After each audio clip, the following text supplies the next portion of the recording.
6:11 p.m. I'd like to reconvene from closed session. Can we get a roll call vote, please? A roll call. Okay. Councilmember Lowenstein. Here. Councilmember Horvath. Here. Councilmember Baji. Here. Councilmember MD. Here. Mayor Brand is absent. Mayor Pro Tem Nierenheim. Here. All right. Are there any announcements from closed session? Yes, we were, in addition to myself, Mike Webb, we were also joined by Assistant City Attorney Cheryl Park. And then under item F4, the council unanimously authorized the defense of the lawsuit. Okay. Thank you. Are we going to have, are the other ones going to be taken up later? We are going to deliberate on that at the end of the meeting. We were able to cover 3 items in the previous portion and may return for a few more depending on how the night goes. We usually need to put a notice. Do we need to report, give her a notice on which ones? Well, if we go back in at the end of the meeting, we'll have to Which reread ones? which ones we go back. Is that you're asking which ones? Yes, which ones? So we are going to move item F1 and F2 to next Tuesday's meeting. Item F3, we may return on if we have additional time. Item F4 and F6 were managed, as was F5. And not sure if I think we're going to move F7 to next week as well. Yeah. So just F3?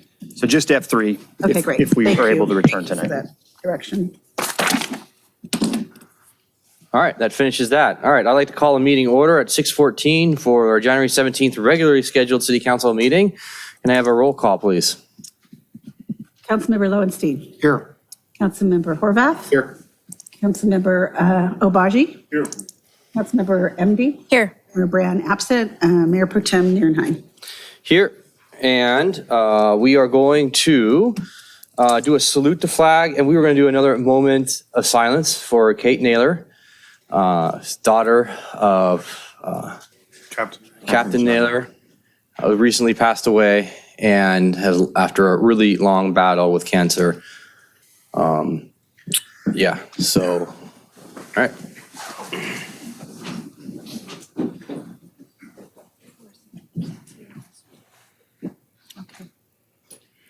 On 3, 1, 2, 3. I pledge allegiance to the flag of the United States of America and to the republic for which it stands, one nation, under God, indivisible, with liberty and justice for all.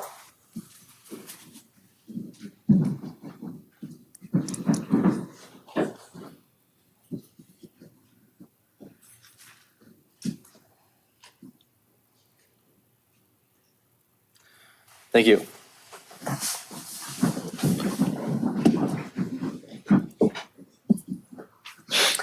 All right, do we have any blue folder items for today?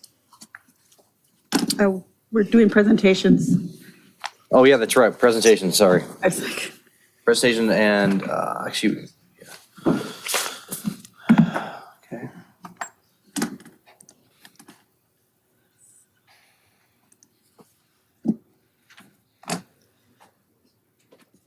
I gotta go. I gotta go.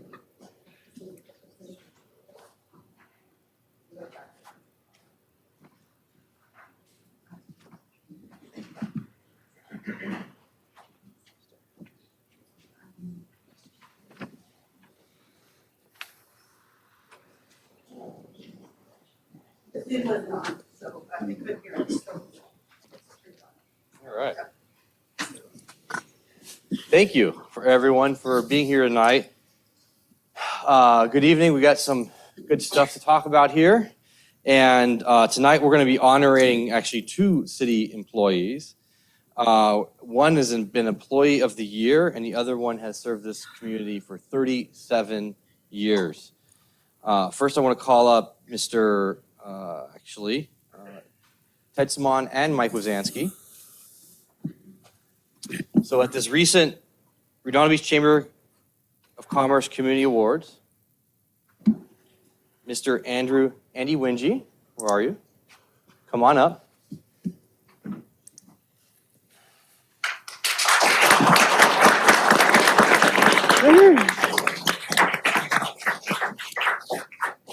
Was awarded the Employee of the Year. I made a referral to the city manager that we should also recognize him at a city council meeting because your efforts are felt throughout the community.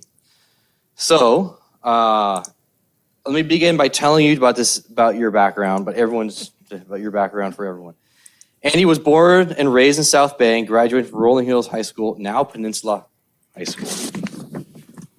He attended the University of Colorado of Boulder and received a Bachelor of Science and Master's in Science degree in Civil Engineering.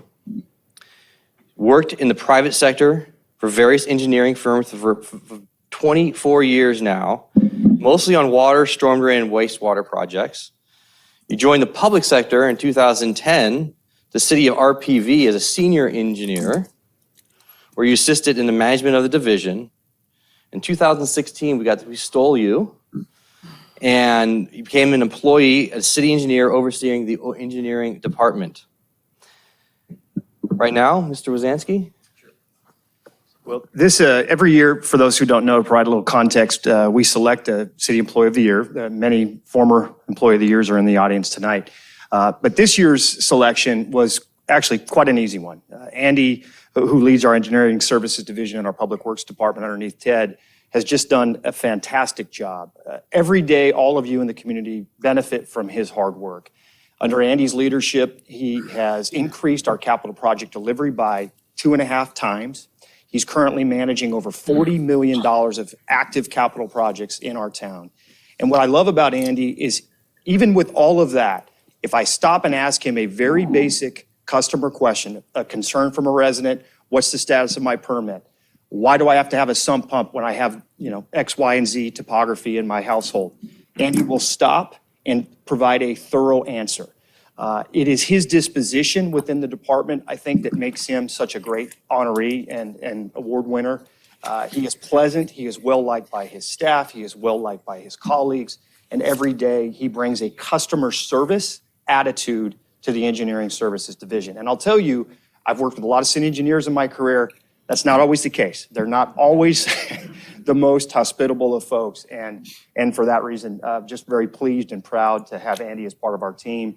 And we're fortunate in Redondo Beach to have Andy as one of our employees. So thank you, Andy. Thank you. Well deserved.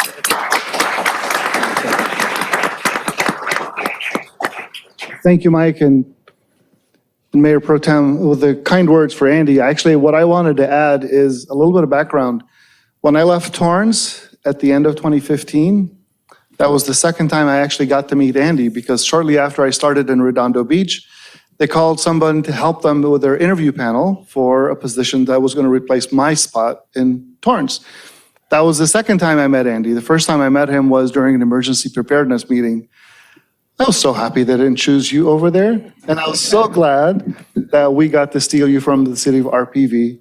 Andy has been truly instrumental in reconfiguring and reorganizing our engineering team. As Mike mentioned, he's done a fantastic job with our CIP program, but even all the aspects of engineering that we do.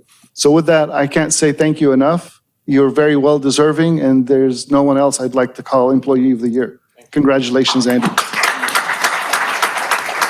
Andy, come on. Speaking is not really my strong suit, but I just want to say thank you both. It's a great work environment that I get to work in under these two guys, and we have a lot of great projects in the city, thanks to all of you. And really want to thank my team. We have a great group, really happy people, enjoy their work here and work hard for you. So just thank you all for the honor. Appreciate it. Residents know your work. Thank you.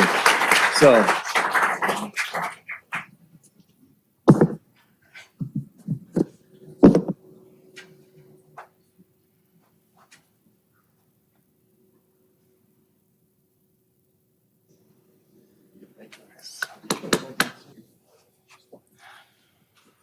All right. Mr. Simon, yeah, you can stay here. Perfect. Thank you. See, we're popular tonight. We'll grab that right now. All right. So tonight is a special going away. We have a city employee who's retiring after 37 years of service. Mr. Joe Moore, are you here?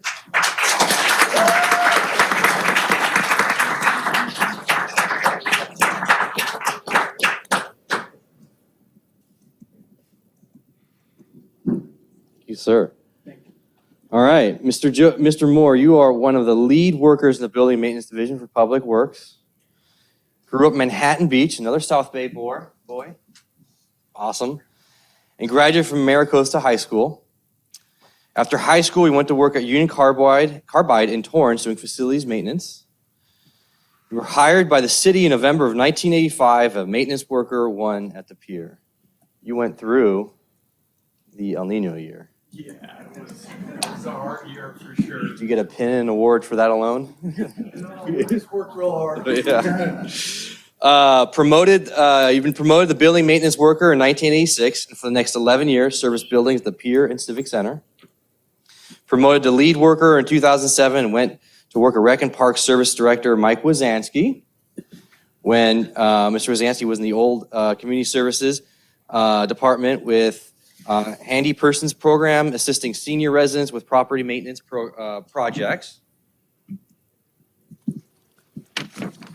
And then you transferred back to Public Works in 2010 and maintained buildings all over the city over the next 12 years.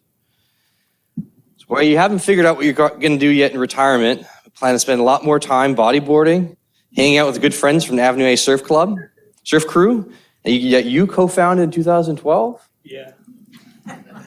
I'll be watching over you, making sure everything's good. I'll be joining you. That's awesome. You will continue to be an avid fan of the Detroit Lions, Oklahoma Sooners, and St. Louis Cardinals. Yes, Cardinals. Lives in Lawndale, currently single and available. They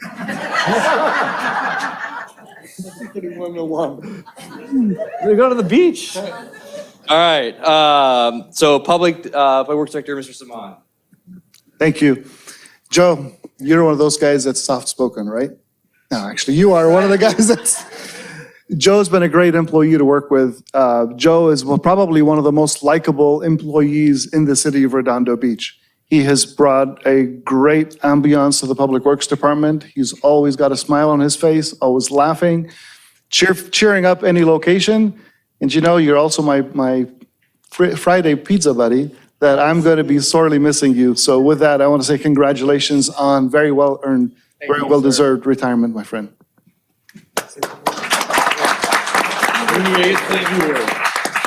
Yeah, I just got something to say about City Redondo Beach. This has been my family for a long time. It's been the greatest place to work, and I have so many friends here. I can't walk through City Hall without getting 20 hugs or the PD or the fire station and fire stations, but it's just been a really, really good opportunity for me. I'm so glad to have came here. I love all of you. Thank you very much.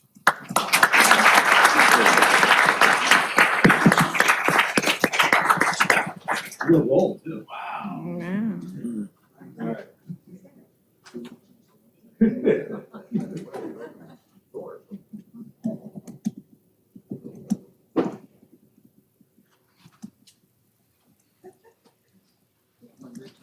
Change a lot of stuff.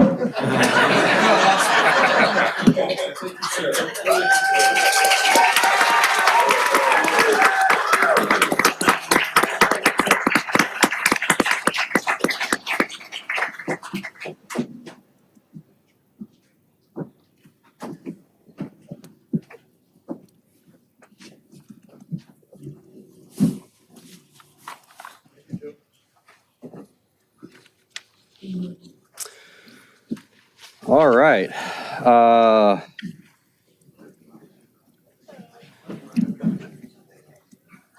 Announcements from city council members. Councilmember Lowenstein. Yes, thanks, Mayor Pro Tem.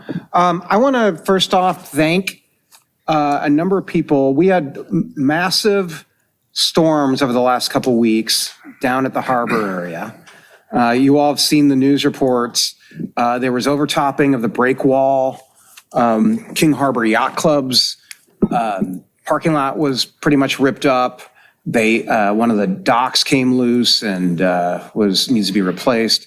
And I want to thank, in particular, Public Works, Ted Saman, Mike Klein, Andy Wingy, and all the men and women in Public Works who dug in and really helped King Harbor Yacht Club and the boat owners down at the harbor and also the business owners down at the harbor recover, because it was pretty serious stuff. I also want to thank City Manager Wodzansky and police for blocking off that area and preventing anything bad from happening in terms of loss, injury, anything else. So thank you. It's amazing. I saw the pictures. I went down there myself and I was just amazed at not only the damage, but what was done to clean up the area. Yesterday was MLK Day.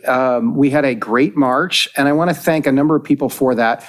First off, I want to thank RBPD, Chief Hoffman, Springle, Captain Springle, and also RB Fire Department for showing up. I want to especially thank Goody Goodlow, Reverend Goody Goodlow, who is the chaplain for the police department, for leading us in the march and also at the ceremony. And I know that Councilmember Albaji joins me, who was also there in thanking them as well, too. And then finally, District 2 community meeting for January will be a special one. It will be at the Galleria, also known as the South Bay Social District. There is a model that is in the third floor next to the AMC theaters. There's an office. And we will be showing what a preview of what the redone South Bay Social District, also known as the Galleria, will look like.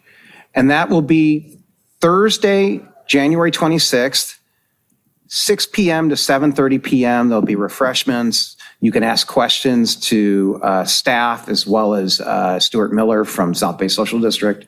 And it's not going to be on Zoom.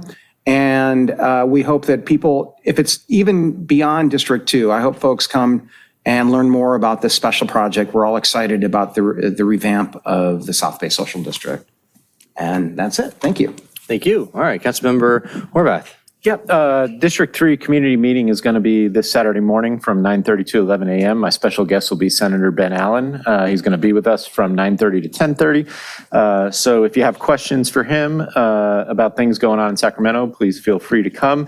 And then otherwise, we'll just be talking about some of his legislative priorities for this upcoming session. Thank you. All right, Councilmember Obaji. So going back before MLK Day, the police department had hosted Battle of the Badges blood drive, and I saw so many RB police officers there giving their blood, which is awesome, and so many community members. So be sure to look out for those, and if you can give blood, please do so, because there is a constant need, especially for cancer patients. The MLK event yesterday was amazing. Really uplifting, perfectly done. I understand that Captain Naylor organized it and didn't get to be there, so I wanted to do a shout out to Captain Naylor. Thank you for planning that wonderful gathering. Thank you, Captain Springle, for being there and leading us through it, and Chief Hoffman as well. I saw number of residents. I saw an old law school classmate out there, Autumn Moore, Candace Nafisi, Tony Hale, Councilmember Lowenstein, and a lot of RB FD folks, personnel, who told me that their spirits are really on the rise under Chief Butler. They're feeling great over there, actually. So I wanted to do a shout out to the chief there. Lastly, just wanted to announce that the police department is recruiting for their Citizens Academy class. So I'm a graduate of that class. It's I think a 14-week program. You have until the end of the month to apply. It's super educational. You get to learn a ton about our police department. I think they meet every Tuesday or Thursday, something like that, Wednesday maybe. So you can reach out to RBPD to engage in that. That's it, and I'll announce my community meeting at the next meeting. All right, thank you. Councilmember MD. I want to piggyback on Councilman Lowenstein's comments about the storms and what we've gone through. The Public Works Department is truly the unsung heroes on that. They work on the weekends. They come if they have any kind of damage, they come and they fix it and they clean it up, and they're out there working tirelessly. So I just I really want to appreciate the Public Works and all they do for that. And for example, this weekend, we had a sad event happen at Anderson Park. A beloved tree fell because of soil conditions, and it was the oversaturated soil. So luckily, it didn't fall on the playground. It fell in the grass, and no one was hurt. But it was sad to see it down. I also want to make an announcement. There is, I don't know if any of you know about this, it's a kind of a well-known secret, if you will. The Beach City Symphony Orchestra has a free concert January 27th at 7:15 p.m. in El Camino College's Marcy Auditorium. It's called Reflections of Nature, and it's a night of, I'm not even going to pretend to announce these, but Copland, Liszt, and a world premiere by a local composer. So it's parking and admission is free, and I've been several times, and it is honestly phenomenal, the talent in this symphony. It's a short program, very well done. They even have a lot of times they have a little education for the kids ahead of time. I highly recommend you guys go check it out at, again, El Camino, January 27th. They do like 4 concerts a year, and it's free. It's absolutely free. So that's it. All right, thank you. So I had my regular community meeting, my regular scheduled community meeting, this in-person Alta Vista on Saturday. It's always the second Saturday of the month. Light crowd, heavy rains afterwards, so I have to thank City Public Works and want to remind people to get their drains clean because District 1 has a lot of palm fronds coming down, storm drains coming through. The beach is an absolute mess right now because of the water that's coming through, and your streets are clean and water is draining because of Public Works. So thank you guys very much for getting that going and keeping that clean and making things happen. I have an online community meeting on January 25th via Zoom. You can join via Facebook or Zoom. And I sent out an email link. I believe it's on my Facebook page as well. And you can email me and get a link for that. So without further ado, we get a motion to approve the order of agenda. So moved. Second. All right, all in favor? Aye. Let's see here. Agency recess. We have one agency recess for the successor agency. So can we get a roll call vote for that, please? Okay. So Member Lowenstein? Here. Member Horvath? Here. Member Obaji? Here. Member MD? Here. Chairman Brandt absent. Vice Chair Nierenheim. Here. All right, so this meeting is called to order at 6:35. Can we get approval of order of agenda? So moved. Second. All in favor? Aye. All right, let's see here.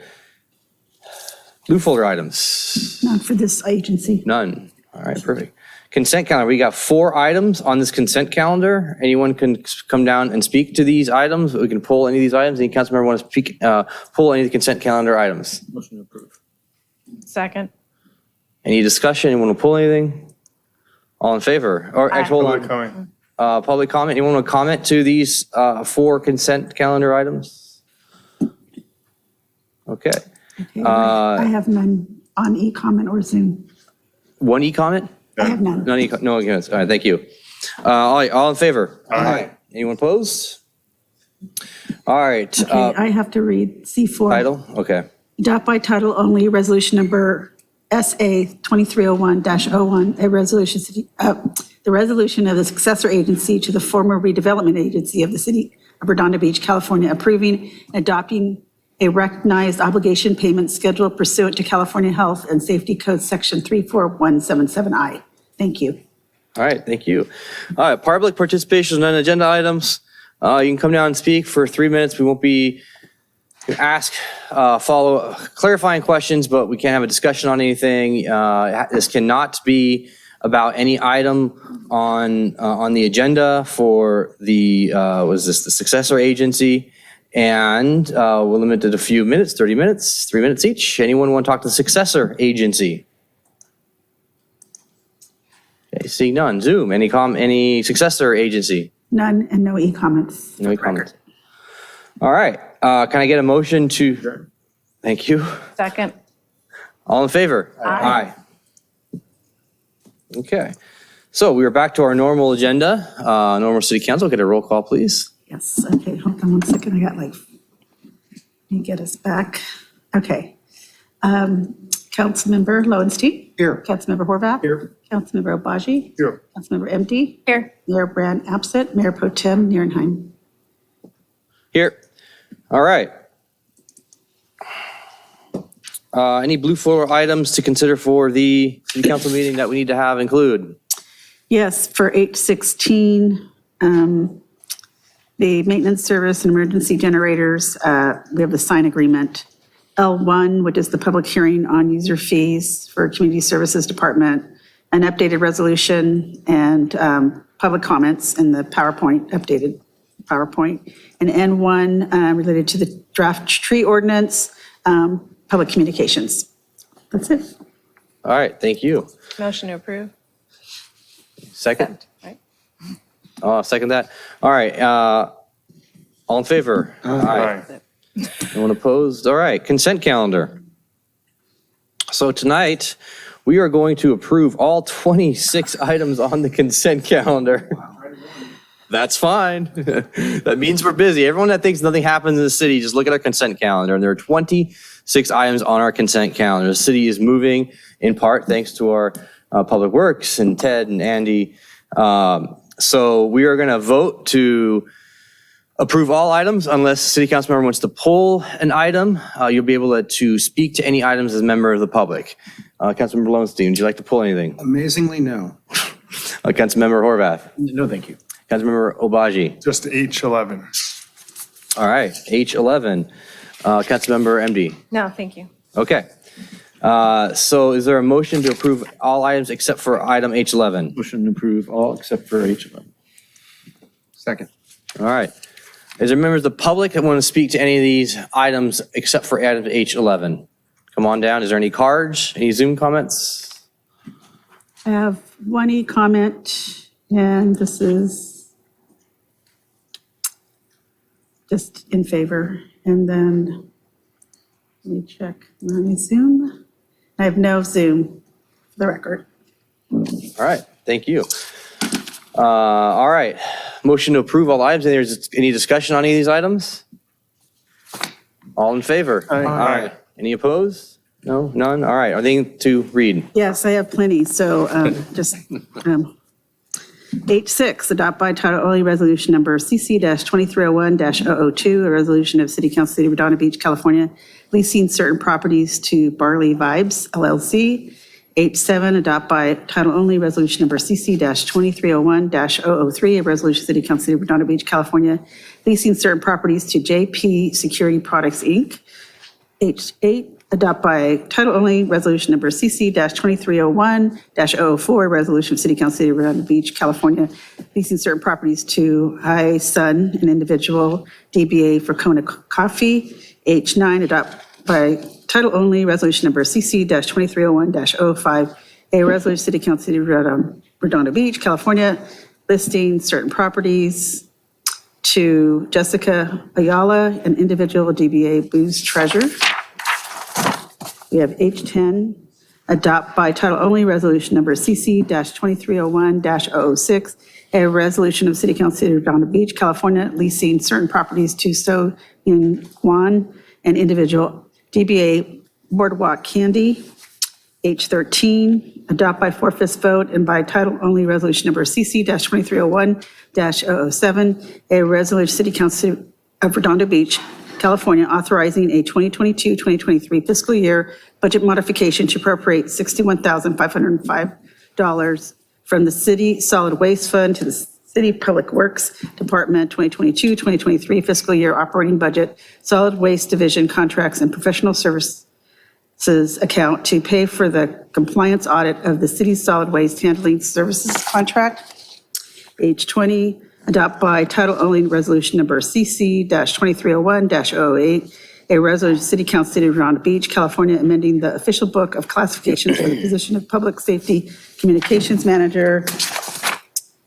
And one more, so H25, adopt by title only resolution number CC-2301-1112, a resolution of the City Council of the City of Redondo Beach, California, amending and restating the 401A money purchase plan, plan number 10-9324, to allow in-service distributions for participants after attaining the normal retirement age of 60. Thank you. All right, thank you. Okay, item number H11. This is the approval agreement for our Arthur Gensler feasibility for Joe's Crab Shack location. Councilmember Elijah, you pulled this? Yeah, just wanted to, this seems kind of exciting. Just wanted to get an explanation from staff as to what it is. Absolutely. Greg Kapovich, the Waterfront and Economic Development Director. I also have Nathan Kim with me. He is the principal at Gensler Architects, also available to answer any questions. But this is essentially a very exciting project. As you know, the Public Amenities Plan was approved back in October of 2022.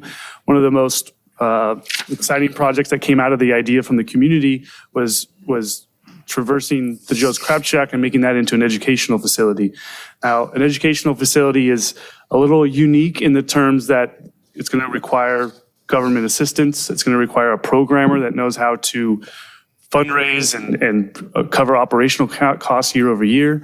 But it's also going to take donations and a developer. So we're hoping that with this contract, we'll essentially take a look at the site itself, see what's developable on there, create some specifics, some SketchUps that we can then advertise to seek additional funding and programmers. Awesome. Cool. So this is, and is this an educational facility that we're imagining would just serve Redondo Beach, or would kind of be a regional educational facility on the water? Yeah, maybe I'll take that one, Greg. Yeah, our intention here is obviously this is in state tidelands. This would be a coastal amenity for all the public. We foresee this as being truly regional. We'll be seeking potentially educational partners in the form of some of our local Los Angeles high-level universities and institutions. We'll be working with a variety of prospective groups that might build upon routine patronage that would draw from beyond our community. There's a lot of potential here, a lot of opportunity, but it starts with basic concepts and then funding. So right now we have a great idea, but we don't really have something that's on paper that we can go out and market and try to attract partners for. All right. And Gensler, just a quick question for you guys. I mean, I know you guys are a big architecture firm, big office on Figueroa in downtown. This seems like a relatively small amount for you all to charge in terms of the scopes of the projects that you all do. So are you discounting your rates for Redondo Beach in light of the fact that it's a municipality and it's an educational facility? So we have worked with obviously both the city manager and Greg to kind of look at the fees closely. And so we are committed to obviously delivering the level and the scope of services that you would need to really kind of take this to the next level. And so we have looked at that very closely and provided fees that are definitely, I would say, a little bit lower than what we would normally look at from a market perspective, because we do feel that this project is a significant project, not only for the city of Redondo Beach, but as the city manager just noted, it really is kind of a regional resource. And being someone that's closely tied to the education sector, because that is the market that I lead with in Gensler, it's an opportunity to really kind of expand the reach and provide a service that is invaluable in teaching, I think, our regional community about the importance of our, again, the great resource that we have, with the coastal conditions. Yes. All right, thank you. And I just wanted to highlight, the mayor called me about this item, and he said, this is our opportunity as a city to really provide to the underprivileged community outside the borders of our city, to bring inner city youth out to the ocean, to teach them about marine life and the like. So this is the first step in a very long process to get there. So thanks. Motion approved. All right, is there any members of the public that would like to come down and speak to this particular item? Why not? Matt Kilroy, Harbor Commissioner. Yeah, this is one item that there was virtually complete consensus with regards to educational facility down at the harbor. It's been a long time coming to get any kind of improvements going in the harbor. This is a great first step. And so I fully support this. Glad to see it on the agenda. And hopefully we'll get shovels in the ground more than just the feasibility studies and the designs, because we have a long record of feasibility studies and designs, but not actually putting the shovel in the ground. Yeah, Mike, yeah. So hopefully we'll find the funding and hopefully we'll get this done. Everybody agrees on the location, everybody agrees on the concept, and it's something, like I said, there's a lot of community support for. So hopefully we'll get it done sooner rather than later. Thank you.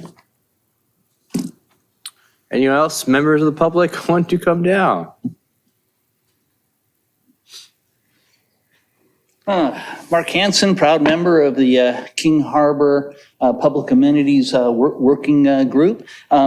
Obviously, I'm super happy to see us moving forward with design work for the site. Echo everything Matt Kilroy said. However, a big concern just popped up in the last week and today, and that is that we saw a leasing sign on the Joe's Crab Shack site. Well, this kind of went like fire through the community. We thought we were building a big, beautiful marine education center. That's been kind of considered the crown jewel of all the work we did. So what's with the leasing sign?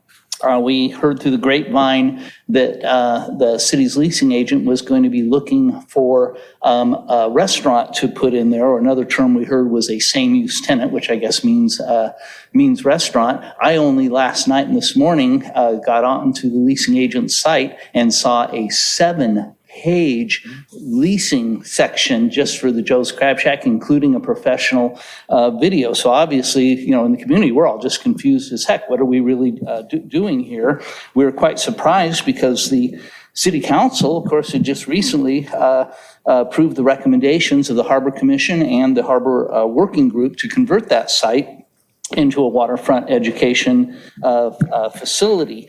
Looking back at the amenities plan itself, it's, acknowledged that we probably eventually want a brand new facility in there, demo and build something new, but it appropriately mentioned that use could be phased in and use it as a temporary, in a temporary fashion till we get ready to do all that. I think that would be way better than putting a restaurant in there. And Julie Call from Waterfront Education has repeatedly told us, she doesn't need you to fix that up a bunch.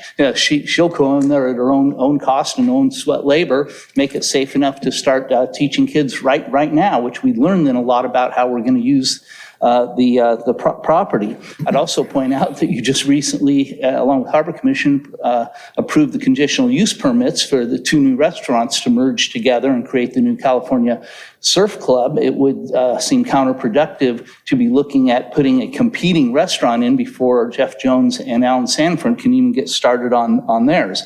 I'd also remind you that in August 2019, the City Council approved $750,000 to buy out the Joe's Crab Shack folks on 60-day notice. To now put another restaurant, to me, is kind of a slap in the face of the taxpayers to, just blow that $750,000 for nothing.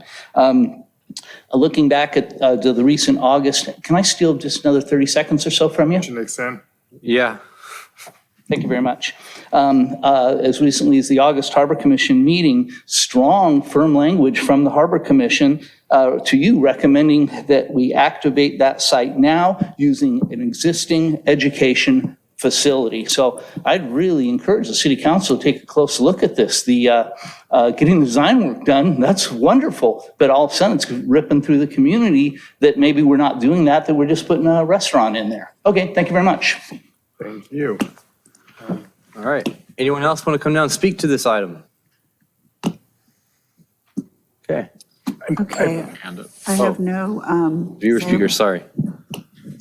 I have no Zoom or any e-comments for this one. All right, Councilman Horvath. Yeah, just real quick, I just wanted to say thank you because it's great to see you guys partnering with us in other ways. You're already doing the Friendship Foundation campus, and so I think it's a great bookend, right, to have a premier educational facility for special needs students in North Redondo, and then, working on something like this here in the harbor. I really appreciate you guys putting time and effort into that. Thank you. Yes, go for it. Councilmember Baji. Just to Mr. Hansen's point, if I recall correctly, our Tidelands funds are low, and essentially we looked at restaurant use to replace, to take over the existing use of Joe's Crab Shack. So we regenerate some revenue for the Tidelands fund for the educational center endeavors and the like. We are marketing that facility now for a short-term lease to help pay the bills. We are in a bit of distress in the Tidelands for a few different reasons, most notably COVID and the performance of our other assets. It's not long-term. Our intention is to design and ultimately find partners to help construct a new facility that would be a waterfront education center at that location. But as we all know, developing in particularly tidelands requires both concepts, plans and specifications, funding, and coastal development permits. That could easily, even in the best case scenario, could take 4 to 5 years. So in the interim, the goal, and we haven't signed a lease, we're simply marketing it to determine what revenue could be generated at the site in the interim to help keep the lights on for other operations. Thank you for that. I want to actually reflect back for a second because Mayor Brand was actually one of the people that actually brought us down to, what is that, Oceanside? Not Oceanside. Carlsbad. Carlsbad, thank you, Carlsbad. Aqua Farm. And Aqua Farms. Aqua Farms, yeah. And I remember taking a tour there, and I want to thank Mayor, he's not here tonight. I want to thank Mayor Brand for taking the initiative, reaching out to Gensler, having a multitude of conversations with Gensler. We did a tour of the location, Joe's Crab Shack. There's a phenomenal opportunity. There are people who are lining up to support this endeavor, the educational endeavor, including yourselves. So thank you for that. Mr. Wazansky, when is demo and some of the questions I get Mr. Hansen asked?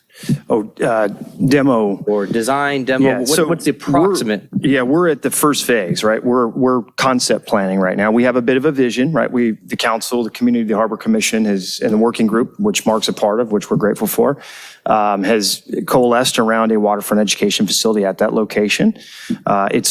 It's a vision. There is no concrete plan set. There's no concrete design. There is not concrete funding for us to execute that vision. So this step, the council, as part of the budget, set $75,000 aside to fund the pre-design work, ultimately that Gensler is going to perform. And they have a great portfolio in this regard. They've designed a number of public institutions, public educational institutions. So they're a wonderful partner in that regard. But this is step one. This is, as much as I'd love to tell you, hey, we're going to have shovels in the ground, to Mr. Kilroy's point, in the year, that's an impossibility. We have much work to do before we can make this vision a reality. Now, is there the potential for short-term installations, temporary structures, other things that might help us expedite a facility there? Sure. Would they potentially cohabitate with a new lessee? It's unknown, right? We don't even have a new lessee yet. So there's a lot of options, a lot of variety, much to be determined, but we know ultimately the long-term vision is going to take time to execute. That's just the reality of building anything in our waterfront area, in particular inside the Tidelands line. Yeah. Where the Coastal Commission has original jurisdiction. I was about to exactly say that, to go to the Coastal Commission approval and those steps. So is there no other, Councilman Lowenstein? Yeah, thank you. Along those lines, Mr. Kim, do you have an idea when Gensler will have preliminary conceptual designs and when you'll be presenting to the council some ideas? I think one of the reasons I ask that is because once people see it on paper, see some sketches, that might help with the funding. Absolutely. So I think we're looking at right now probably about a 3-month timeline. So we're going to start with some early engagements, meetings with the city. We're going to do some light programming. So again, we're not going to do an intensive programming exercise because as we understood it from our conversation, it really is to get that concept design out there, really establish the vision for the project so that, again, to generate the excitement, to also start to fundraise for the project. And so we're looking at right now about a 3-month timeline until we have something that we'll be able to present. And one of those groups that we'll be working through the pre-concepts with is Seed LA, who's a prospective partner for us, who has is about to, I think, open the doors on a wonderful school in I guess off of, what are our cross streets there, Greg? Remind me. In South LA. But they're going to help with the consideration of curriculum, perspectives for engagement with a longstanding partner on the education side from a patronage standpoint. So we're going to bring in a number of stakeholders and ultimately try to design a facility that we think appeals to a broad spectrum of prospective funders and partners. Thank you. Thank you. Thank you, sir. Councilmember MD. On a related topic, last time Greg and I took a tour of the harbor, the parking lot's all blocked off. It's an absolute mess. The palms are all over the place. Is there any way, A, to clean it up, and B, can we remove the barriers so that people can just park there?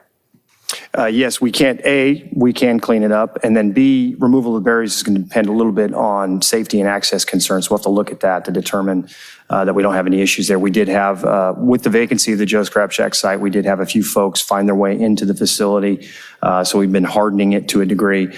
Ultimately, though, the best way to protect the facility is to have a steward, ideally in the form of a lease. So that's what we're working towards. You can move the barrier so it's closer to the restaurant and have some room for people to park. I mean, and if you clean it up a bit, it'll be fine. It's just a service to the residents because, it's a support of the businesses that are at the end there, Portofino and Baylene's and all the harbor, all the boats that use it. So I just think it'd be a courtesy. It'd just be a little extra to give back to the residents. Yeah, if we can secure the site, we can look at providing what would eventually be, public parking there. So we just have to make sure we have drive aisles and other issues, liability concerns addressed. Okay, thank you.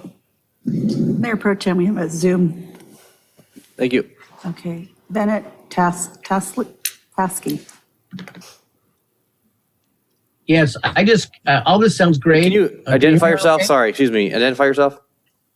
Bennett Talsky, Redondo Beach resident. Thank you. Talsky is my last name.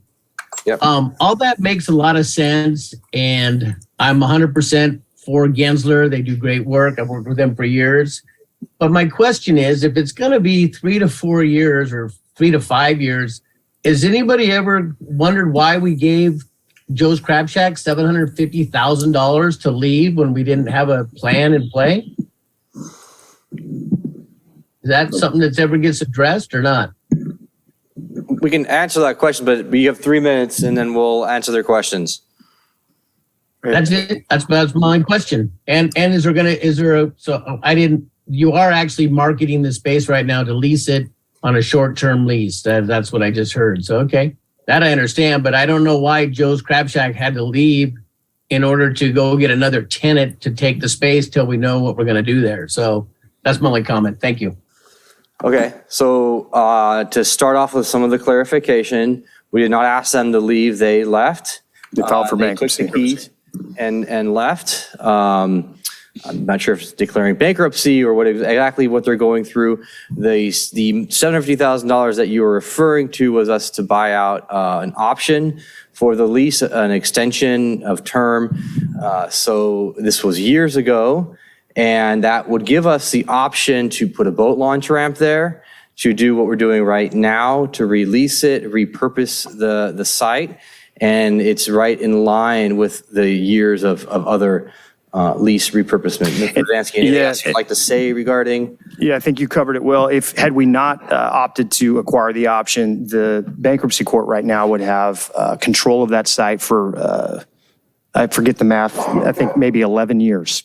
So the option, I can't remember if it was a 10-year option at the time that we bought out or a 5-year, I can't recall, but it, 10, yeah, it was 10. That's what I was fearful of. So that's what we were buying. We were buying back control of the site and the ability to act in our own fashion. Otherwise, it would have been owned by Joe's Crab Shack as a corporate entity. And what becomes of that site would be the subject of third party out of our control, largely because that property would have value in bankruptcy under the terms of the old lease. So control is what we've acquired. And while it might be a little frustrating to see that facility repurposed for a restaurant, at least it's ultimately under our negotiated terms. All right. Any other further public comment in person or Zoom? None? All right. Is there a motion on the floor to approve item H11? Yep, motion to approve. Second. All right. Any discussion on motion? All in favor? Aye. Anyone against? Nope. Passed unanimously. Anything to read? Nope. Nope. Okay. All right. So this brings us to public participation on non-agenda items. It is now 7:01 p.m. We'll give you 7:02 PM, so that gives you 30 minutes. This section is limited to 30 minutes, 7:32. And the way we do this is we do orange cards first, then we do in-person, and then we go to Zoom comments, and then we go back to in-person comments, and we are limited to 30 minutes, 3 minutes per person. We can ask clarifying questions, but we cannot, under any circumstance, have a discussion on any of the items that you bring up. You may only talk about items that are not on the agenda. Anything that is not on the agenda tonight is what you cannot talk about. And with that, first speaker is Matthew Kilroy. Good evening, council. I figure you're here. I might as well just stick around and do a repeat all over again. Taking this opportunity to announce to the public my candidacy for the office of city treasurer for the March 7th election coming up. I'm a 39-year resident of Redondo Beach with 32 years of experience in Redondo Beach city government. I have served on 7 different commissions, including the Budget and Finance Commission, School Bond Measure Oversight Committee. I've been PTSA auditor, AYSO treasurer for 6 years. I have served as city councilman and served on the city's audit committee, reviewing revenues, assets, expenditures on a regular basis. And I already have the knowledge to serve the community from day one as city treasurer. We can't afford a treasurer who lacks the experience and knowledge of city finances. And my knowledge of expenditures and revenues will be vital to protect the tax dollars from erosion of value and loss. My priorities will be to maintain our assets in a liquidity, keeping yield in mind, and protecting your money, the taxpayers' money. We need someone who is trustworthy and has experience and integrity, and I believe I'm that candidate, and respectfully ask for your vote March 7th. Thank you all very much. Thank you. Anyone else?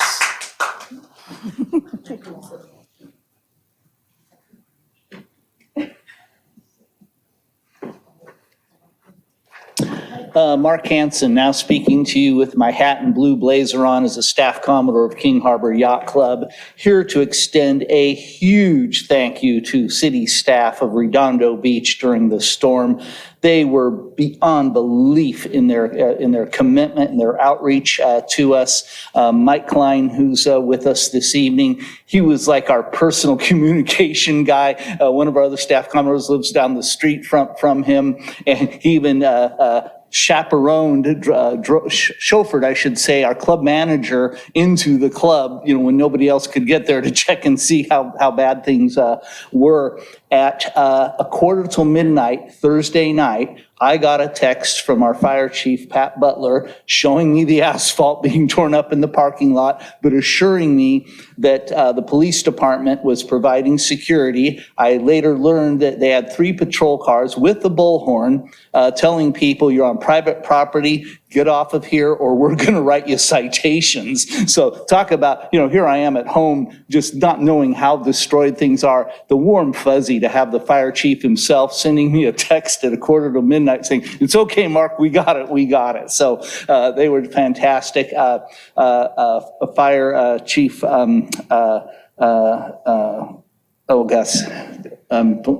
May. What's his first name, everybody? Jason May. Jason. Thank you, Jason May. Yeah, he Division was also, Chief May. He was, yes, thank you. He was also sending me a text, just basically asking anything else we can do. So we're over the top appreciative, and we're actually talking about looking to see if we can find a good time to maybe have a little barbecue for our city employees. So you got a great group. Thanks so much. Thank you.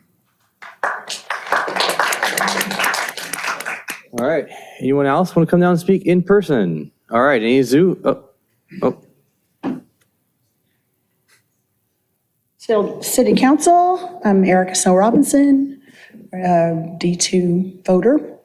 And anybody who was here at the 3 o'clock special meeting got to see the Christian Horvath Love Fest, rightly so.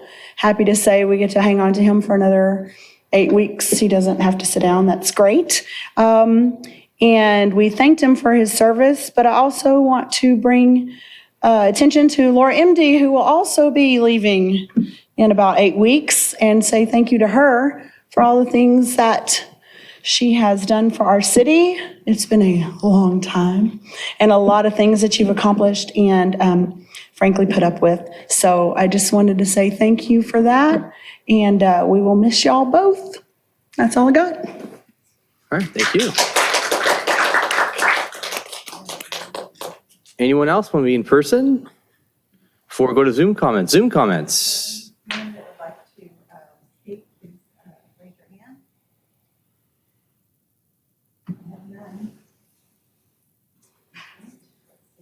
Bless you.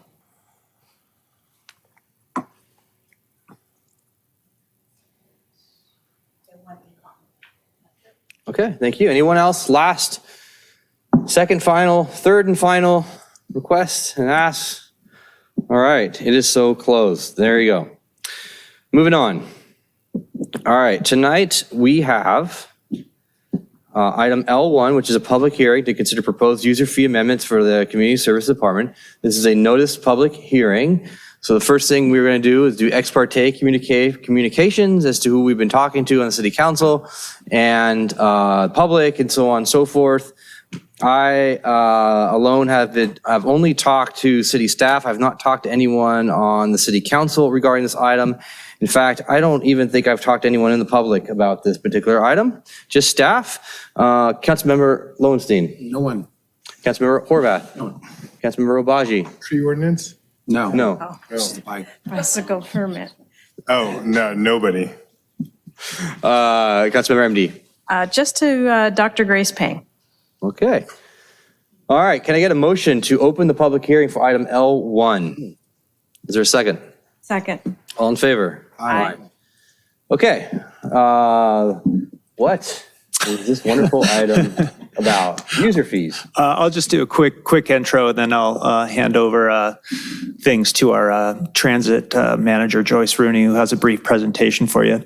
But as you're aware, the new transit center will be opening later this month. One of the amenities at the new transit center is 12 bike lockers.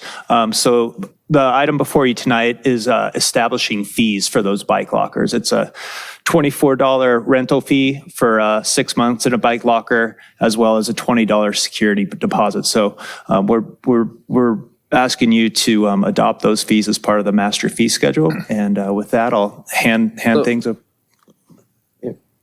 I was going to hand it over to Joyce for a brief presentation. Hi, good evening, Mayor Pro Tem and Council. Joyce Rooney, Transit Manager. So as Cameron said, this item is to request amendments to the master fee schedule. Do you have a PowerPoint presentation? Yes, I do. You do, okay. Am I supposed to do something or clear? Yeah, Sorry. She'll put it up there. Go ahead, That's put it why up. I'm here, no worries. So in addition to approving user fees for the transit center, we're also asking you to approve a locker permit template and related policies and procedures. The first day of the transit services that will be at the new transit center will be Sunday, January 29th. Metro routes 40, 210, and 211, and G-Trans Route 3 will be the first agencies to provide services on that day. Beach Cities Transit Line 102 will begin servicing the transit center on February 13th, and Torrance Transit and Lawndale Beat will start at a later date this year. So as we prepare for the opening of the new transit center, we're developing new policies and procedures. Tonight, we're requesting approvals to establish the bicycle locker permit program. There are 12 lockers located at the transit center, in addition to multiple bike racks. The address of the new transit center is 1521 Kingsdale Avenue. It's just south of Target. We're going to be requesting policies that are similar to other transit agencies who provide and offer bike locker programs. So we're recommending that the bicycle permit fee be $24 for a 6-month period, and there will be renewal options as well, and then a locker key security deposit fee of $20. So included in this packet are the permit application, the template for the locker permit, and resolutions approving the fees, as well as authorizing the transit manager or designee to approve the agreements for the permit. And that's our recommendation for tonight. Okay. So that concludes the presentation. If you have any questions. Thank you. And I see here the estimated additional annual revenue is $576. Yeah. Wow. That's fine by me, to be honestly. Listen, we want to be able to provide, this is why we provide services that we do, number one. And number two, it's not supposed to be this massive money generator for something that we want to encourage people to use their bicycles for. So we're not trying to dissuade, we're trying to encourage. So I'm fine with that. Is there, Councilmember MD? Yes, so there's only 12 lockers, right? Right, there's only 12 lockers, but there are multiple bike racks.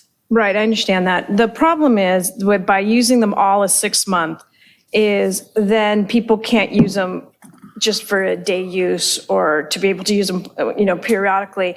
I know that other locations are looking into, and I'm not sure it's fully developed, on being able to use your tap card to be able to do them on a daily use to rent the bike lockers. But I really object to having all 12 of them to be on a 6-month program because it doesn't encourage day use. And I know there'll be lots of bike racks there, but my experience is the one on Marine Avenue, the seats get stolen because they know the bikes are there for a long period of time. Seats get stolen, pedals get stolen, and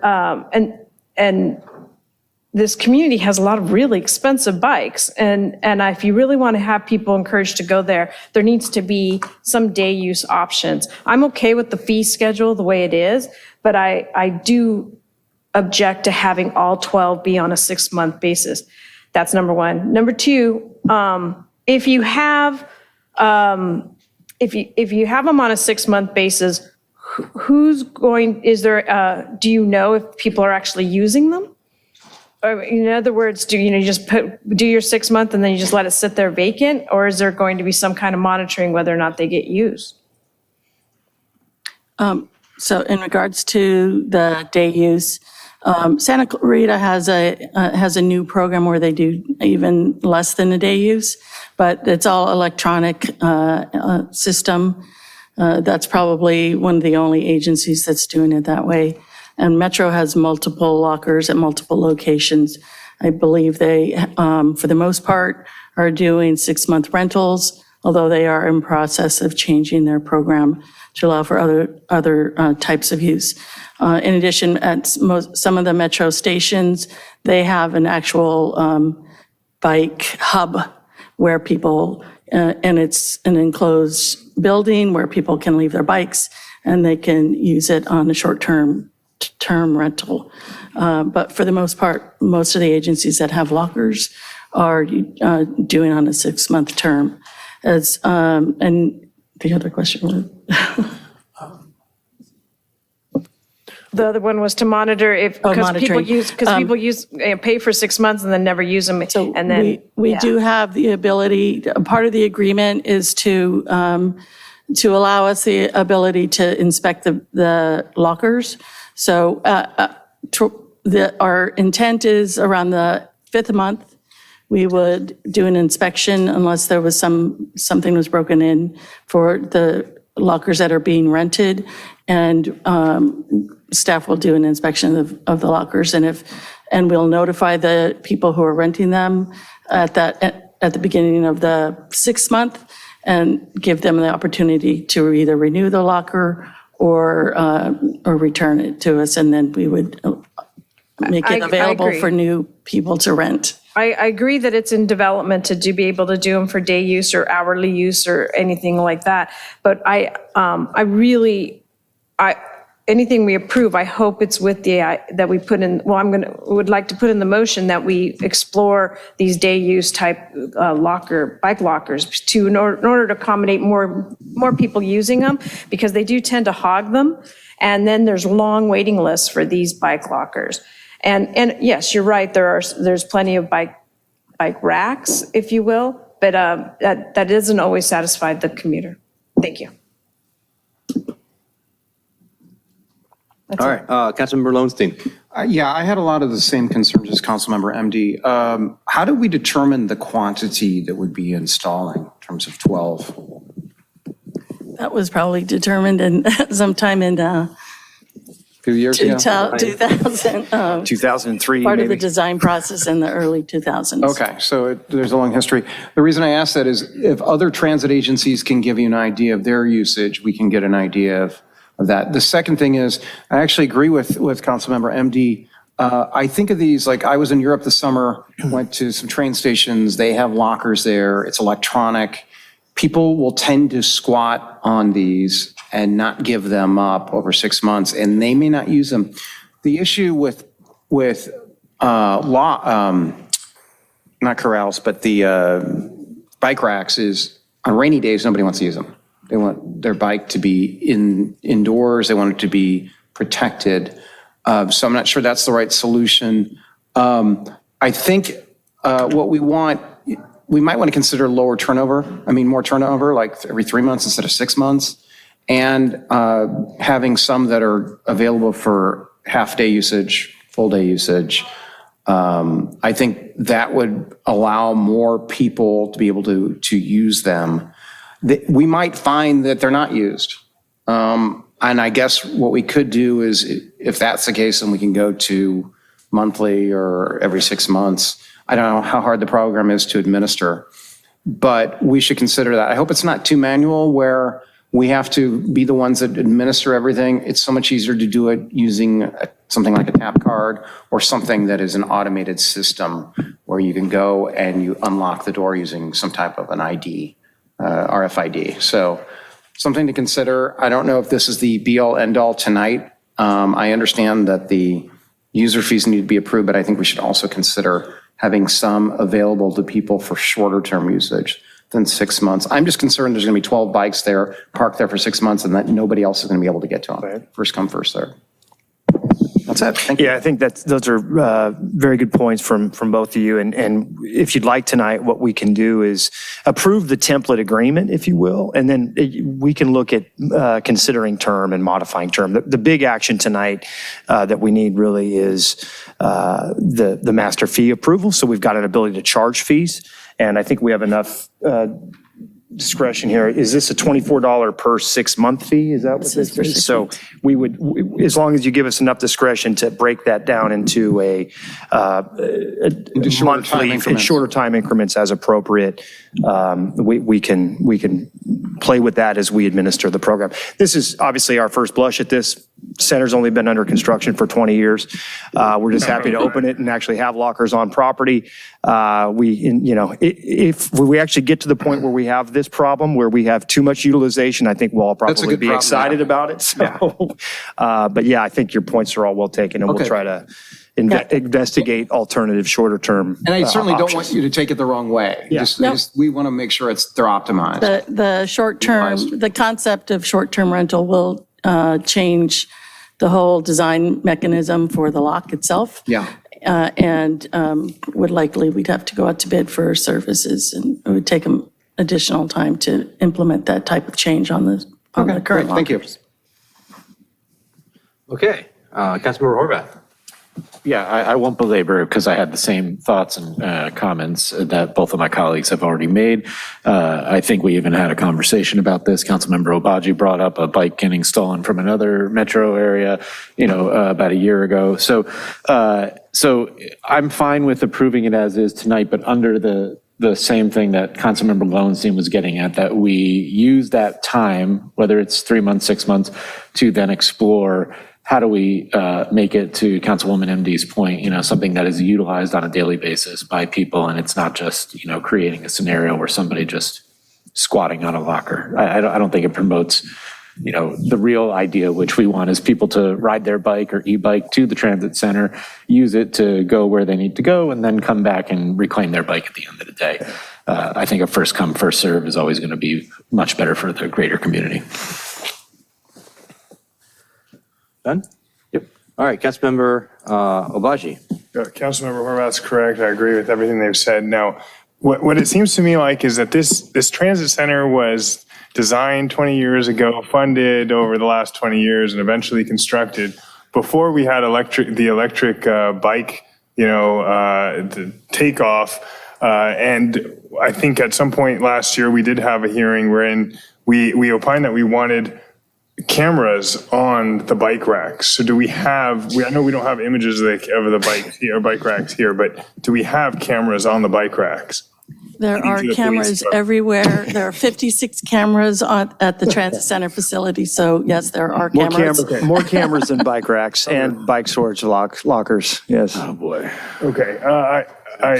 You guys are looking at this, but there's no cameras visible here, right? Okay. No. Okay. Just making sure I'm not missing something that's No, obvious. There's a ring that's camera just on the each of the lock- lockers. That's what the lockers look like. Right. The picture was taken by one of the 56 cameras. Got it. All right. I totally agree. And actually, if it was to be no 6-month lockers and all 48-hour lockers max, I would favor that in some system, because my experience at the Westwood Metro stop there, I lived there temporarily while waiting for my house here to be with 3 in the lot to be finished, was I brought one bike, locked it up. They sawed through the U-lockers. I didn't use like a cord locker, sawed through the U-lockers, took it all. Then I bought a cheap bike, $110 bike used off Facebook.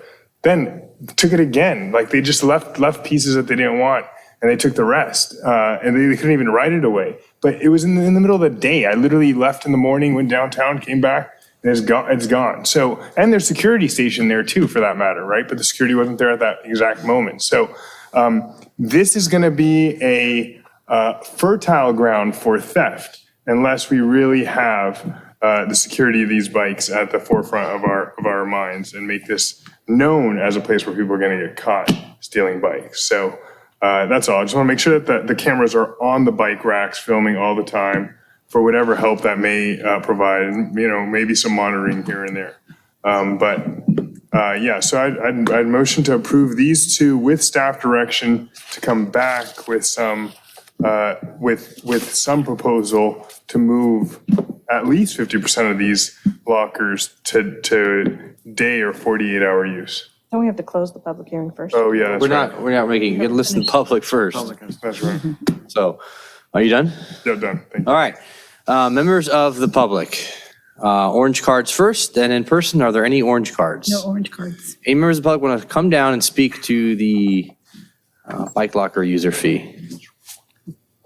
Anyone going once? I have one. Zoom comments? Yes. Grace, Peg, go ahead.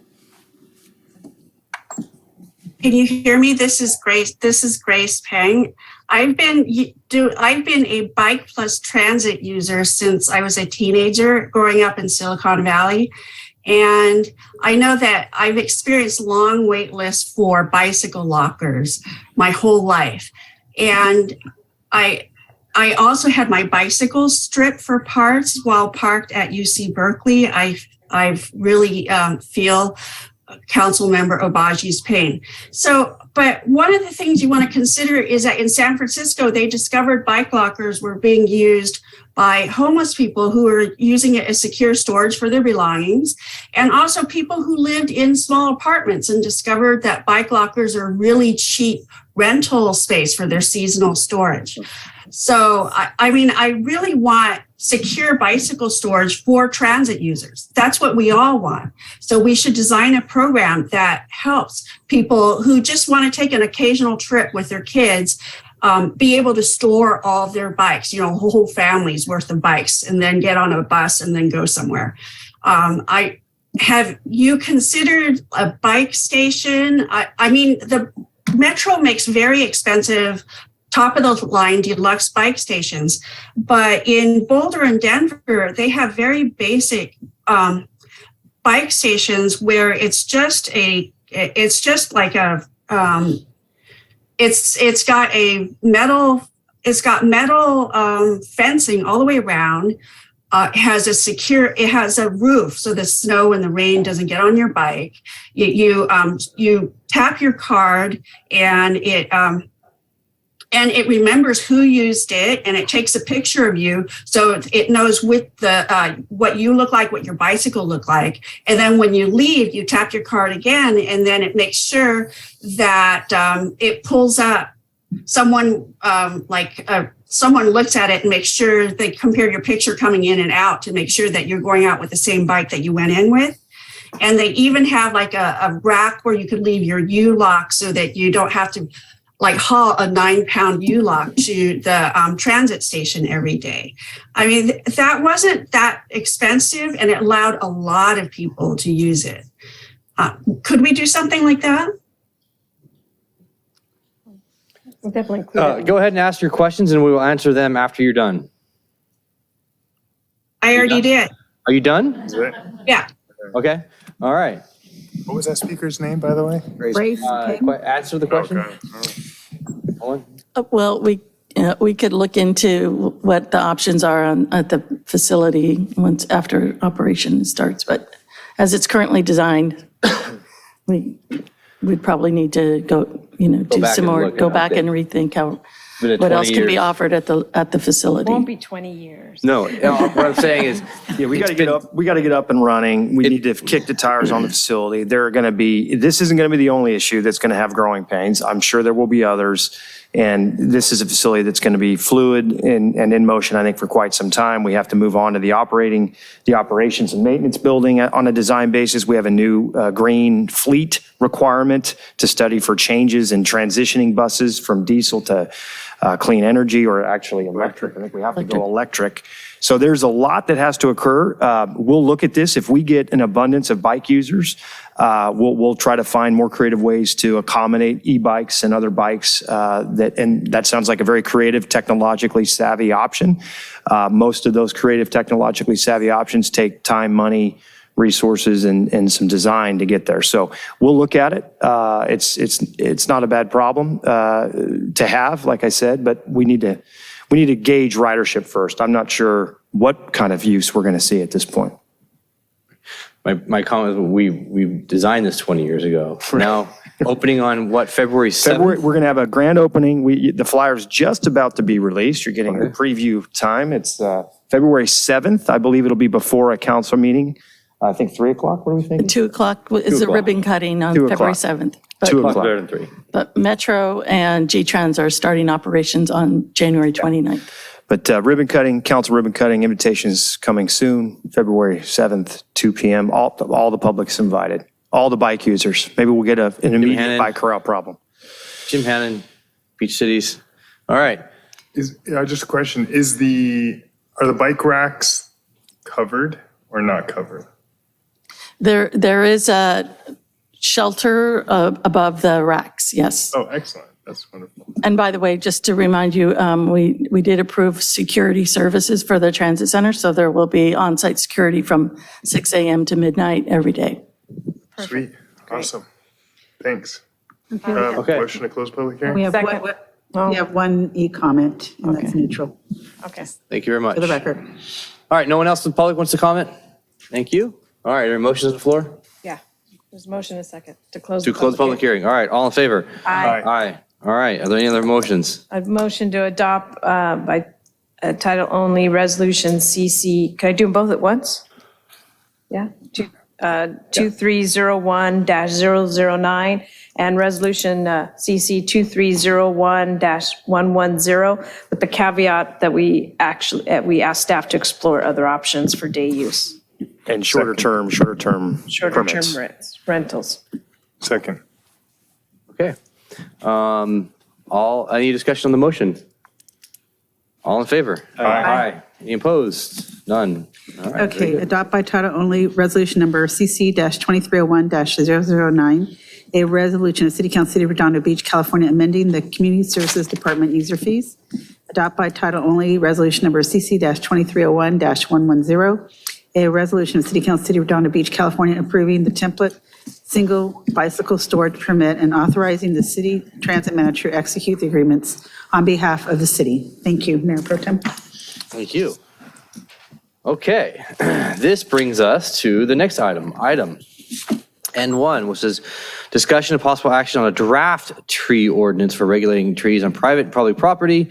Directions and modifications, additions, provisions be included in the ordinance before it is introduced for first reading.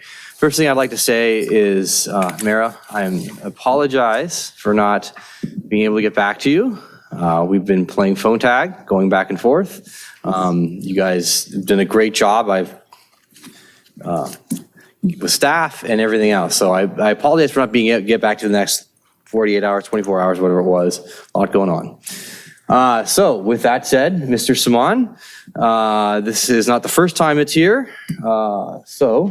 It is not. Thank you, Mayor Pro Tem. And I'm joined here by Rob Osborne from our office, who was here also last time to present the conversation. So yes, after the direction from the City Council previously, we have worked diligently with the City Attorney's Office and have the draft ordinance before you.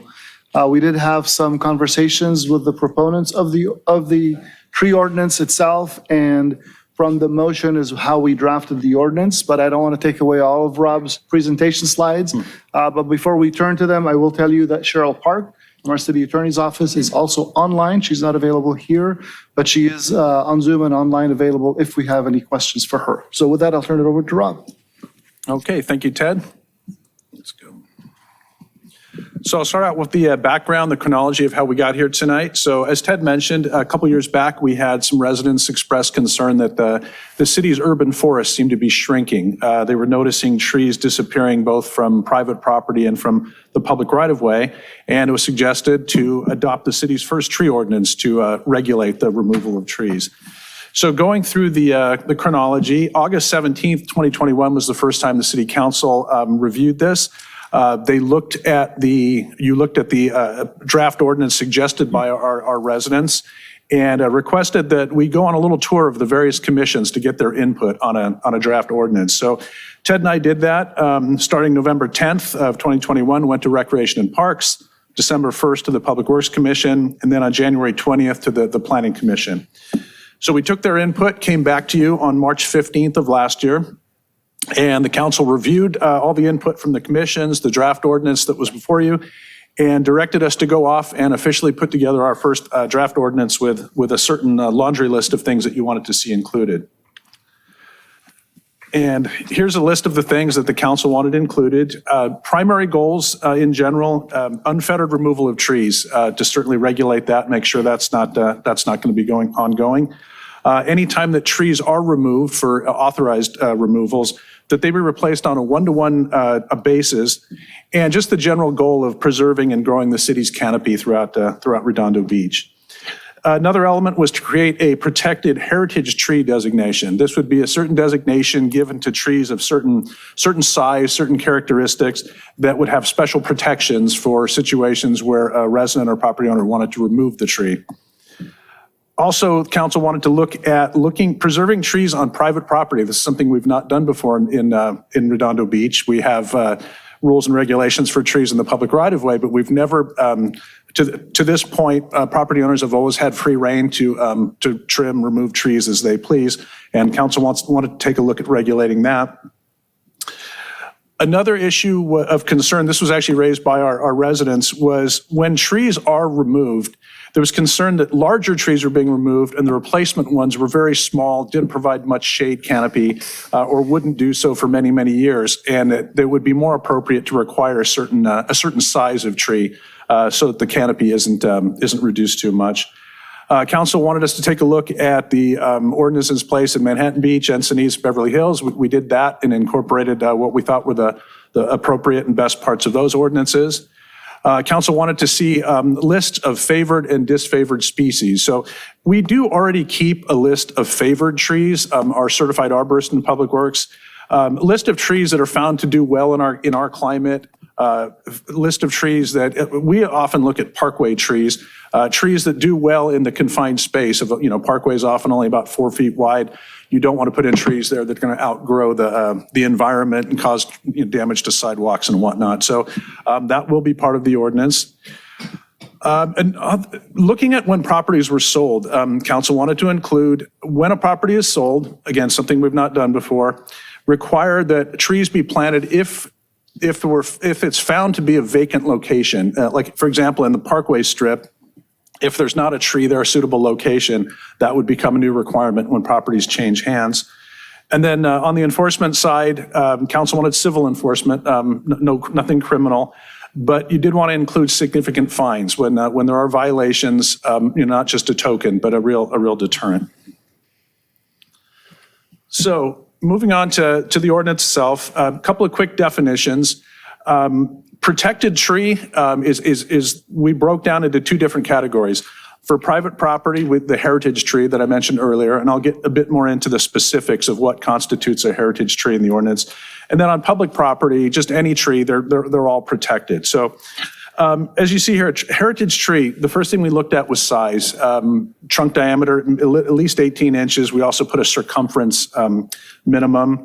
Also with a multi-trunk tree where, a trunk splits off the beginning, the requirement would be a little bit bigger at 24 inches or greater. Trees over 35 feet in height would automatically qualify as a heritage tree. And then situations where groups of trees have a shared root system and removing one tree could damage another one, that would also get the designation. Public tree is just, as you'd imagine, just any tree on any property they own, whether it be a parkway or in a park or any type of public controlled property.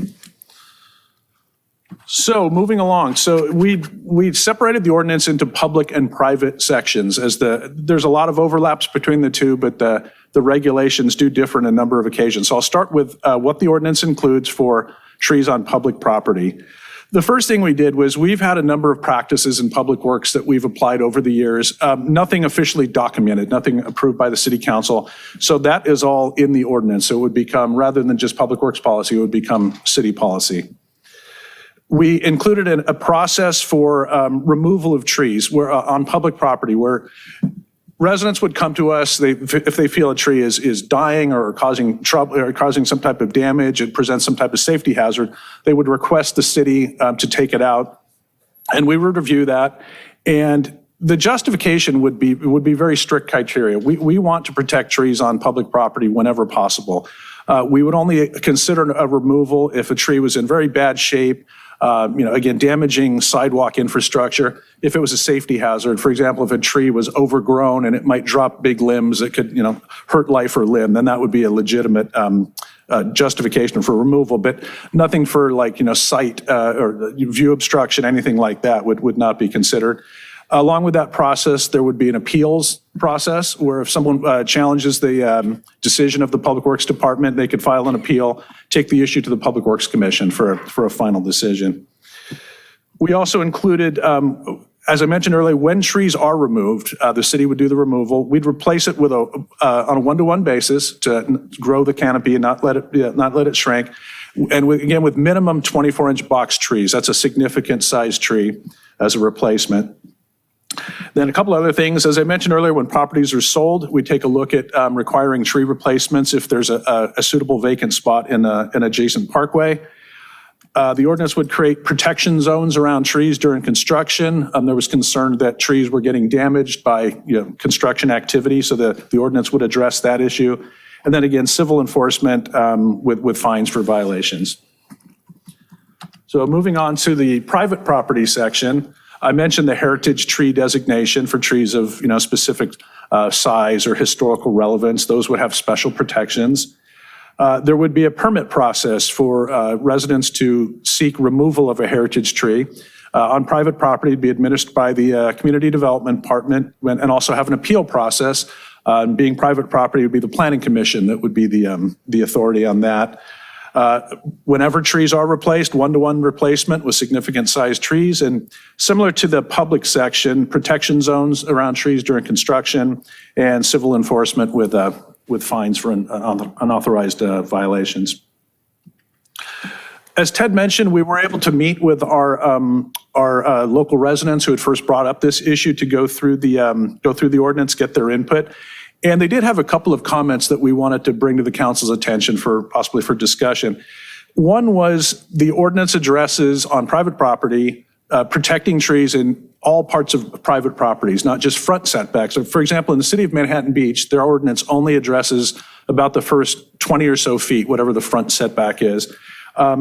And our residents feel that maybe that might be the appropriate way to go, that getting into regulating side yards and rear yards may be a little bit too restrictive. So they asked that the council consider that issue before moving forward with the ordinance.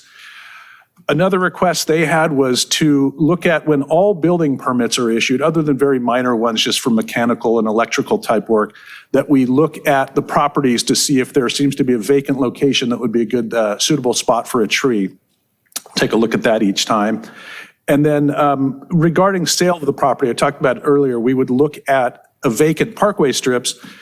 A lot of parts of the city, as I'm sure you know, don't have landscape parkways. The property comes right out to the sidewalk and then the street. So there's really nowhere to put a tree on public property. In those cases, we take a look at private property and see if there was a place suitable in the front yard setback to install a replacement tree. Our city attorney's office has asked for some more time to look into the legality of this. They had a little bit of concern. So if the council's interested in going that way, we would ask that the city attorney's office be able to do a bit more research on it. So brings us to the recommendation. Review the ordinance that's before you, hear from any interested people that are here tonight or online, and give us direction on any things you'd like to add or delete or change in our draft ordinance, and then give us direction to return with the modified ordinance for at a subsequent meeting for introduction and first reading of the ordinance.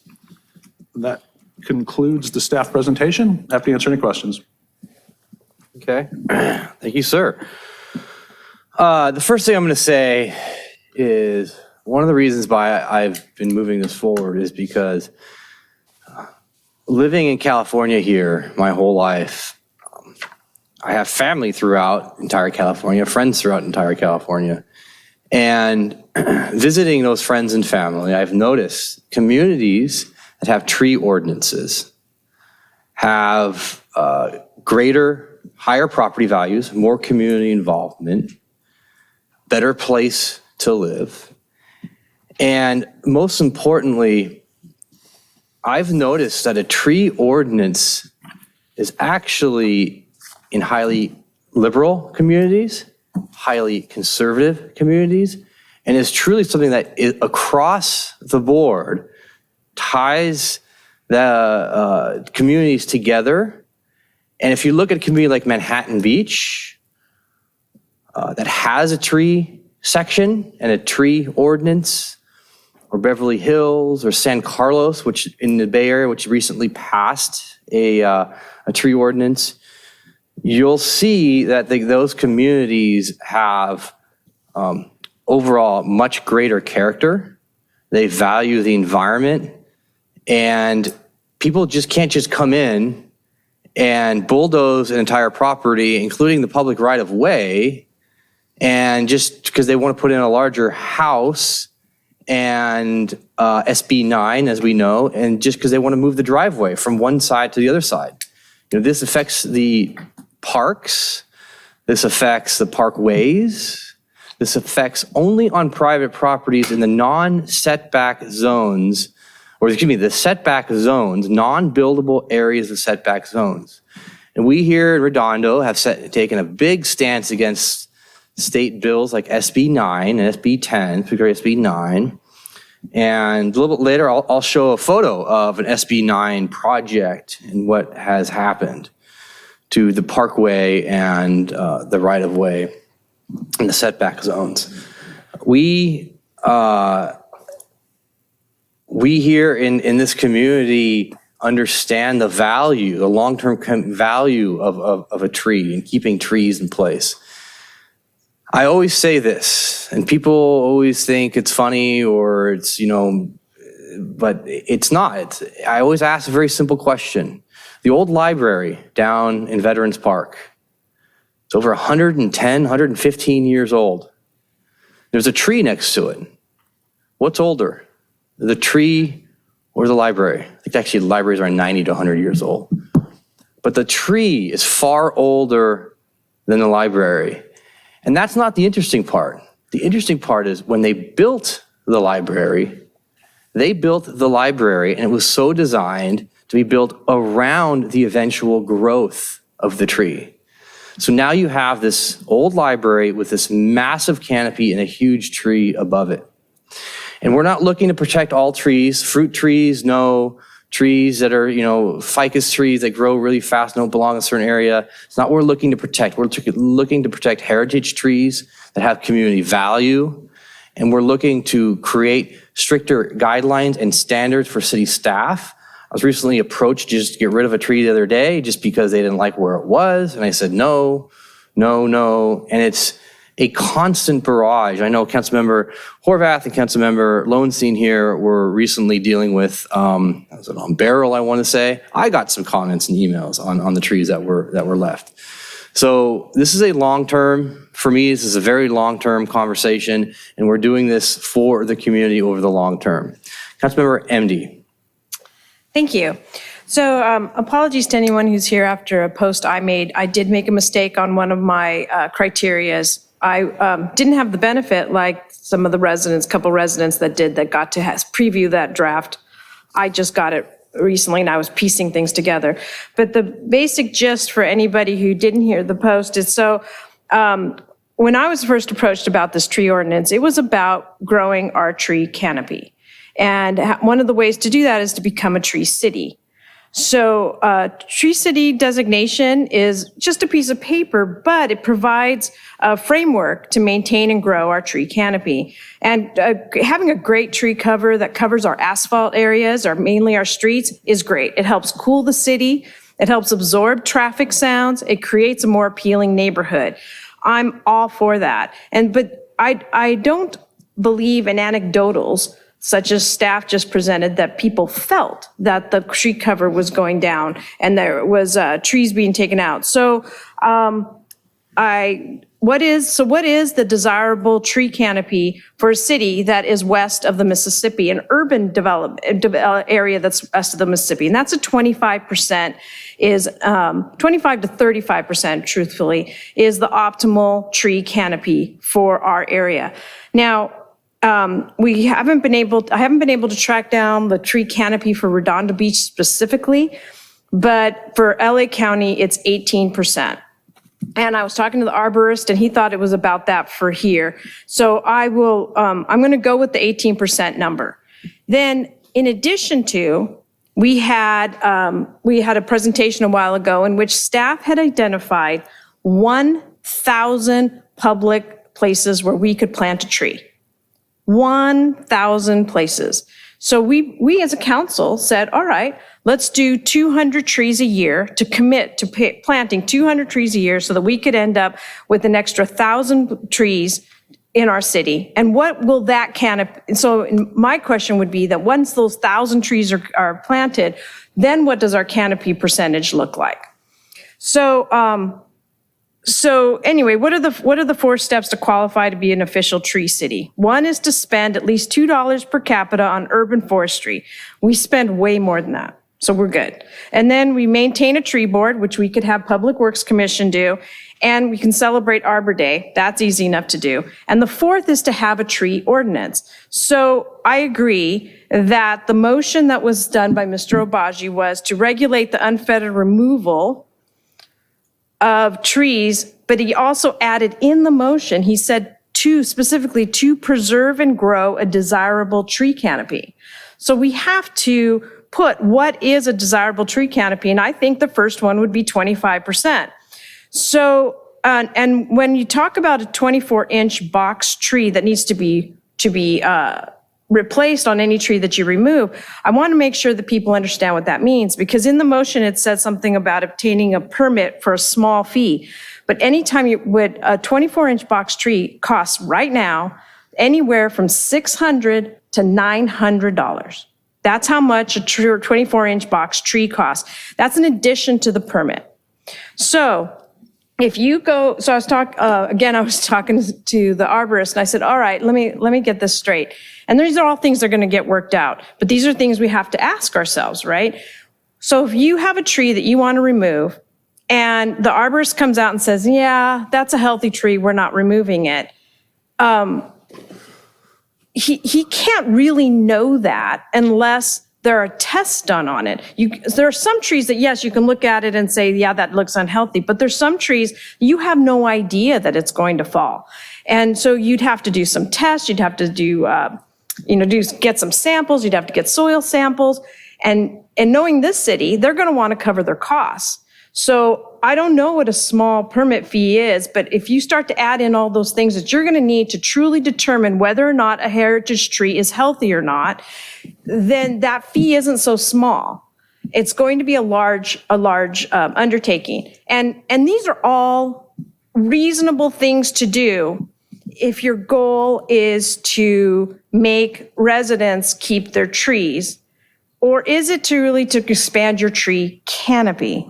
Which one is it? And so some thoughts on that. So my experience is that residents and neighbors, they truly treat every living thing with kindness in the city. Most people respect the trees, they value the trees, they understand their importance. I'm not saying everybody does, but most people value trees. And you got to, when you're talking about instituting substantial fines, as staff just told you, what I just want to be really clear what that was. That was discussed as $15,000, okay, is what the fine would be if you don't get a permit. So I don't find it to be my job to judge others, because you don't know where they are and subject to their place, their time, or their circumstances.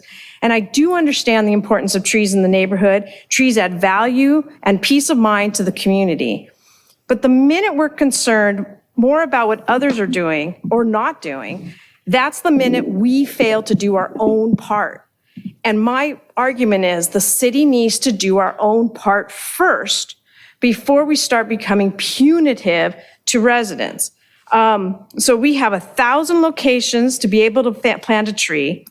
And I believe, if we're going to go anecdotal, that once we do that, we'll have a 25% goal to the tree canopy. And once we reach that goal, we can then decide whether or not to go up to 35%. And then maybe that's when we do some either incentivizing, we can look at medians, we can add trees to medians that have large streets, because then that actually slows traffic. That's a future council's problem.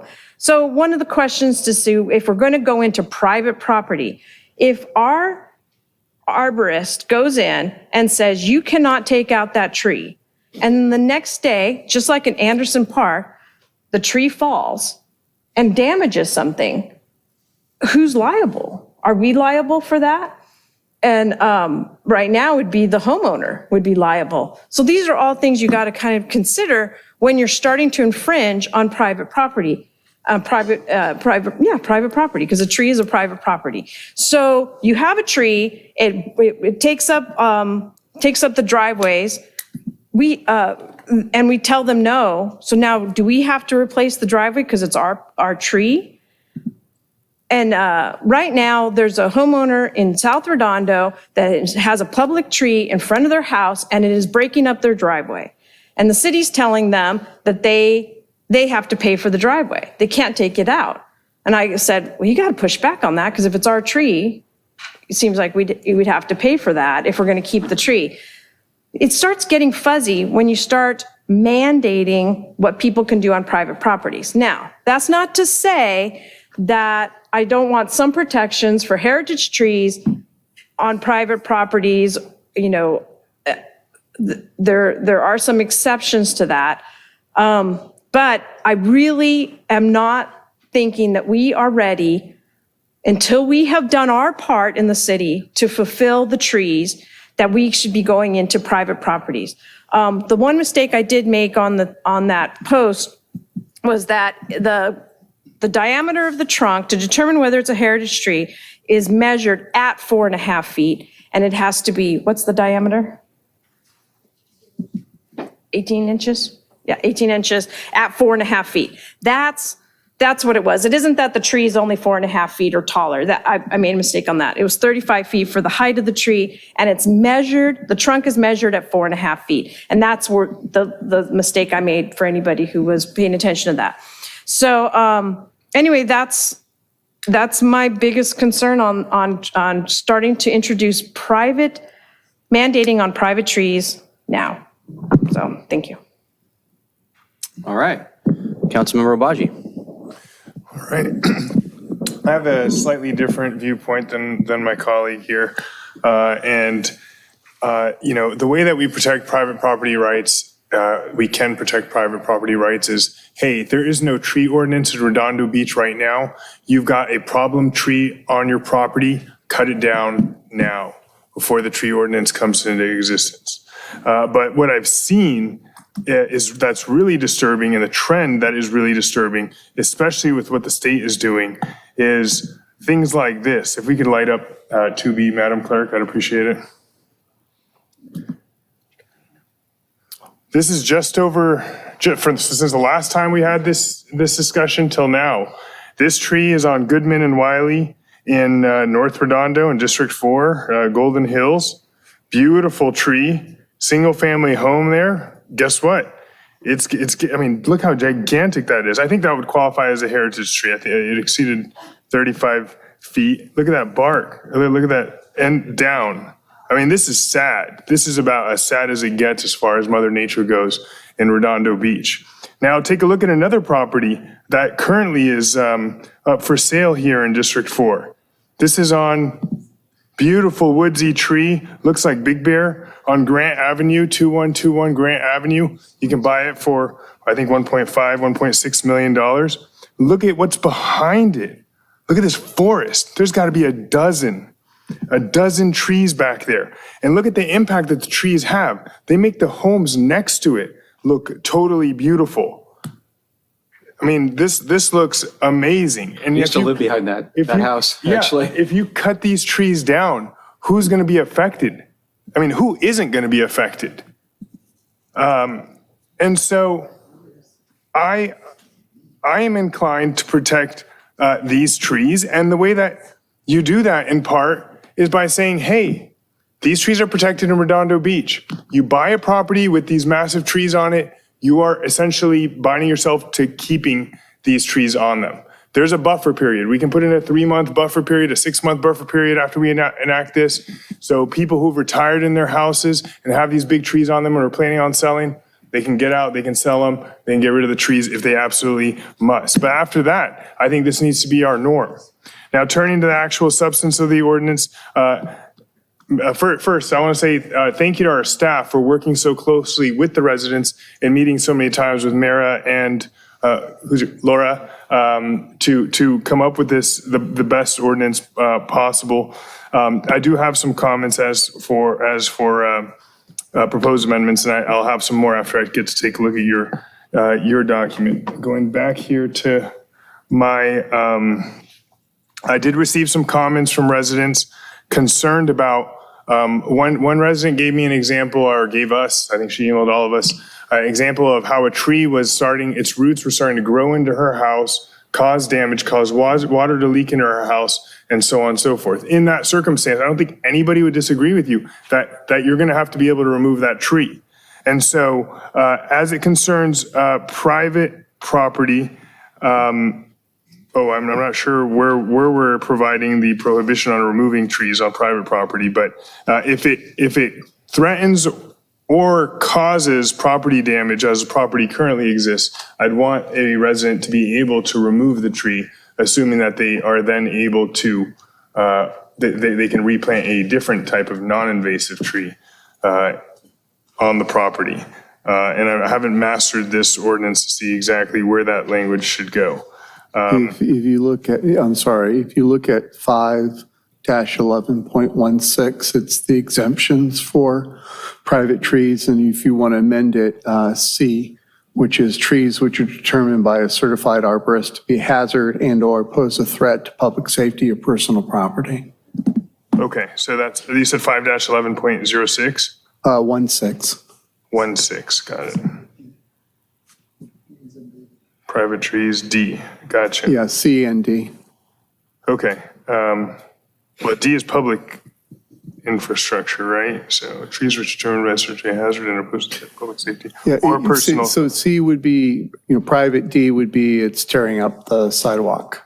Okay, so a threat to public safety or Personal property. personal or real property, right? However you want to amend it. Yeah, It's so I just- would add in there at, are we showing the screen? Can you share, Madam Clerk? Madam Clerk? 2B. So I would add in here at C, public safety, personal or real property. Because personal property just refers to things, real property refers to actual, or I guess maybe real property or structures, existing structures, sure. So just And make that a little more. Ms. Park, you're present on Zoom recording all this? Hopefully. But this is 5-11-6.16 subsection C. Get her on. And I am. that's, Okay, thank you. thanks. And that's, for now, that's what I've been able to digest. I'll look over what they've supplied. I'll reserve comments for later. Thanks. Okay. Hold on. I think Councilmember Lowenstein. Great, thank you. First off, I want to thank Mara and Laura for all the work you've done. I know you've been champions of this and trying to produce a tree canopy for our city. For a variety of reasons, as Nils had said, lots of trees makes nice neighborhoods, property values go up, et cetera. Everybody knows this. My issue is private property. While the intentions are good, I believe it's a bit of overreach for the city to start regulating what goes on private property. People buy houses knowing that the trees are there. And as much as I want to protect those heritage trees, it's not the city's property. And I'm concerned about people's rights being undercut.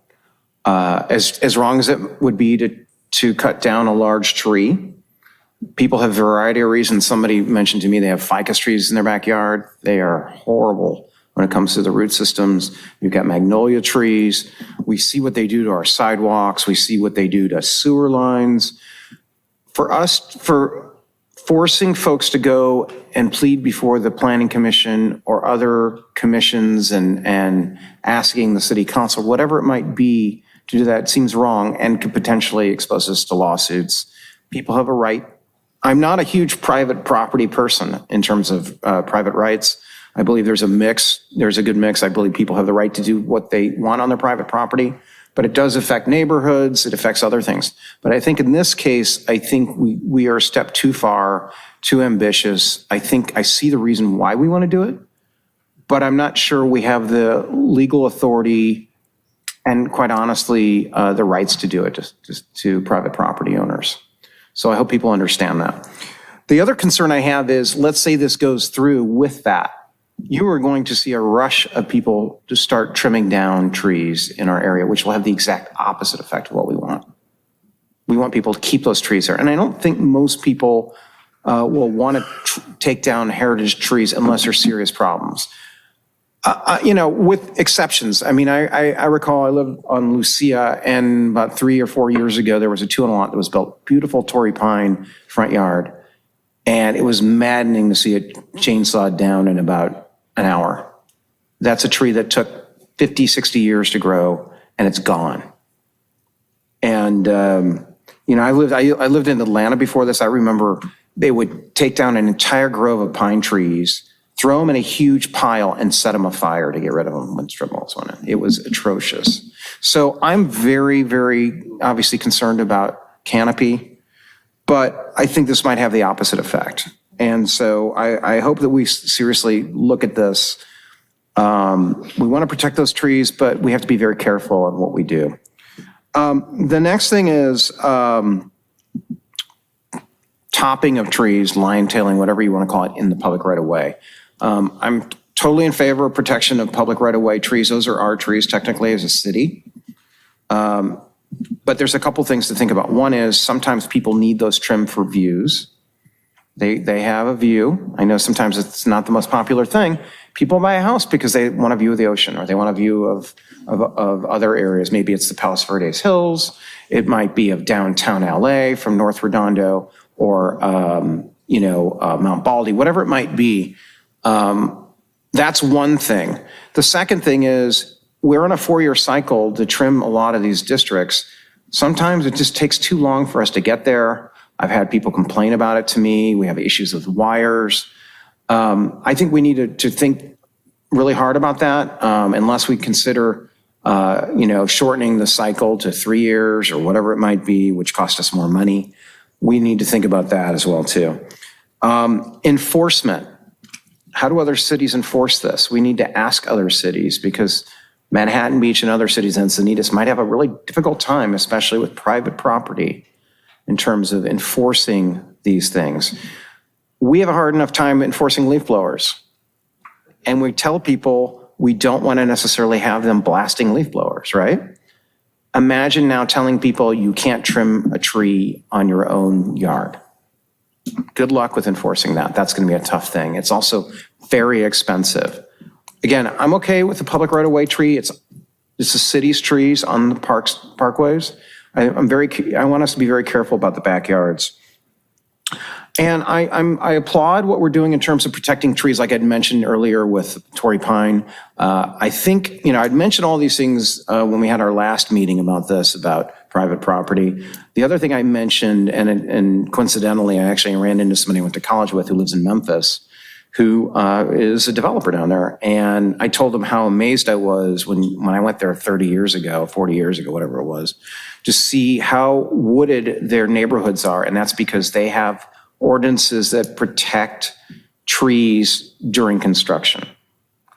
And it's difficult here because we have a lack of land here. We also have 2 lots. And one of the biggest travesties we've done as a city is when we put the R1As, the tall and skinnies, we don't have parkways. And so I'm in favor of us actually requiring people to put them in their yards, and even the city paying for that, because I think that's a great way of making up for it. Because people are going to have to care for them. They're expensive to care for, but I think we should, as a city, if we ask them to do it, we should pay for that. Finally, Mayor Pro Tem Nierenheim, could you show a picture that I emailed you? 1A, please. For those of you who are thinking we're going overboard on some of these things in terms of the tree ordinance, take a look at this.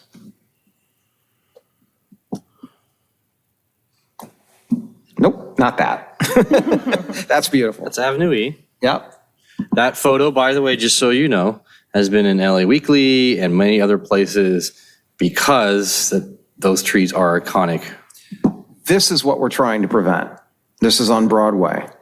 Look at what happened. And we don't know the reason why this tree was just hacked. Private or public property? It's a palm. It is actually a church parking lot. Is that private or public property? It's private property. Right. So that's in a buildable area zone? Yeah. So this is the other side of it, whereas I am against necessarily regulating things on private property, but also this is the other side of it when we don't regulate it. Now, it could have been there were rats in the palm tree. Who knows what reason it was there? That's a problem. So we have to have a good balance here between private rights and protecting our canopy and also the coverage of trees in our neighborhood. This is ugly. Nobody wants to see this. I hope there's a good reason why they did this, but my gosh, right? So I still think the tree ordinance is a great thing. I think we need to be careful when it comes to public versus private property. I'm all for protecting our public property. As Councilmember MD mentioned, planting a lot of those trees like we mentioned.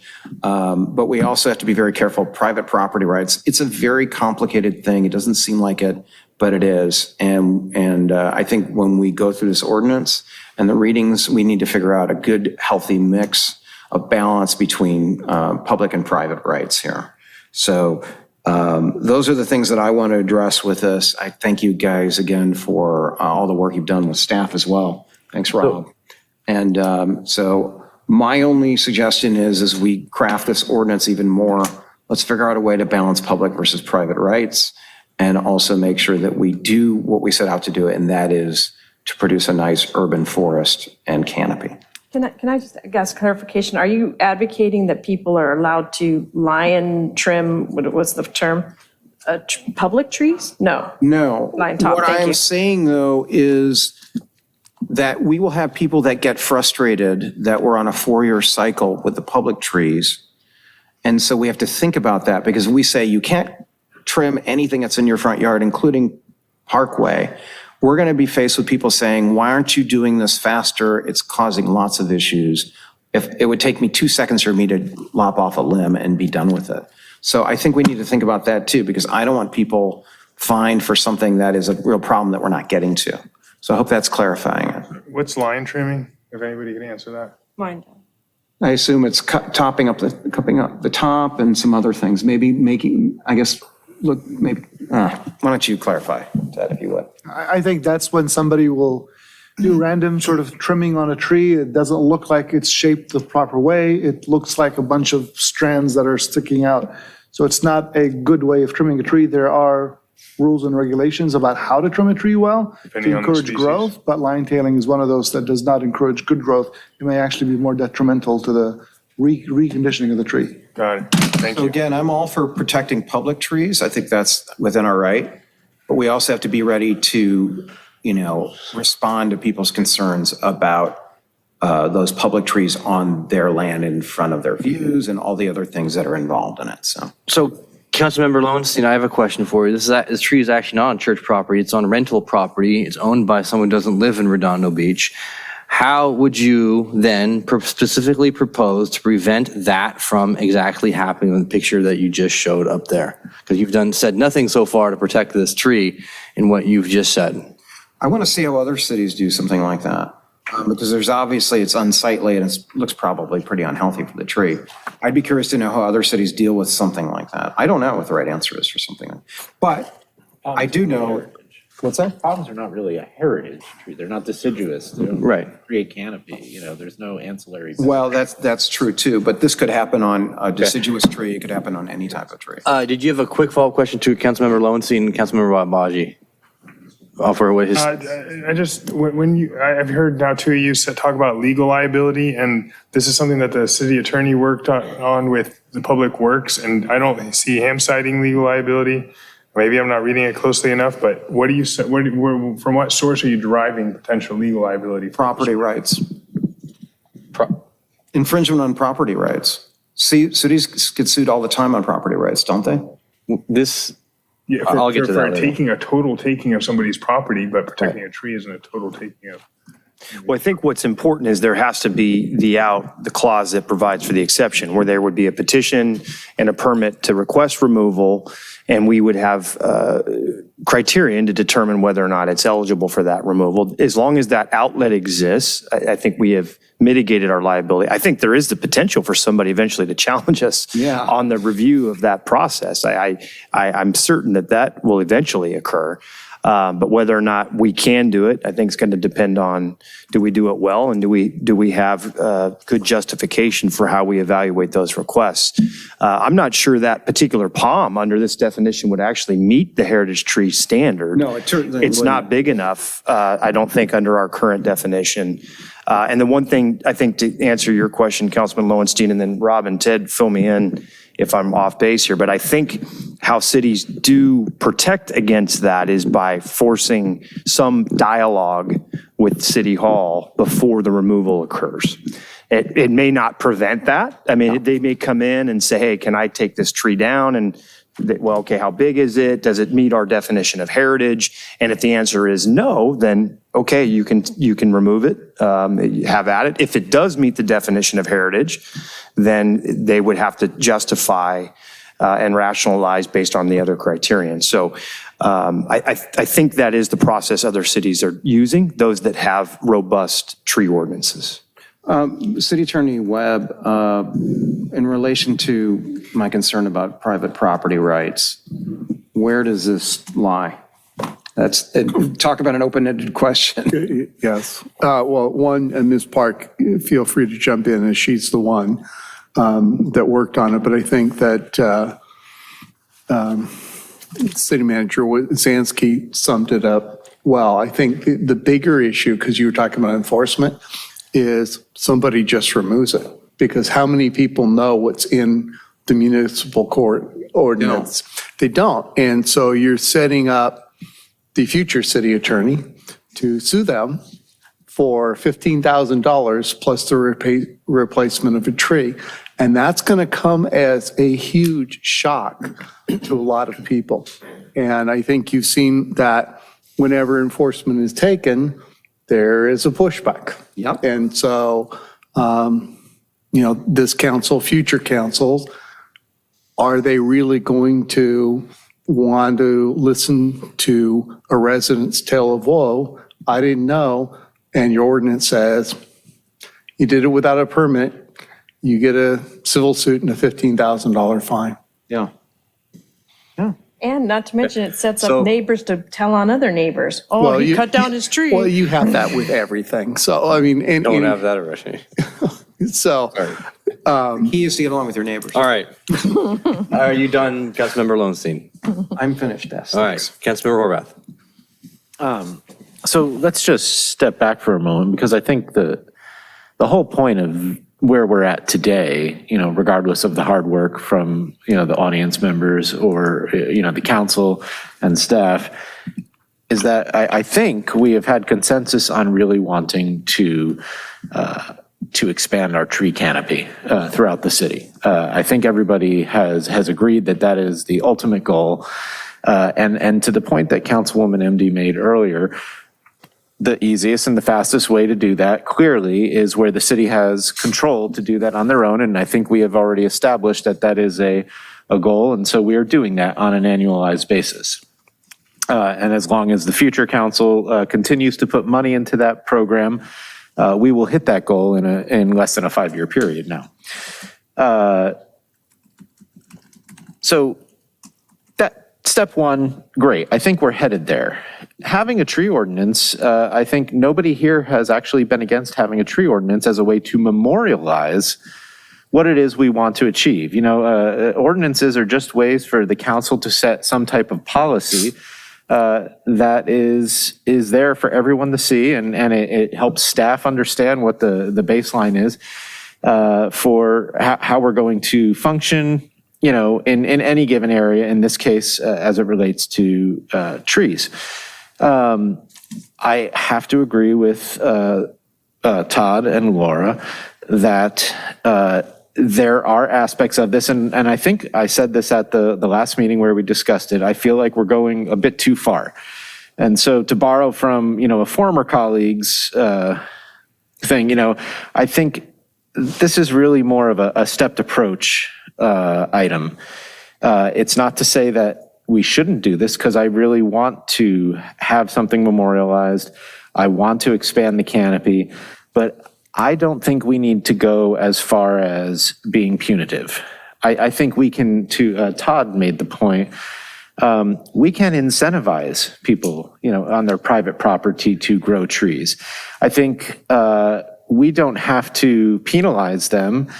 I don't think we have to tell them what they can or can't do, but to the point that was made by Councilmember Obaji, and then and Councilmember Lowenstein alluded to it as well, there really should be a broader discussion as it relates to redevelopment on a property.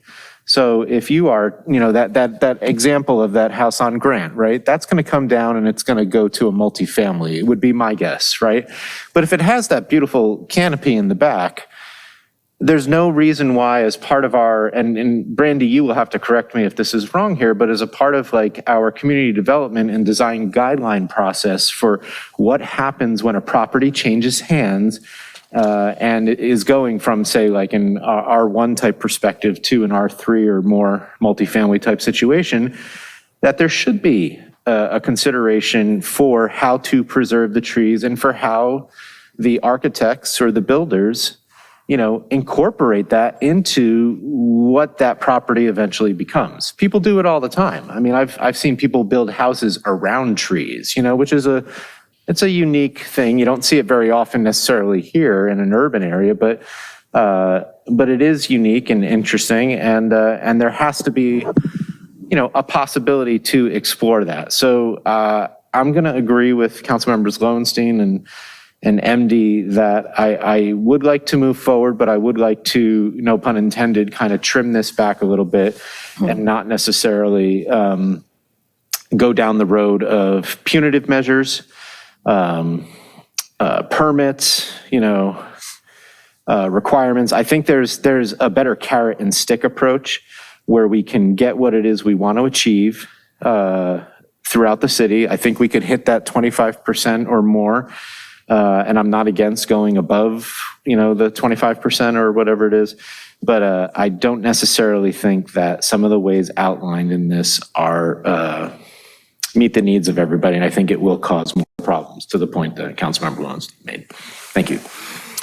So property rights are not, you buy a piece of property and you do whatever you want to do on your piece of property.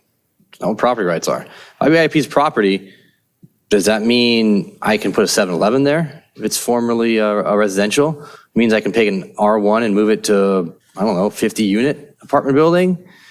Does it mean that I can put a commercial building there and provide no parking, provide no impacts to the community, no, ordinances that we are doing now is just copying what other cities have done? To say that, so and make that point, I want to read to you exactly Manhattan Beach tree preservation regulations, how far behind we are on this. In 1993, the City Council passed an ordinance to protect the trees in the front yard in residential, quote, tree section, unquote, of Manhattan Beach. In 2003, the ordinance was expanded to all areas of Districts 1 and 2, which includes all residential properties excluding the beach area. In 2006, the ordinance was further revised to protect trees on the street side yard on corner lots, providing pruning guidelines and requiring planting of new trees with new construction projects. If you want to remove a relocated tree or do construction near a tree in the 20-foot front yard or the street side yard of these areas, you need a tree permit.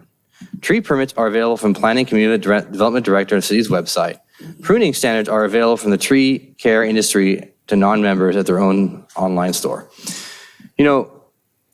I find it curious that we're talking about property rights and yet we regulate and allow certain things to happen on private property rights, from height, size, density, lighting, use of different materials on a building.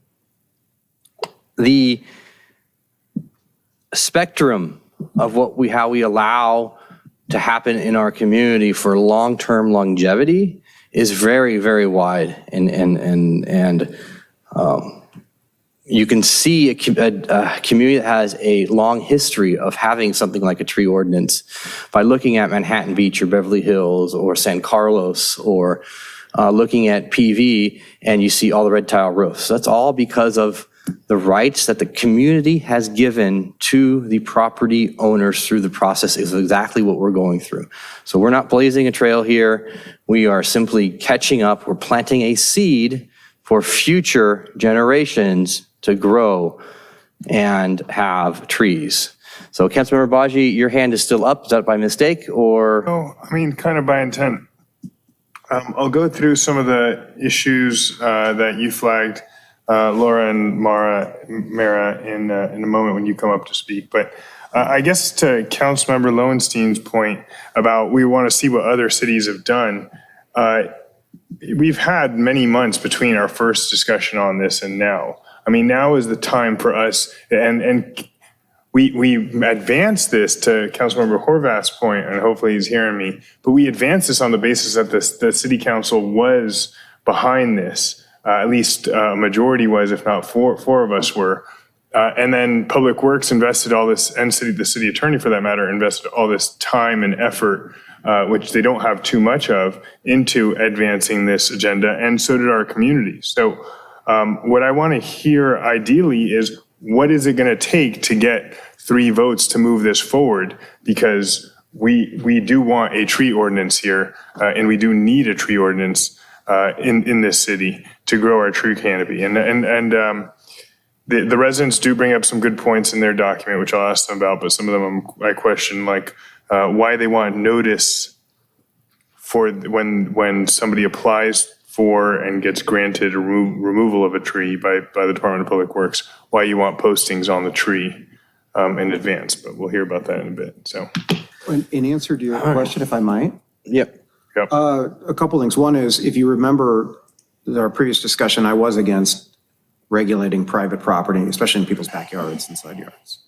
So that hasn't changed for me. I agree. And it was a 5-0 vote, and we agreed on going forward with it, but the same people who were concerned about the private part are still objecting to it now. Right. And I think, I'm in favor of a tree ordinance. I think I champion that. That's a great idea. I think at first, though, we need to make sure that the public right-of-way trees are taken care of. And that's been said a number of times. And Manhattan Beach, as far as I know, does not have it for backyards and side yards. I believe it's for front yards. So it's a little bit different. They're trying to, I believe, produce a nice tree canopy in the tree section.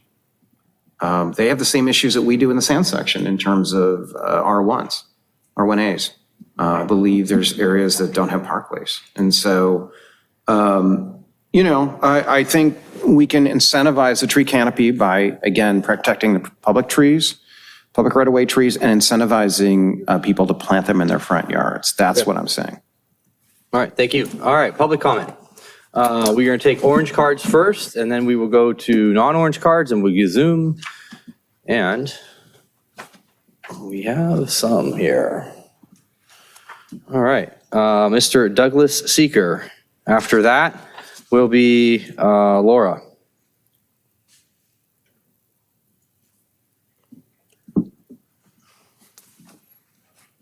Douglas Seeker, District 5. The task of covering every possibility concerning the planting, removing, and maintaining a wide variety of tree species is daunting, to say the least. This draft ordinance establishing a tree protection and preservation law, although well-intentioned, is in some respects too intrusive, too restrictive, and too punitive concerning private property owners' rights. We are most concerned about the restrictions placed upon a property owner's right to plant or remove or relocate trees within their private property boundaries. Imagine a resident wanting to construct an additional dwelling unit in their backyard in the very location which stands a tree. Under this ordinance, the acquiring of a permit, in addition to what would be involved lengthy inspection and approval process, all pose a heavy and burdensome expense that would fall solely upon the shoulders of the property owner. The entire process and the permit fees required to remove a dead, decayed, disruptive, or diseased tree are unreasonable and punishing. Imagine again an economically stressed family or retired persons living on a limited income having to pay these unrealistically high permit and inspection fees in addition to paying for the cost of removing the tree itself. There are also a myriad number of residences in the city that have completely re-landscaped their front setbacks with drought-tolerant plants set in hardscape or have artificial turf in order to reduce water usage as suggested by local and state water officials. To legislate that a tree now be planted in such a situation will require a greater amount of water used during our present drought is confounding, counterproductive, and counterintuitive, as well as now having the added and ongoing expense of trimming, pruning, and cleanup fees that would ensue to maintain an unwanted tree. Despite the recent and heavy rainstorms California has been experiencing, we are still in a state of drought. It is estimated that we would need 3 to 5 years of present rainfall to break this drought cycle. This may not be the best time to institute an aggressive tree planting mandate due to the intensive water needs that both newly planted and established heritage trees require to survive, much less thrive.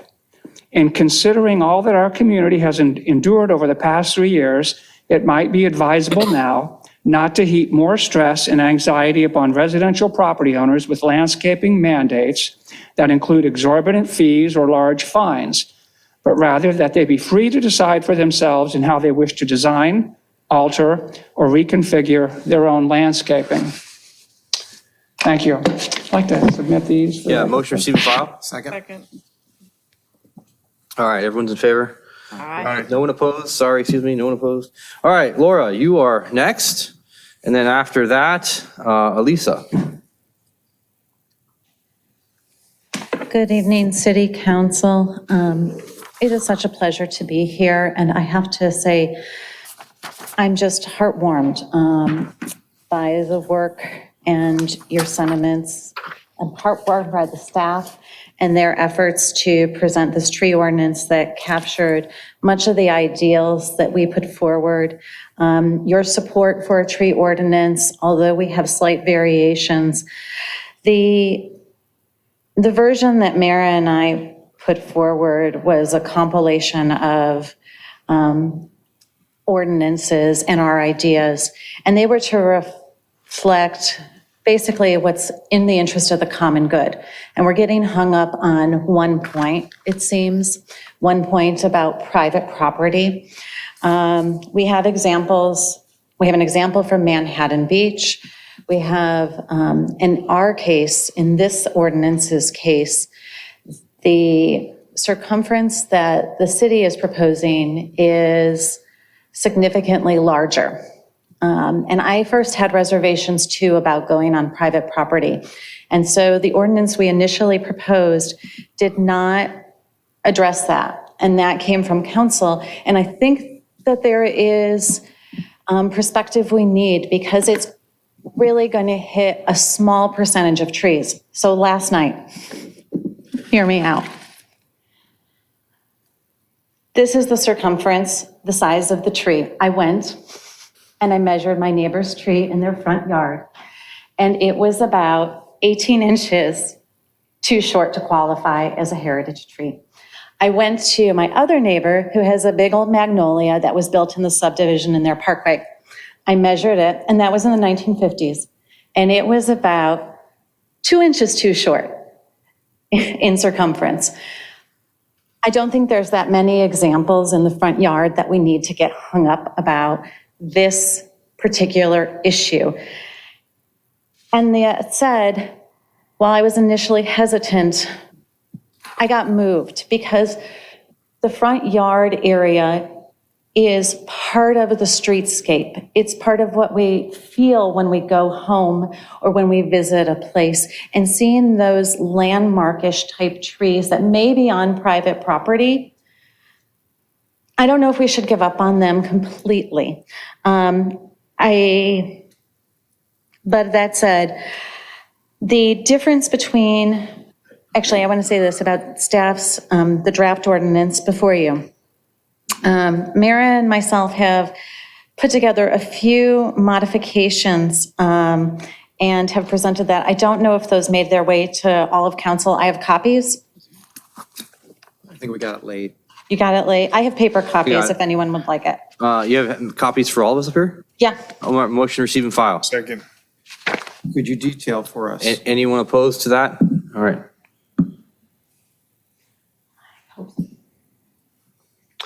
Motion to extension of time. Thank you. Could I invite Anyone Mara up opposed? here as well? Go for it. Can I just ask you a question while she comes up? What is the proposed circumference of a heritage tree? What do you propose as the I don't circumference for propose, a heritage? I'm sorry, we don't propose any change. It wasn't in our ordinance, it's in this ordinance, but I wanted to demonstrate that it's larger than Manhattan Beaches, so we're going to be really touching on fewer and fewer trees on private property, and that's my little independent study. Yeah. How did Public Works, if you can arrive at that number, if you know, Director Simon? That's just the number that's referred to in other ordinances, but it's really what we determined to be a mature tree, 18-inch diameter or larger. That's essentially part of it. Whereas Manhattan Beaches is 12. Okay. That's their diameter size. So we have, go ahead. On that note, I just wanted to point something out. So all over the city, when you build. Actually, can we do this separately? Sorry. Can we have you come afterwards? Sure. Okay, but I'm going to jump back to that point. Yeah, that's fine. That's what That's you want fine. to say? Thank you. Sorry. Okay, are you done? Or? Sure, I can be done, and you can ask questions about the proposed amendments. Okay, if you have any like. questions? You have a question? Councilmember Not Rodgers? this second. Not yet. Let's hear from Mayor. Okay, we're gonna. But we can call you We'll back call up. you back up. All right. Next one up is Lisa Beely. No, not you, sorry. And then after that is Vicky. Thank you. Elisa Beely, thank you, council. I live in District 5, Redondo Beach resident. I agree with a lot of you tonight. I understand the importance of having a tree ordinance. It definitely makes sense. I do have some concerns. A lot of them have been mentioned, but I just wanted to reiterate. One, we definitely feel, my husband and I, that this is a bit of a government overreach, just like Councilmember Lowenstein had mentioned. It's expensive to live here, and it's expensive to be a homeowner. It's expensive to maintain your property. The permit fees that we've talked about, the $15,000 punitive fee, the cost to plant a tree or to buy the tree, and then I haven't heard anyone also talk about the cost to also plant that tree, which sometimes is just as much as the cost of the tree itself. So you're stacking up quite a bit of fees.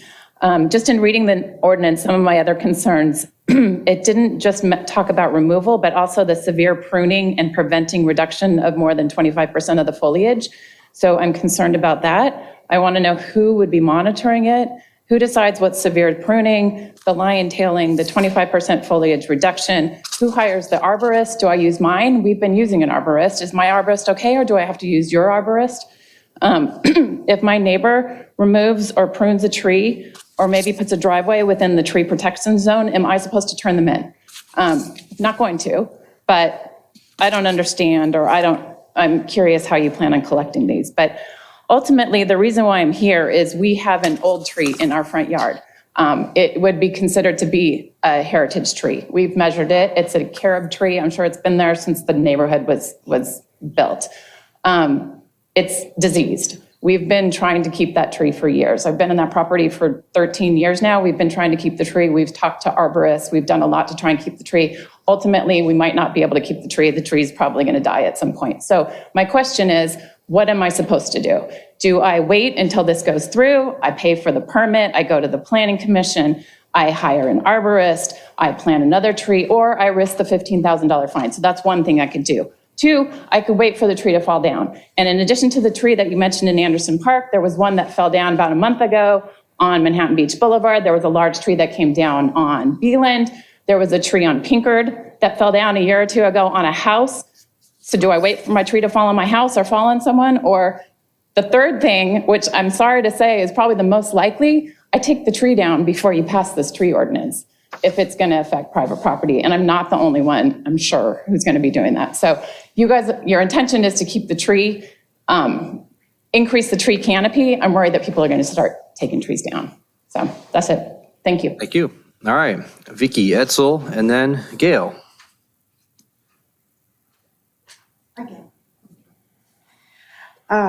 City Council. My name is Vicki Etzel. I've been a resident of Redondo Beach for 31 years. I am not in agreement with any city ordinance requiring permits to cut down trees on private land. The city, I feel, has no right to force landowners to adhere to the Redondo Beach City Council regarding trees on their private land. Usually, people cut down trees for good reasons, such as they've been talking about tonight, due to problems with their trees, might be infested with a bug, sick tree, or it has already died, or is causing root problems with plumbing or cracking a sidewalk or driveway, which might be dangerous. To require people to obtain a permit for their private land might cost them more money than cutting down a tree and replacing it. I think the lady before me said it very well. Most people like their trees unless there is an issue. And like the lady behind me, before me, she's trying to keep her tree. Sometimes they want or need different trees on their property. In the future, with drought issues, and as one gentleman said, we are still in a drought, it's also possible that certain water-hungry trees will die from lack of watering and need replacing with drought-tolerant trees. It would be inconvenient to residents to be required to obtain permits and could be costly. Do you know how long it takes to get somebody to pay attention to you in the city when you need a permit for your housing? It takes a long time. I do not believe the city should have the power to approve or turn down a request to cut down a tree on private property. The draft of the Redondo Beach Tree Protection Ordinance should delete all sections pertaining to private trees, section 5-11.14 and onward. The city should only be concerned with public trees owned by the city. By the way, cut down that big, huge tree that there was a picture of earlier, probably costs a minimum of $10,000. I don't think people really want to spend that kind of money unless they really have to. To make a profit. It's very expensive to cut down a tree or have it cut down. Anyway, thank you very much. Thank you.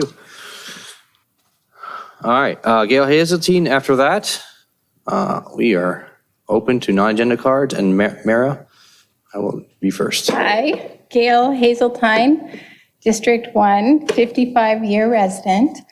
Mara and Laura have done a ton of work on this. They went in front of all the appropriate committees. They came in front of the Planning Commission. They've been in front of council before. They've worked with staff. Trees are wonderful. This is a wonderful thing that we're trying to get done. They beautify our city. They encourage wildlife. They encourage bugs for wildlife. They capture carbon. They have a cooling effect, which Councilperson MD mentioned.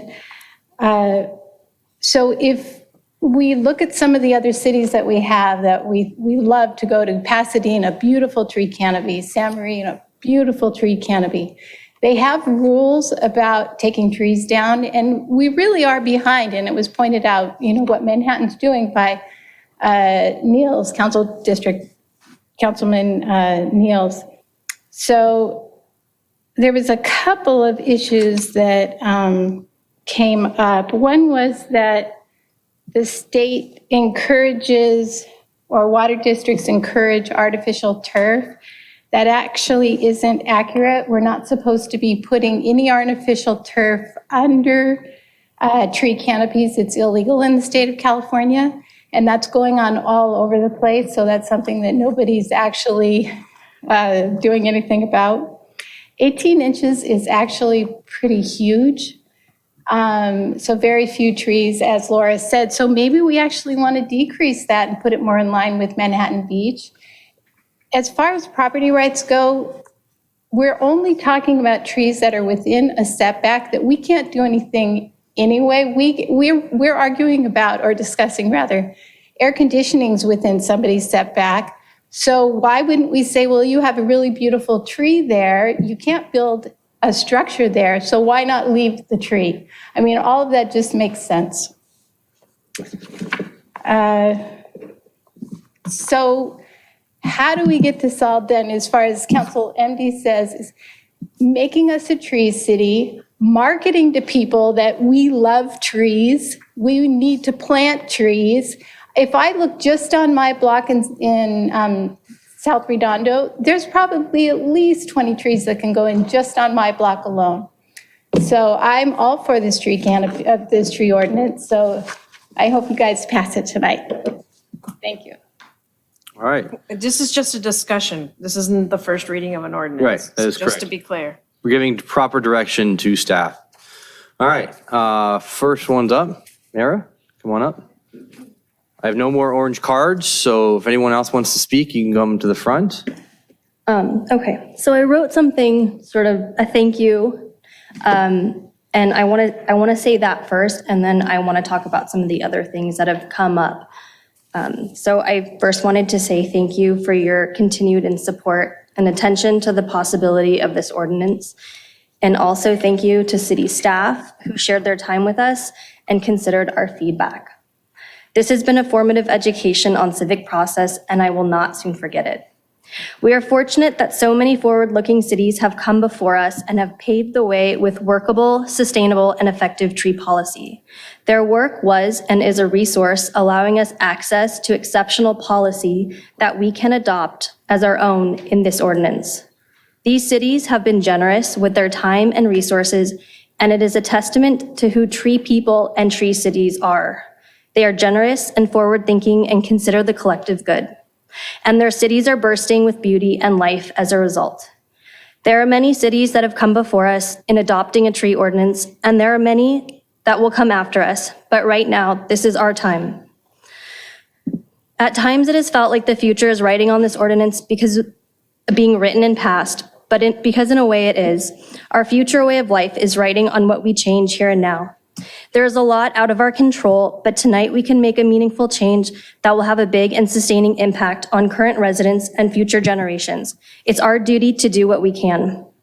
My hope is that tonight we will walk away from this meeting with a consensus and a path towards an ordinance for the city. I just wanted to say thank you for all you do. I know being a public servant is not easy, and thank you to all the residents who have supported this and showed vision. And in addition, I wanted to speak a little bit about protections for trees on private property. So right now, and just as a note, all the questions that have been posed today by City Council, there's answers for. And if it feels like there's not a cut and dry answer, it's because the answers are not cut and dry. They're super nuanced because every situation is different. And so there's lots of city policy out there that talks about every instance and how you manage it so that people can remove a diseased tree quickly, safely. Her tree is diseased. There's a way to remove that. City of Manhattan Beach is a really great example of something that's been working since 1993. I think we deserve to have a tree ordinance just like Manhattan Beach. They have really nice things, we deserve really nice things. So anyway, back to the point I wanted to make. We already require trees on private property as part of development requirements. So I think in District 1 right now, Motion to extend. my time is up. Second. Anyone opposed? No, go for it. Okay. So right now, I think in District 1, I could be wrong on the very specifics of this, but if you build a house, you have to have maybe 1 or 2 trees on your private property in order to get your certificate of occupancy. They're not going to give that to you. You can't move into your house legally without those 2 trees on your property. I think it actually might be 3, but some of them can be in the backyard. In North Redondo, where you don't have a city parkway, you need to have a tree in your front setback as well. We require that in order to move in order to build these things. So it makes sense to me. It's not a huge jump to write in our municipal code that those trees that we're already requiring are protected. They are on private property technically, but they really, they're part of the urban canopy. And the experience you have walking down the street, that's for everybody. It's not just for the person that owns that one house. I could really go on. In terms of the amount of trees, let's talk about the city was supposed to plant 200 trees a year, right? That actually came at one of the meetings that I was at before 2021. They asked Public Works to increase the amount of trees we were planting every year. And so that year, they didn't get to 200 because they're busy. Like, we understand things happen. They got to 102, 43, we had 43 tree removals and we planted 102. So basically we had net 59 trees that year. So at that rate, since we're sort of kind of, working with generalities, it would take us 16 years to plant 1,000 trees. So the reason for the ordinance is to grow the canopy, but also keep what we have. And that's with protections. That's kind of, like I said, all your questions have answers to them. We went through this with Public Works, yeah, go ahead. Question for you. You asked for revision at section. Oh man, where I lost it. I'm gonna scroll through this.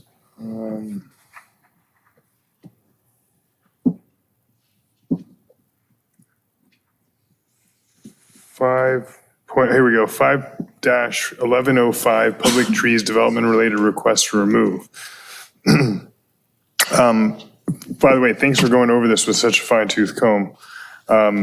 So I see that you want to add the bases for requesting removal. You want to add view obstruction, the age of a tree, or sorry.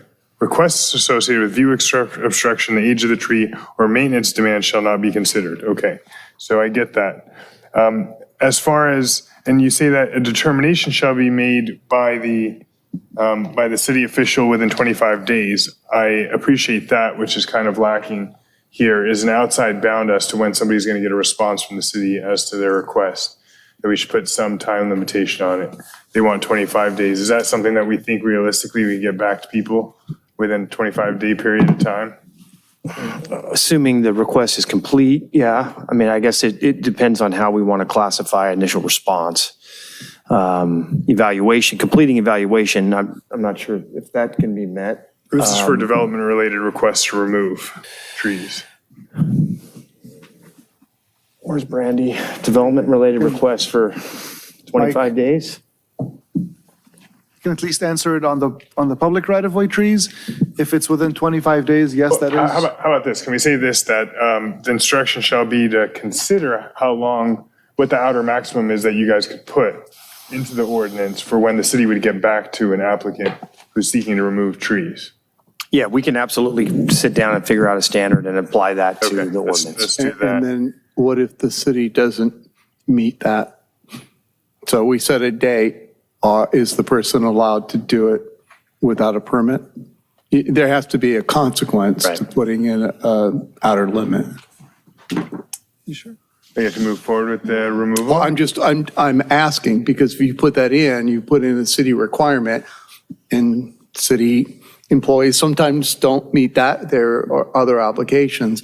What is the consequence? It's my understanding, what you're asking is that we put a date in there that we feel that we could meet in that review period. Right, and what the city attorney's saying is, and you don't meet that date, then It should be the what is the consequence? Yeah. Now, what I would hate to occur is to say, the consequence is you can remove the tree for development purposes, but the the architect gets the notice of what the decision was, but the contractor didn't see it. The contractor thinks they can go ahead and remove the tree, and they go ahead and remove the tree. So, And there's one other issue with this, which is very different from Manhattan Beach, is the way it's written is no person shall, any person who reminds it. So we're back in the leaf blower, the early days, in terms of if the homeowner hires Fred's, tree removal, tree trimming, and we don't catch Fred, we may not be able to enforce it. Manhattan Beach has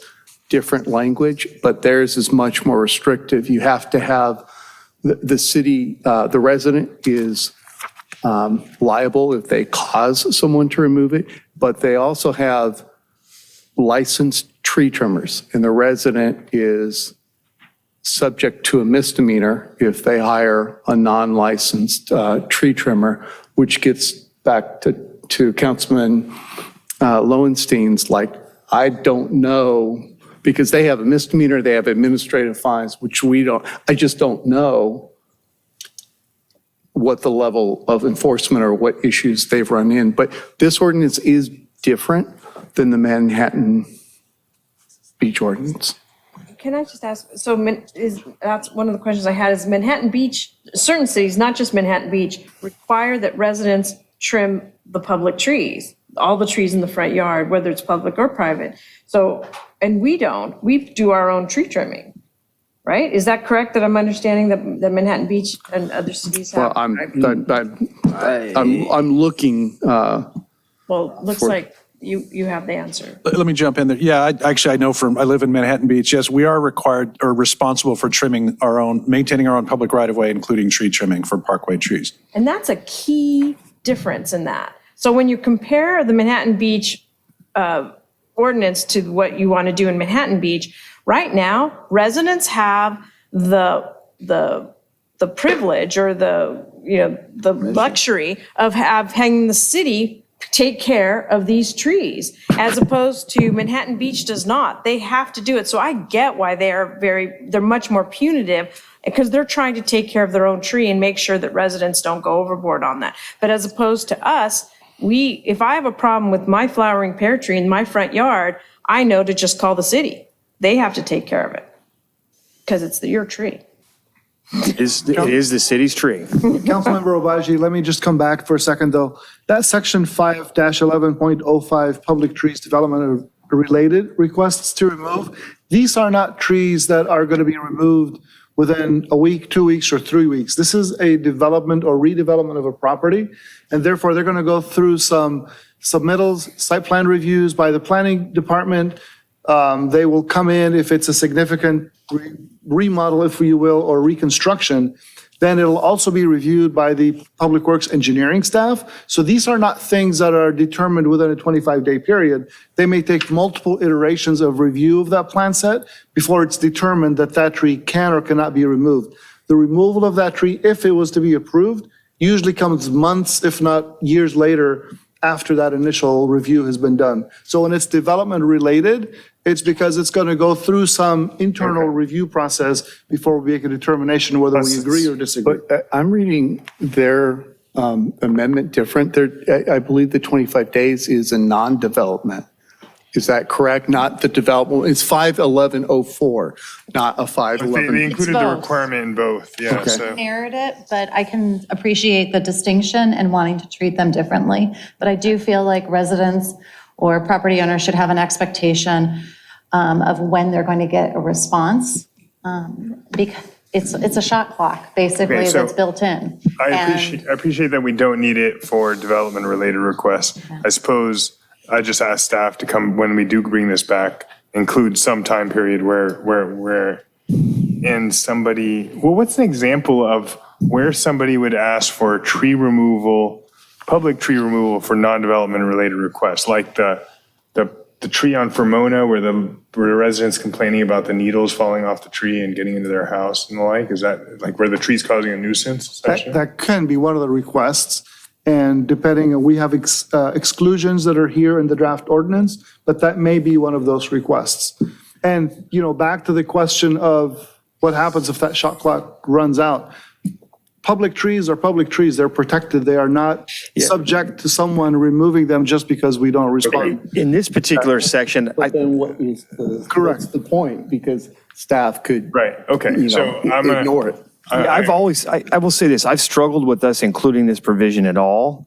It sort of opens the door for a parkway tree. It almost implies that there's a maintenance opportunity that the residents can have. We've not allowed that to occur at all. It's always been our tree. We've protected it. This was, I think, an attempt to try to be helpful to make sure people understood that we weren't going to trim for view or we weren't going to trim for we were basically making clear and unequivocal to residents how and when we trim parkway trees. If that's creating confusion here, I'd rather us take it out. Yeah, so I'm not going to add a timing requirement. As for you guys had a subsection D where you said 15 days prior to the determination to remove a tree, the city shall post a minimum of two weatherproof notices on site. Why do you want to provide a notice on a tree if the city did grant? So the city is the gate holder, right? They're the ones who are preventing people from cutting down trees.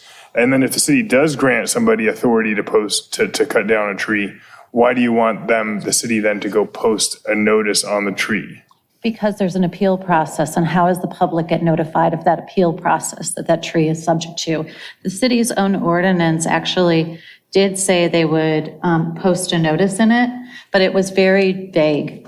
And so I'm looking for a specificity with where it's posted and the visibility of the signage.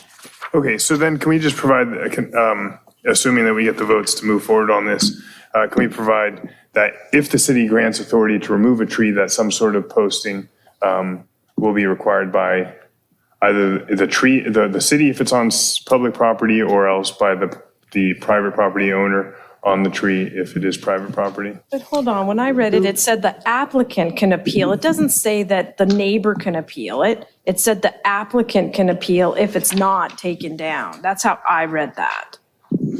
So it's not, so if the city, like to your point, if the city grants permission, it doesn't mean that the neighbor gets to come by and say, no, I object to you taking down this tree.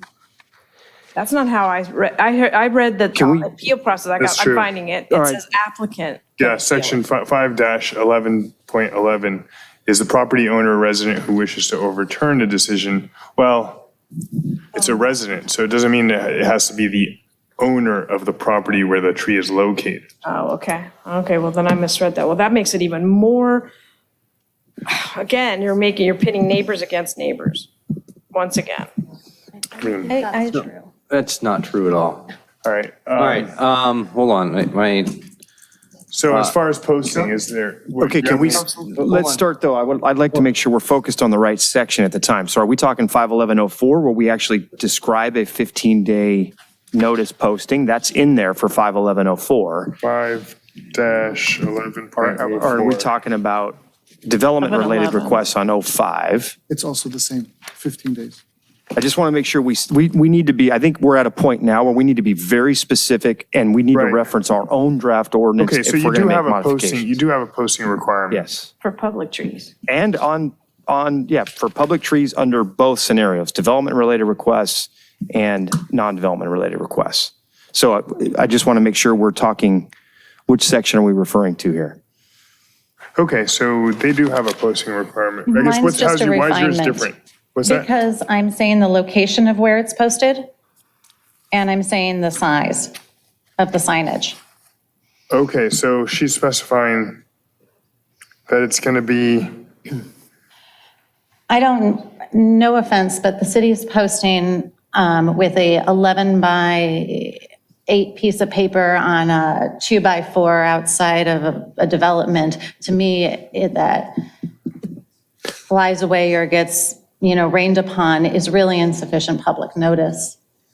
And just to be clear, the one that says or resident was for public trees. 5-11.25 is a private trees appeals, in which it says a permit applicant who wishes to overturn a decision of the community developer, they can then file an appeal. But nowhere in the private tree appeals does it say that a resident can then turn around and do an appeal. okay. Oh, that's a good. So just to be clear about that. So there's no reason to be posting on a private tree. Right, we're talking about a public tree. I just want to make sure. So public trees, fine. You guys can make as much rules as you want on public trees. That's a fine. The only issue I have is the private tree, and there's no reason to do Okay, so that. when somebody asks for an alcohol license, there's a notice, it's a large piece of paper, right? It's larger than 8.5 by 11. I don't even know how you would put that size of paper onto a tree. But Stable. It's a political yard sign. how about we start with this notice, and if it's problematic, we can come revise this later on in That's time. fine. Because Yeah, I think, so these were just our notes, like, Yeah, no, I we don't appreciate have that. to, like, if there's something that feels like we can move on from for more important things on here, we're open to that as Okay. well. So getting on to the meat, and I think I'm done with my questions with y'all for now. Thank you. Getting back to the meat of the issue and to address Hold on. Ms. Beely's point, if I may. We still have public comment. Oh, got Let's it. finish up public comment. Got it. Any other people from the public want to come down and speak? Well, you'll be first, and then Holly will be second. I'm Carl Leach. I'm a lifelong resident of Redondo Beach. And most of my life, I've been worried about our environment. We're in an environmental crisis right now. We have cities across California, across our nation, that are way ahead of us in trying to fight that problem. There's many things we can do. One thing we can do is join the fight. Now, I'd like to specifically talk about native trees and plants.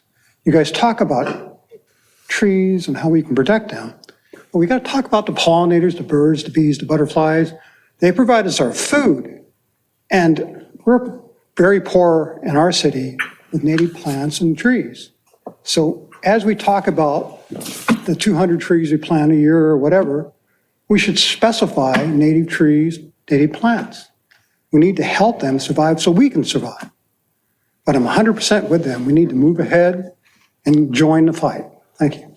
Well, just to clarify, we do have a list, the arborist has put together a list of trees that are preferred and with that in As I mind. drive around my neighborhoods.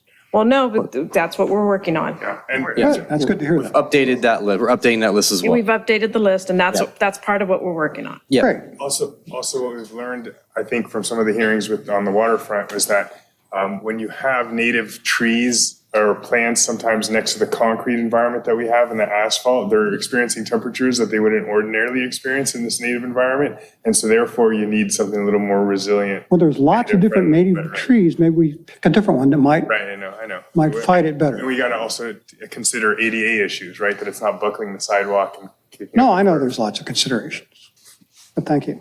All Absolutely, right. thank you. Thank you. Holly. Yeah, we are losing people on Zoom. Okay. Holly Osborne, District 5. Good evening, Mr. Mayor Pro Tem, City Council, and staff. Let me say, first of all, I am absolutely in favor of a tree ordinance that increases the shade on the sidewalks or streets so that our city becomes more walkable. This is of utmost importance with rising temperatures, and it is imperative that tree planting be encouraged. But I have some questions about definitions. I live in an R1 area where the sidewalks directly abut the street. In these neighborhoods, there are no parkways, if that is the term that you were using to describe the green area that is between the sidewalk and the street in other R1 areas, but not in mine. So what does exist is city-owned land on what you thought was your property. The city actually owns the first 8 feet or so from the sidewalk to some invisible line in your front yard. I would like to know what term you are using to describe that, quote, city-owned land on what looks like your property, end quote. It's not a setback. Is it an easement? Whatever it is, please define it, because I need that term for my next question. For the purpose of this email, by the way, which was in the blue folder, I will call it Area CG for City-Owned Green Space. Now, in this area CG, the city planted a tree in front of my house. Thank you, city. Over the course of the years, a root has grown from the tree towards my house on the part of the front lawn that I actually own. The root actually ended up lifting a pipe and exposing it. And I thought the gardener was just mowing too close.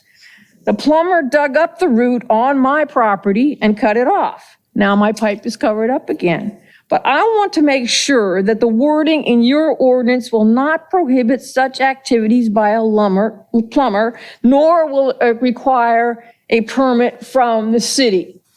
And so, well, could you tell me what you call that piece of land? I'm a scientist. I can't talk about problems when I don't have the definitions right.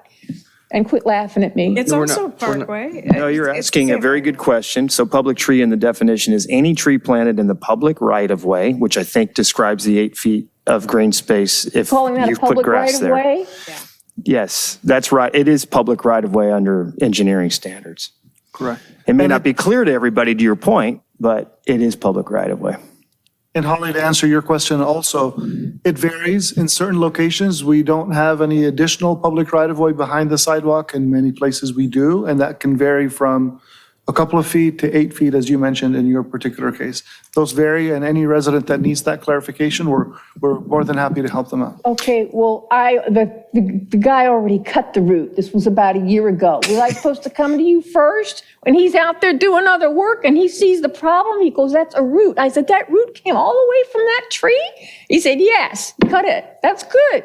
I paid for it. You didn't. But I just want to know that we still have the freedom to do these quasi-public, quasi-private trees, okay? that's not a removal of a tree. Oh, Right. dear. Prohibited I think activity. you guys understand what I'm asking, okay? No, it's a fair question, and if we can't clarify it by the end of the evening, we'll certainly clarify it by the time we bring Okay, the thank ordinance you. And I'll clarify that's part of maintenance, as you said. It's that route was part of the issue with one of your utilities. It is one of the exclusions that we have for maintenance in and around that. And to be clear, the definition. Section 5-11.03, is that right? Oh, wait, no, that's prohibited activities, so this would be 511. 5-11. I bet you some of these people didn't even know they didn't own all their front lawn, if that's the way they live in an R1 area. I suspect you're right. Okay, all right, And thank you. I would like to add for the record that the definition goes on to say 1107. park, parkway, median, easement, or any other city-owned property. So the definition is very expansive. Now, whether or not our residents will understand how that pertains to their property is another question. All right, next up. Hi, thank you for having us here. I live in District 1, and I live on a property, my husband and I, just like this lady before me was talking about, describing. I love the trees, always have, but when they have to come down, they have to come down. And then you put whatever you're going to put in, but ideally another tree. But the thing is I do not believe that the city should get involved in private property. And it should be up to me as a property owner to make that decision. And I always try to make a decision that is attractive and adds, ambiance. So, and most people in our city are like that. And I don't think it's necessary to be charging these heinous fees, fines and fees, permit fee. It's like, even that's expensive for a lot of people. So, and this brings up the cost of our properties. It's hard to afford property anywhere in California, but especially where we live. And I just think it's something that's not necessary. Thank you. Can I ask a clarifying question? When you talk about the tree that's on your property, what's the issue presented to you by that tree that you think you may need to come down? Just so I can see whether our ordinance would account for it. Let's say if it was getting into your plumbing. Right, okay, so And like this lady before me that, nicely. the disease. When you have a worker there, you got to make a decision. And, and he's got to cut the stupid root. And if the tree comes down, it has to come down, but you can't have a tree getting into your plumbing, whoever's tree it is. So, but it gets tricky, of course, when it's in the easement. Well, if it's sewer line with the easement, the city and the city tree, we provide services for that, free of charge. Okay, good to know. We use that plenty of time for people in Residence District 1. Yeah, well, we had to spend a lot of money on that. So, but anyway, I just feel it's something that we don't need to get into, and it just opens up a can of worms, for the city. I appreciate that. Thank you. Thank you. Next up. Good evening, everybody. I'm Jim Montgomery. I'm a 40-year resident of the South Bay, 30 years of that in Redondo Beach. Haven't seen you all for a while. I just got to tell you, I'm very grateful for what I'm hearing tonight. I'm grateful for the folks that have put this together and grateful for what I'm hearing from staff and also from council. I see all 5 of you want an ordinance, and I know there's going to be some effort here to work something out. And I think the main thing I want to point out tonight, which Mr. Leach actually already kind of pointed out, is just the habitat value of trees. And I'm glad to hear, right, that it sounds like you've got a list of trees that are native Californians. And I think that to me is what's very critical here. I would actually ask everyone to actually search for the 60 Minutes episode that came on about 3 weeks ago called The Vanishing Wild, right? 70% of our wildlife has disappeared since 1970, right? I mean, think about that. Imagine if 70% of the human population was gone, right, since the 70s, there'd be, right?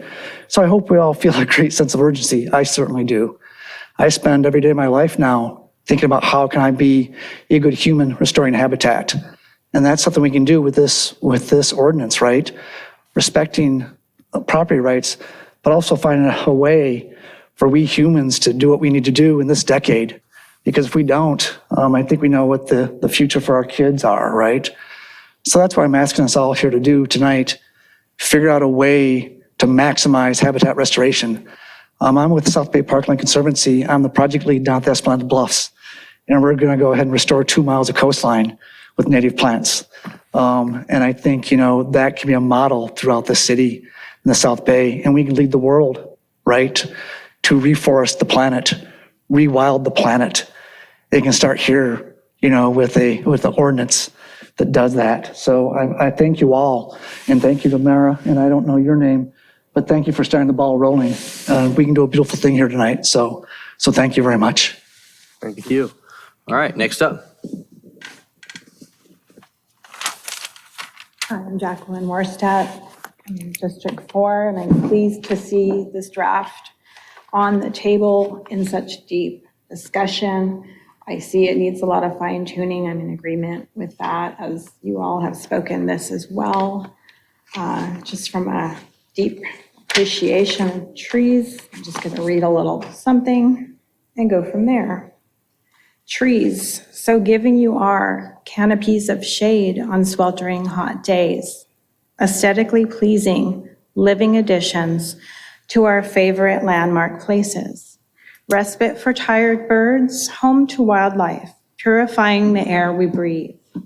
Elder trees, some here before many humans, a gift from nature to be cared for and cherished, well preserved and loved.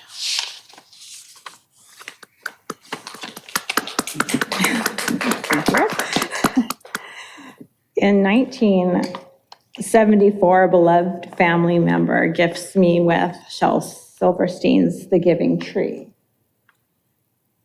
The tree metaphorically speaks to my heart, also instills a giving spirit in my being. The tree symbolizes strength, a canopy for rest, beauty, and all things wonderful for wildlife. I would really love to see Redondo Beach become a tree city, to expand and grow the canopy, again, with a fine tuning and deeper discussions. And I'd love to be a part of those meetings in the future. Thank you for all you're doing. Thank you for coming down. Appreciate it.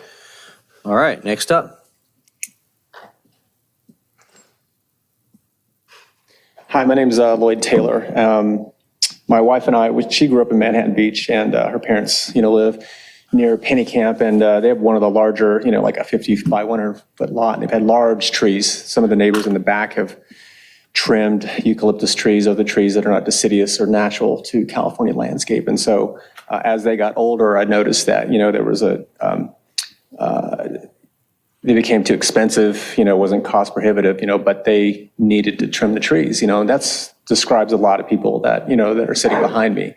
I'm all for trees, first of all. My background is I've lived in Redondo Beach for the last 30 years.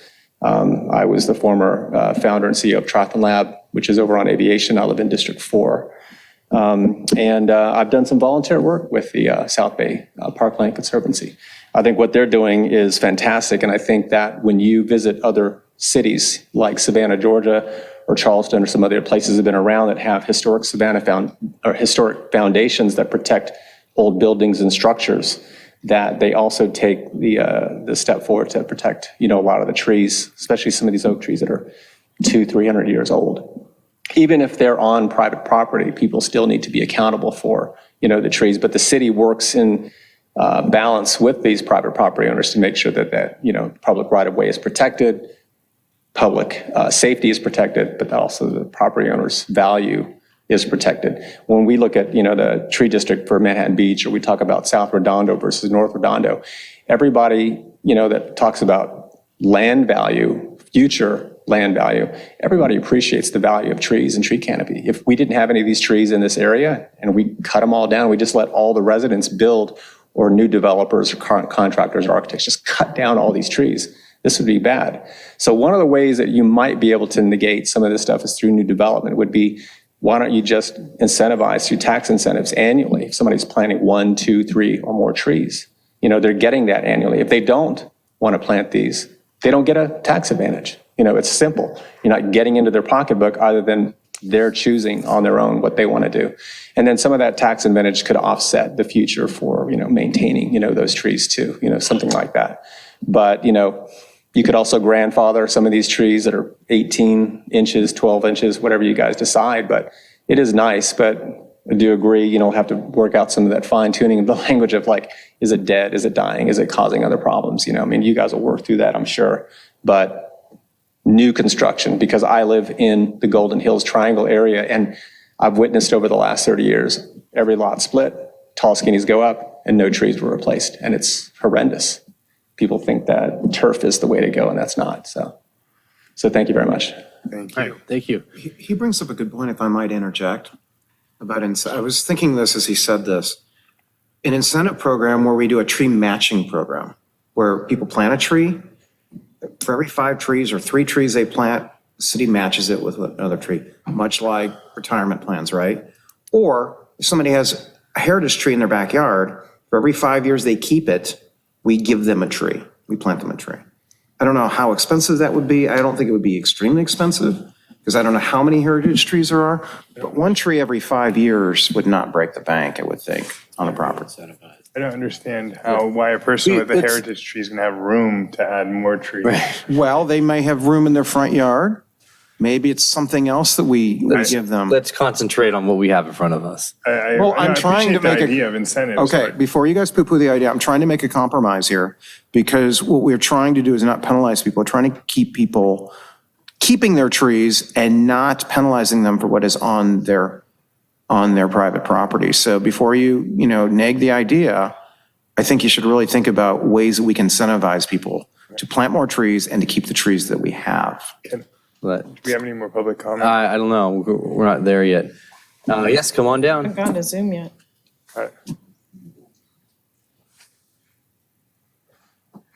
Betsy Rummery, District 3. I would suggest respectfully that if you want to pass a tree ordinance that includes private property, the city should just take ownership of all the trees.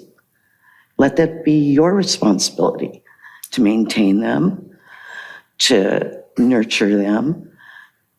And then if you don't want us to cut, if you want to cut down a tree, if you don't want to cut down a tree, it's your responsibility. It's your tree. It shouldn't be the burden of the property owner. It should be the city's burden. That's all. Okay, thank you. Any other people coming down in person? All right, Zoom comments. Anyone via Zoom? So, Polly,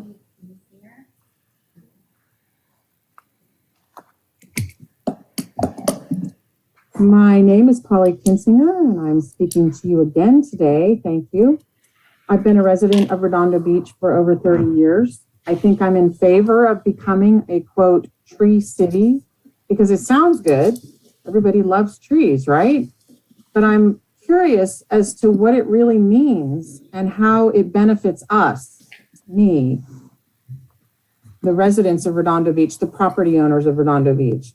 After hearing staff's presentation, I don't have a clear understanding. It sounds more like a tree cutting ordinance and a way for our city government to control what we do on our private lands. I haven't heard from staff or council anything about the environmental impact of planting trees. Young trees require a great deal of water to get established. I realize we've all experienced a whole lot of rain recently, but what happens when we can no longer water our yards due to drought and our trees die? Mr. Obaji, the tree that was cut down in your district was a massive, damaging, dirty eucalyptus tree. You might ask the property owner what they had to deal with from that tree and perhaps their neighbors. Maybe they will replant a shade-providing tree that's much better for all. I'm very familiar with the trees you also spoke of on Grant. My question to you is if you require the homeowner to keep those trees, who is responsible when the trees break off and fall on the neighboring property and cause damage? Who's responsible for the inevitable damage to plumbing and walls and foundations? Who pays for the cost of the arborist to come in and evaluate the tree to say whether they are heritage trees or not? There could be other unintended consequences that we aren't currently aware of down the line. Do you know that Paradise had a tree cutting ordinance? It was intended to keep developers from coming in and cutting down all the trees to build homes. But because it required residents to pay for the permission to maintain their tree canopies, many residents decided to just let things go. Now their town is gone due to high winds that spread through the unmaintained tree canopy. I'm not suggesting that a wildfire will come through and burn Redondo Beach to the ground, but there's no real way to know what all of the consequences might be down the road. We do not need yet another ordinance that has our city government deciding for us what is right for our private property. Thank you. And I still ask, what is a tree city and how does it benefit us, the property owners of Redondo Beach? Thank you. Can I respond to All some right. of the questions directed to me, please, briefly? Yes. All right, so on the property on Grant, none of those trees at this house would be protected because they're in the rear yard, if I understand the ordinance correctly. Is that correct? No. Or if they were Setbacks. heritage, they'd be regardless? Only if it's in setback zones. Right now, the way that the ordinance is written and what council's direction was to protect all trees on private property, irrelevant of where they were. Okay. No, there's both. There's two provisions for setback, but there are protected any tree that fits the heritage tree definition anywhere on private property. That's the way that the ordinance is written. Okay. Under the direction of the council. And as far as what the exception is under 5-11-16 subsection C, it provides, to Ms. Bealey's point, that if a certified arborist says that the tree is posing a hazard or a threat to public safety or personal property, and as I've proposed to amend it, or poses a threat to real property or existing structures, that's all you need. A certified arborist, get them on Yelp, him or her, they come down for $150, say, hey, yeah, this tree is diseased, it's threatening this structure, boom, city's gonna allow you to take it down. That's what we're talking about, is putting that little obstacle in the way of an outside developer purchasing property, ready to flip it, tearing down a very beautiful, community-enhancing old tree. And the idea, our target in this was at least in the front yards, when people have these massive trees in the front yard, like the one that was chopped down in District 4, that we maintain the street view for everybody of these beautiful trees and the shade that people get from trees while they're walking on the sidewalk, as well as, fresher air, et cetera, as well as habitats for the birds. So that's our goal. But sorry to interrupt public comment. Just wanted to Okay, respond to that. next up. Anyone else on Zoom? Jim Melton.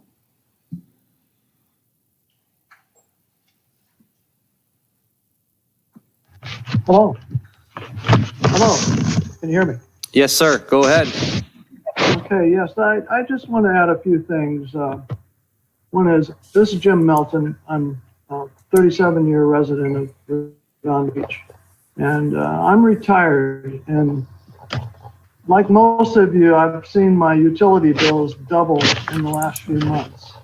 And I have letters from several of them saying they're going to go up again this month. And so a large tree that we have takes 3 to 5 gallons of water a day. So you figure out the math on how much that takes per year. Who's going to pay for my water when I can't take out a tree I can't afford to keep?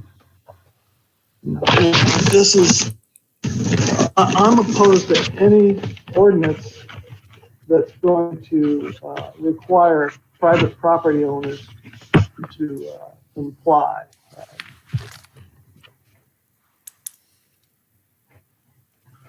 Okay. I agree with most of what's been said against it. I know you gave the advocates 20 minutes and a big discussion, and it's one of the most unemotional moments in Redondo Beach history. But that's all I have for you. All right. Thank you, sir. Thank you, sir. Anyone else on Zoom?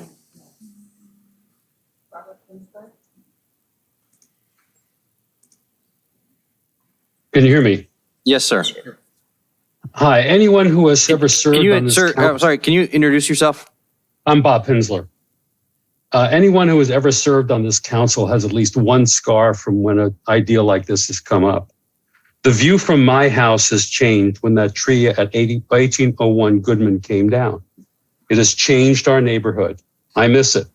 It was a 75-year-old eucalyptus that the homeowner told me he spent $50,000 to keep up over the years. It was a very healthy tree. It wasn't a dirty tree. It was a shame to lose it, but it was his right because of all those failed attempts.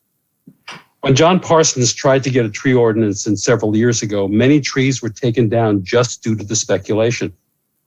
I don't envy you this process. It is necessary, but it is also a municipal third rail.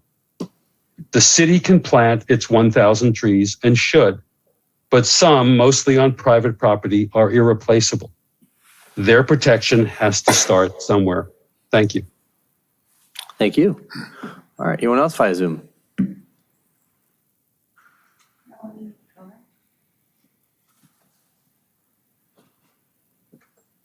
Good evening, council. Good evening, everybody. I'm Melanie Cohen, District 2. Happy New Year. I want to thank Mara and Laura for their diligence, and also city staff for putting together a wonderful ordinance. Thank you, Bob Pinsler. I'll just piggyback on what you said. It's time. We are not going to infringe upon your private rights.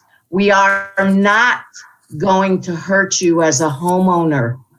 We are trying to save the beautiful trees and make our way of life here in Redondo even more precious.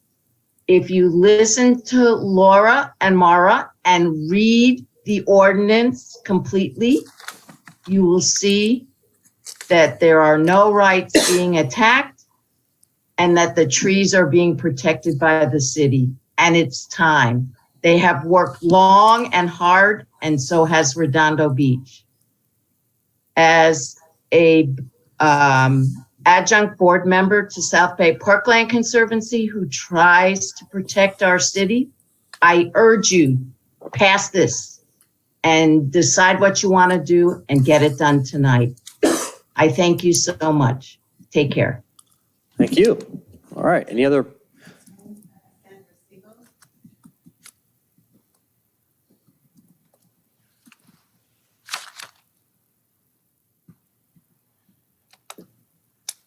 Can you hear me? Yes. Hi, I'm Sandra Siegel. We have a beautiful tree, which we love. It's an raised planter area shared with our next door neighbors.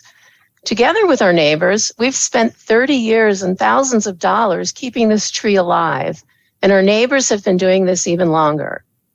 Unfortunately, we've known from the beginning that this tree's days are numbered, because before any of us moved in, some moron planted a pine tree under electrical lines.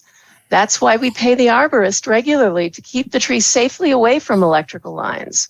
We're doing everything we can to delay the day when we have to take out the tree, but we know that day will come. And when that day comes, we won't be able to put another tree in that planter because the root system of the existing tree will make that impossible. And there is no other space on our property for a new tree.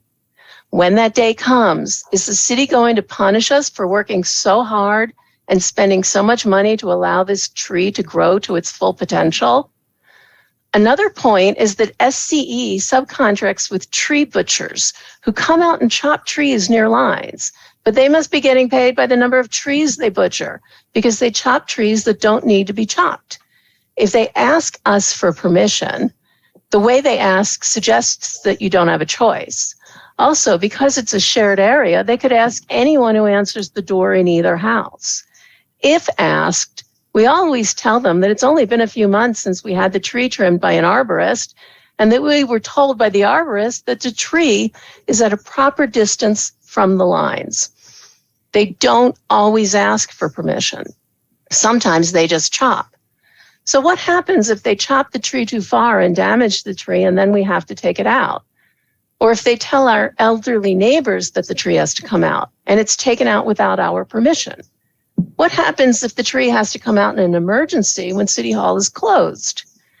Finally, it was said that this ordinance is being put in place to prevent development, including development of ADUs, which are required by the state. So this is setting us up for additional lawsuits. And one more thing, real environmentalists realize that high-density multifamily development is good. High-density development is the antidote to suburban sprawl. Low density leads to suburban sprawl and the development of wild lands between cities, forcing commuters into longer and longer and more polluting drives. I encourage the city to plant new trees, but don't punish homeowners with ridiculously high permit fees and insanely high fines. Thank you.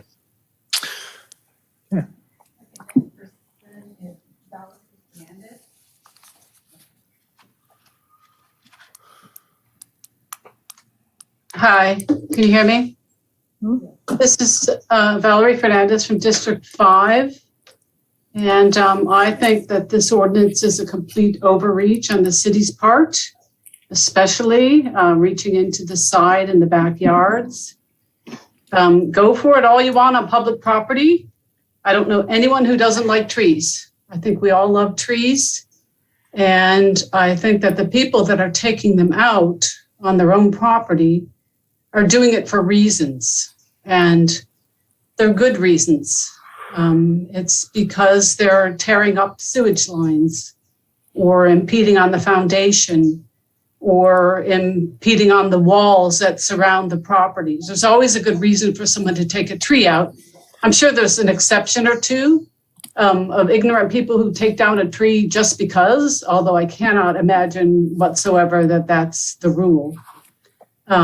In many cases, when people take a tree out, it's for the reasons I mentioned, and they don't want to replace the tree for the very same reasons.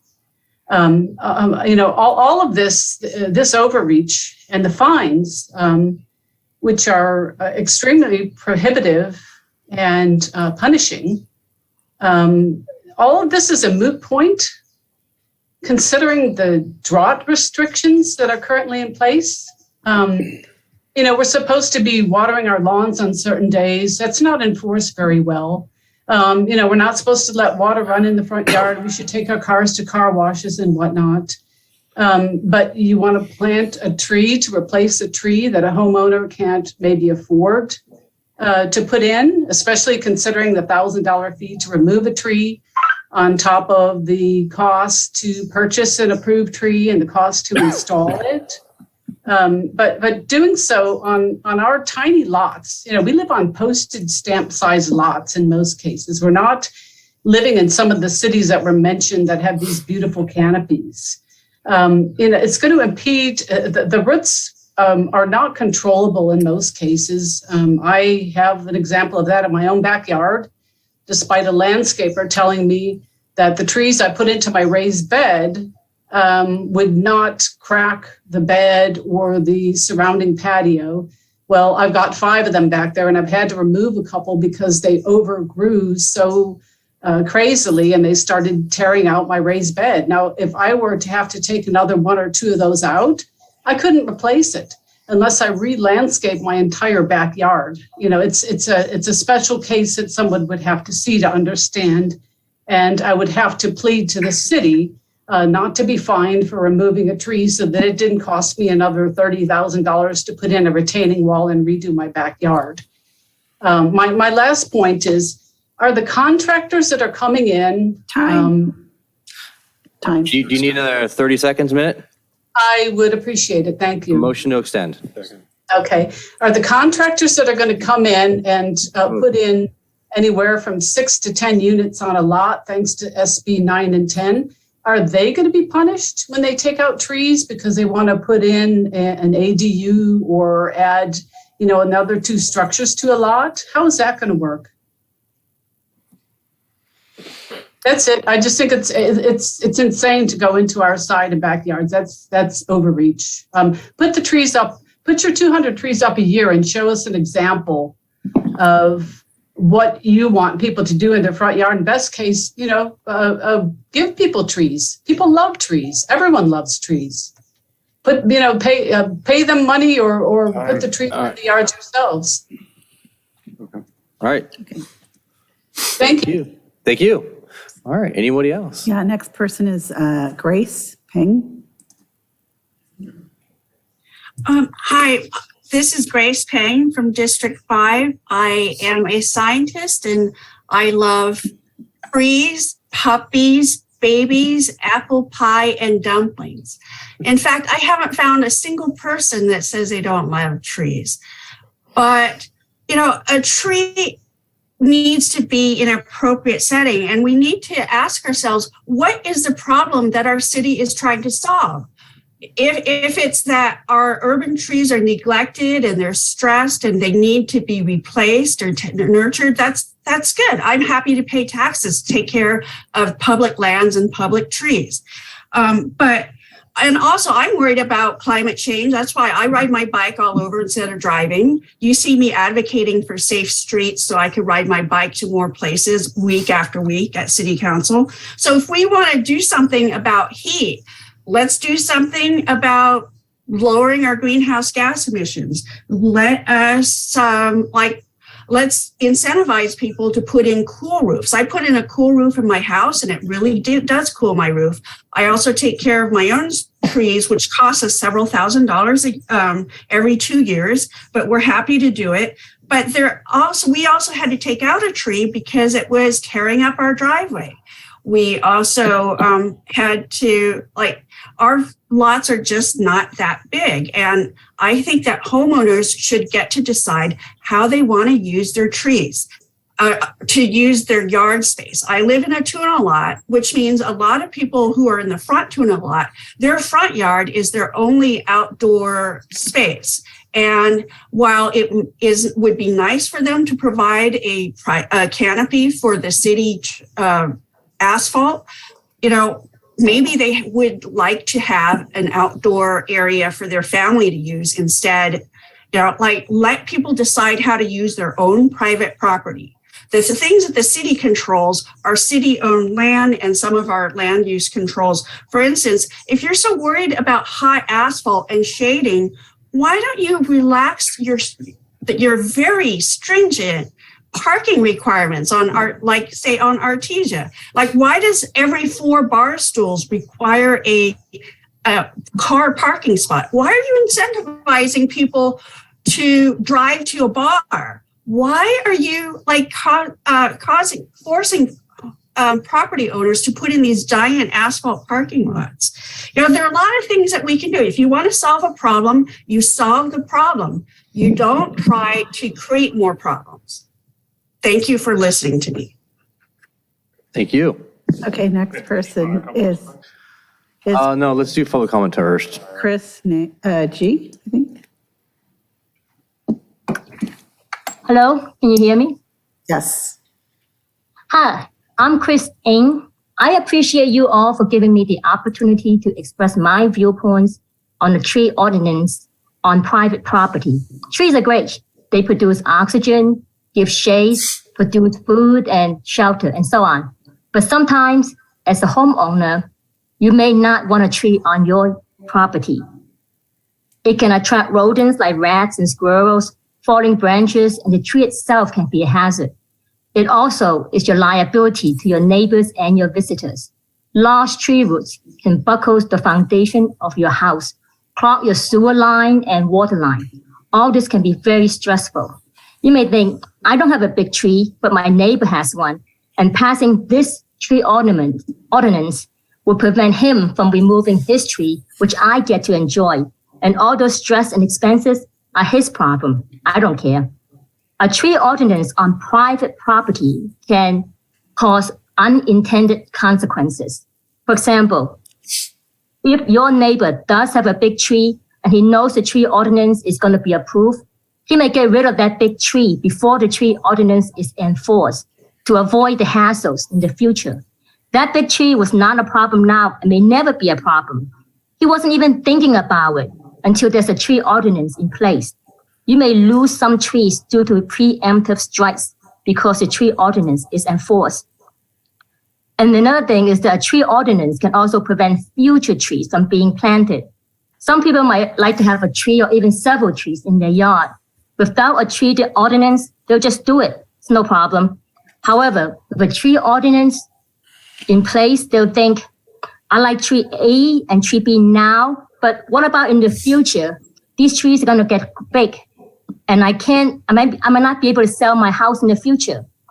I'll take my time to consider this very carefully before planting anything, and that indecision may prevent future trees from being planted. I think growing a tree canopy is good, but enforcing a tree ordinance on private property is not the way to do it. I oppose it. Thank you for your time. Thank you. So that's it for Zoom. And we have, let's see, oh, wait a minute, we have one more. Peter Aziz.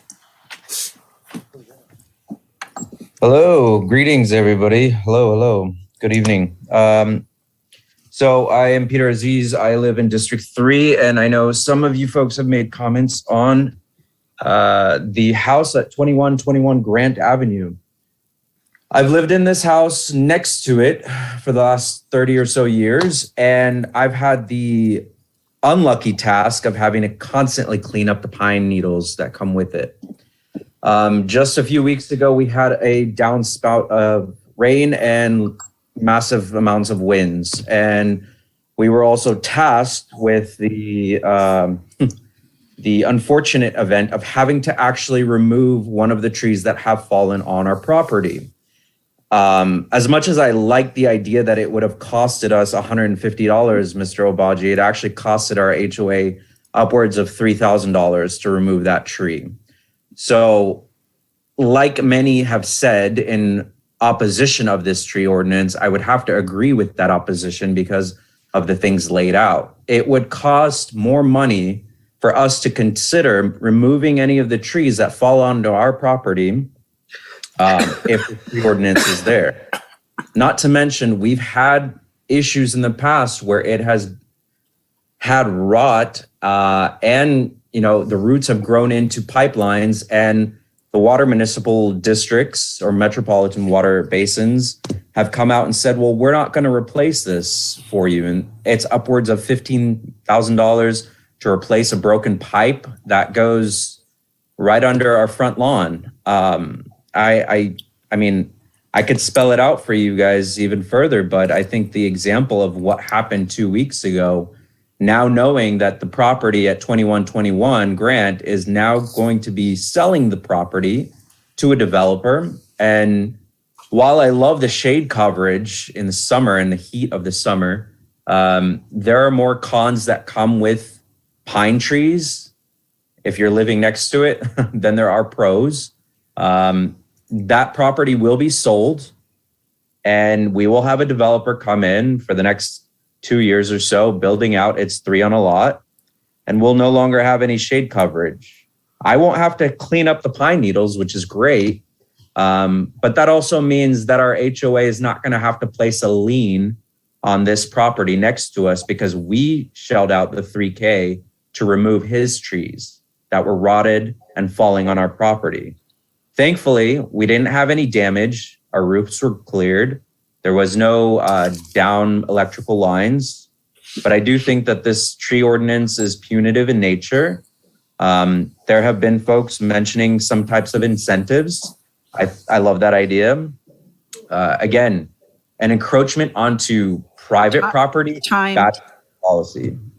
All right, thank you. Anyone else? Okay, that's it for Zoom. And we have 29 e-comments, 7 supported, 1 is neutral, and 21 opposed. Perfect, thank you. For the record.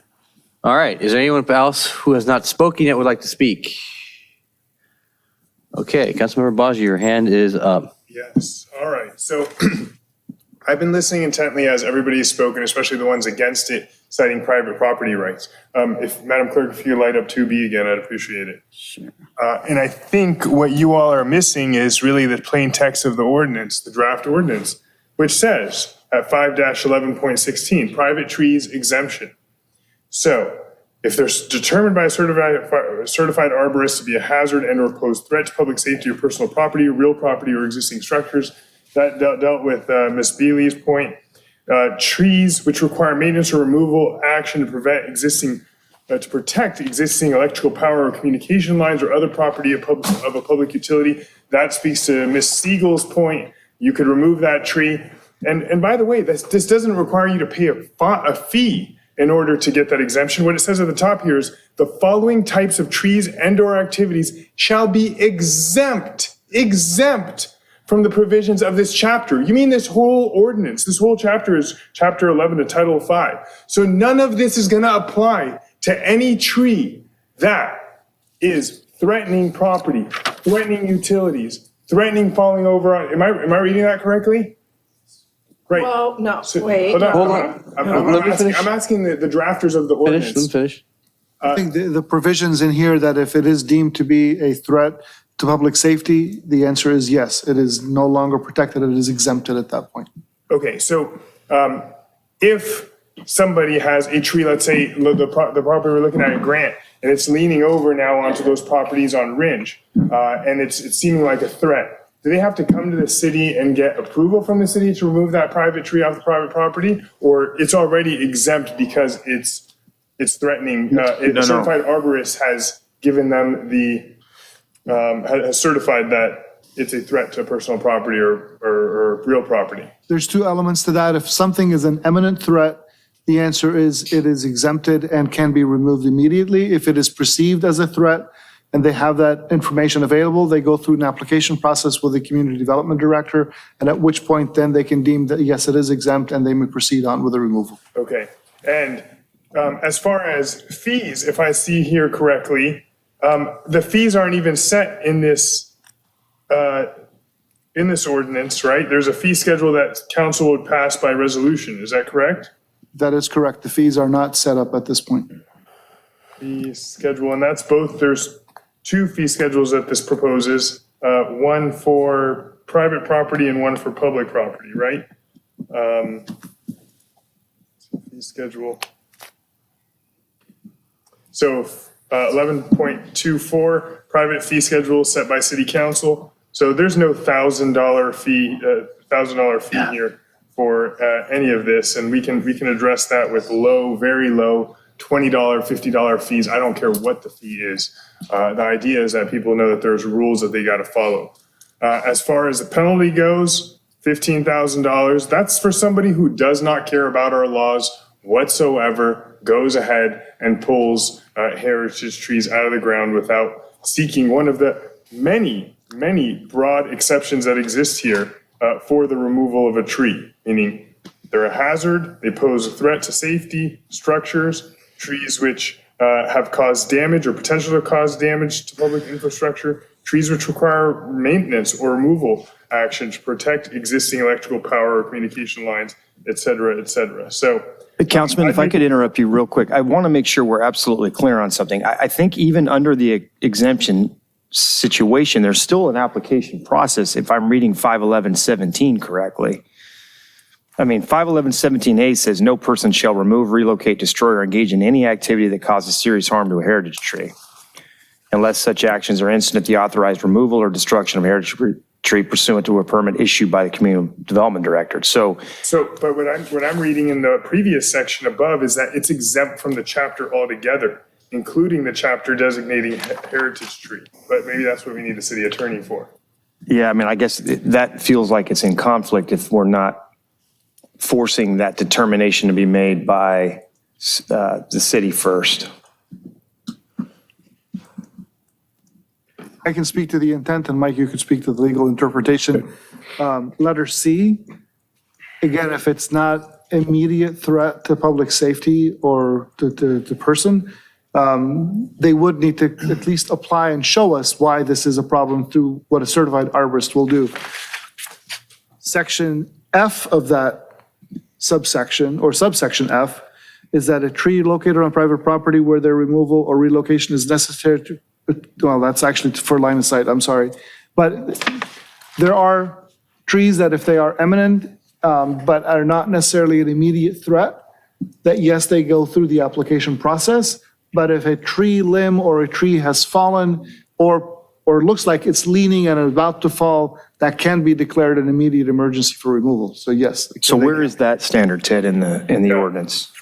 The immediate imminent issue that you're describing? It's 5-11.21.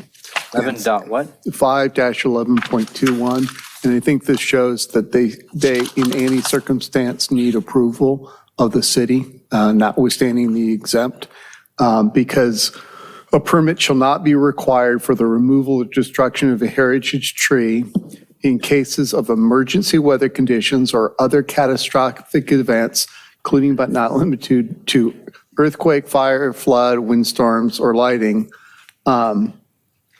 provided such removal is performed by public works maintenance personnel and acting under direction of the city manager, public works director, chief of police, fire chief, or the designee or emergency response.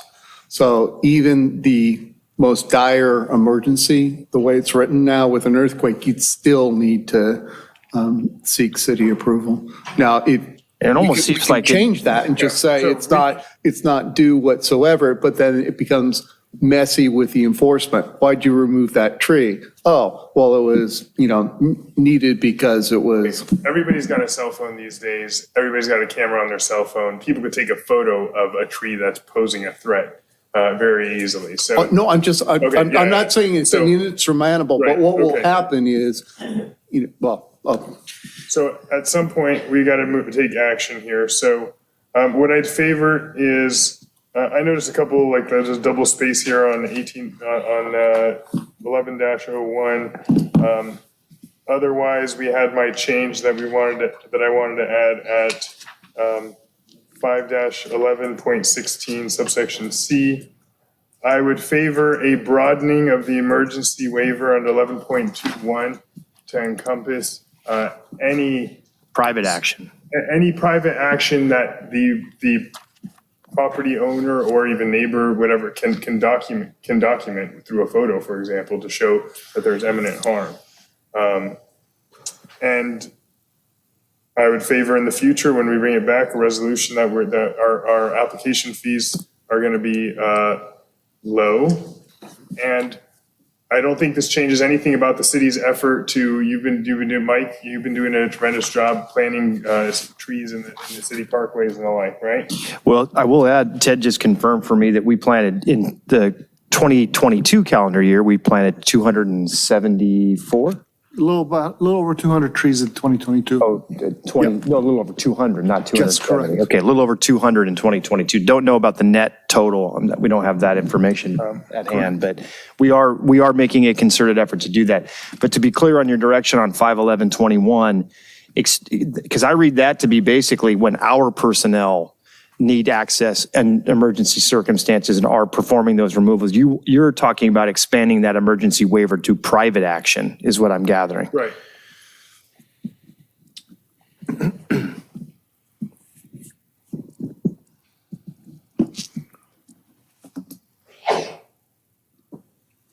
Because I would hate for somebody then to claim, oh, the tree was about to fall on our house and we couldn't do it, and we couldn't take it out because, and so on and so forth, make some claim like that. I mean, as long as there's some requirement that they document it in some respect, like a photo.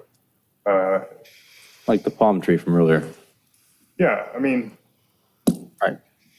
And then there was one point where so- Mara and Laura pointed out that 11.20 should say tree enhancement account, not just cities enhancement account. And so I'd make that motion. All right, I will second that. Are you done? Yeah, that's it. All right, Councilmember MD.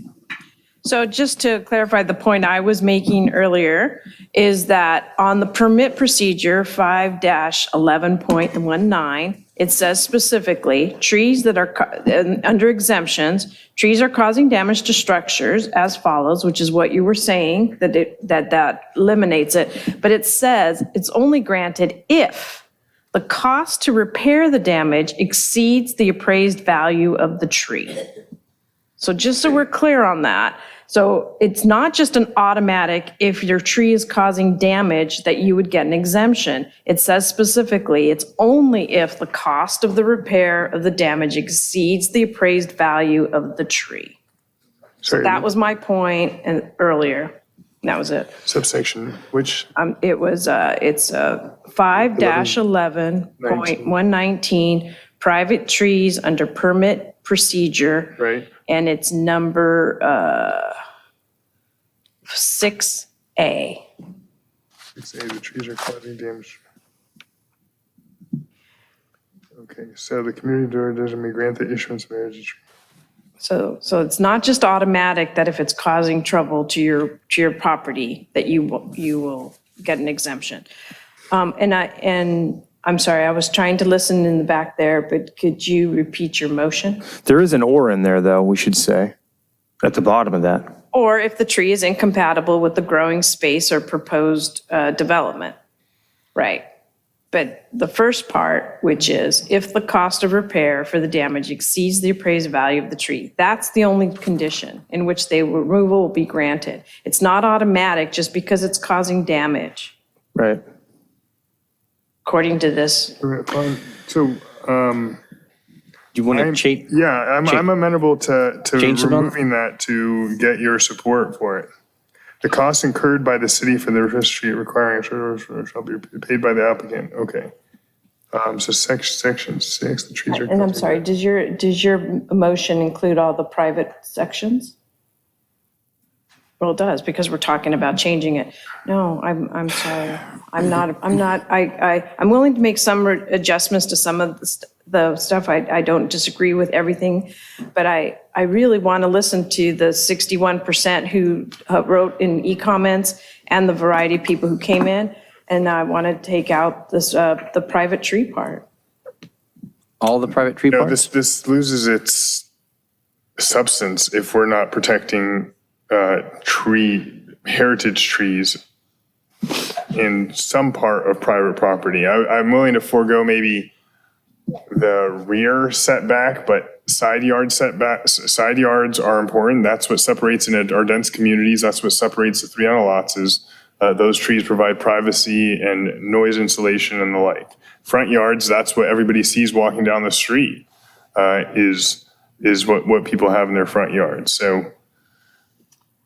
Look, front yards maybe because it covers the asphalt, but side yards, you're getting into private properties again. So no, I think there's been too much of a demand to not infringe on private property. Keep it on the front. How about just keeping it on the front yard?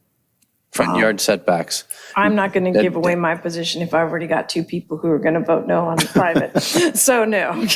I mean, it'd be up to you guys on what you would compromise on. But honestly, I think we should not do the private. And I think we should take Todd's idea of having the incentivized tree plantings. I really like that idea. And I think we could have a tree ordinance tomorrow if we just stick with the public tree, and then we can incentivize more tree plantings. I agree with Todd on that. Manhattan Beach has had a tree ordinance for 20 years. But it's evolved. Redondo Beach has had not a single one. So, But their tree ordinance, but based on what the Mayor Pro Tem read before, it's evolved. It started one way, it grew, it Right. changed And this is- as it needed to. and we need to that's have what I think can happen right. here. We need to have a birth of a tree ordinance, and we're taking into account. We don't just go blindly not looking at what these other communities did, but we look at what the communities did. Councilmember, do you have the floor? Do you have the floor? Yes, yeah, so I would just defer up to just the last comment on again, to remind you that Manhattan Beach has residents take care of their own trees, whether they're public or private, as long as they're next to each other. And that's very different than what we have. And so we have to build an ordinance that fits our needs, unless we're going to give it up and force the residents to start taking care of all trees. And I don't think we have an interest in doing that. And that's not unusual. In San Jose, they actually make residents take care of their own sidewalks. If their sidewalks are lifted, they have to pay to fix the sidewalks next to their house. Those are just different cities. We're a full-service city, and we take care of our residents that way with our public trees. And I think we should have an ordinance for the public trees so that we can be a tree city, so that we can then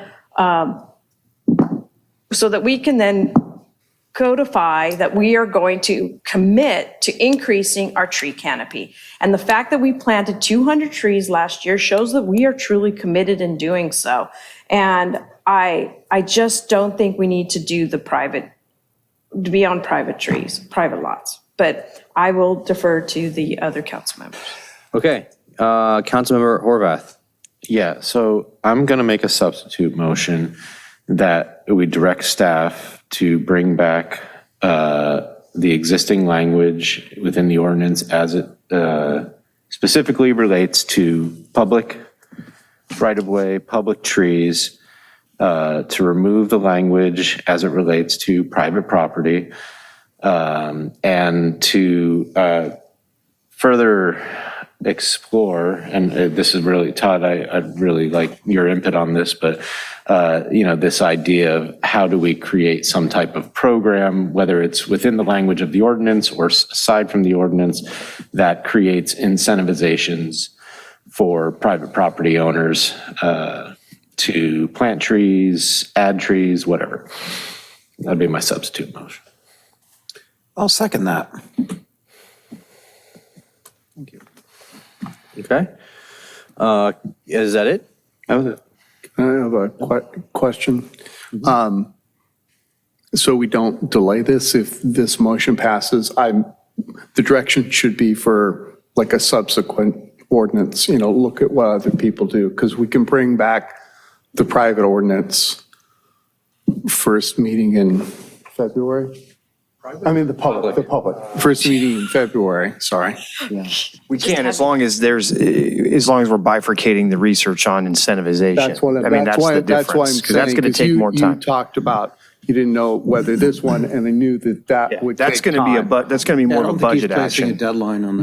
No. That's why I said it may not be able to be part of the ordinance Okay. language. It may just need to be a separate program that, Just clarifying. probably has to even come back as a part of budget motion. Yes, I mean, most of this would be a fee schedule conversation. You talk about credits for development fees, or you could do reductions if, owners were to commit to planting and maintaining trees for a certain period. You could do alternative things, but that has to be explored through the budget, really. In relation to the motion, sorry, I'm speaking out of line, and I don't know if we can do the research on this. Actually, hold on. Councilmember Horvath, are you done or no? No, I mean, this is part of the conversation. Part of the We're talking conversation. about this motion, so. Lowenstein, go for it. Do we have any idea how many heritage trees there are in Redondo Beach? At this 18-inch standard? Yeah. I just asked Ted the same question. He doesn't suspect a lot. I mean, as was noted earlier, it's a high standard. Define a lot. 1,000? 500? Maybe. Okay. Probably Because not this was mine 1,000. at this Probably point. not 1,000. Okay. That's germane, because if we design a program where we incentivize people based on heritage trees, we need to know what the budget will be to do that. Yeah, that would be. It doesn't have to be heritage trees only, right? It's an incentivization program to plant trees or replace heritage, right? Right. So you're right. It's two part. One is either to incentivize people to allow us to plant trees in the front yard. We talked about where they don't have a parkway. Or B, to incentivize them to maintain and keep their heritage trees. That's why this is important.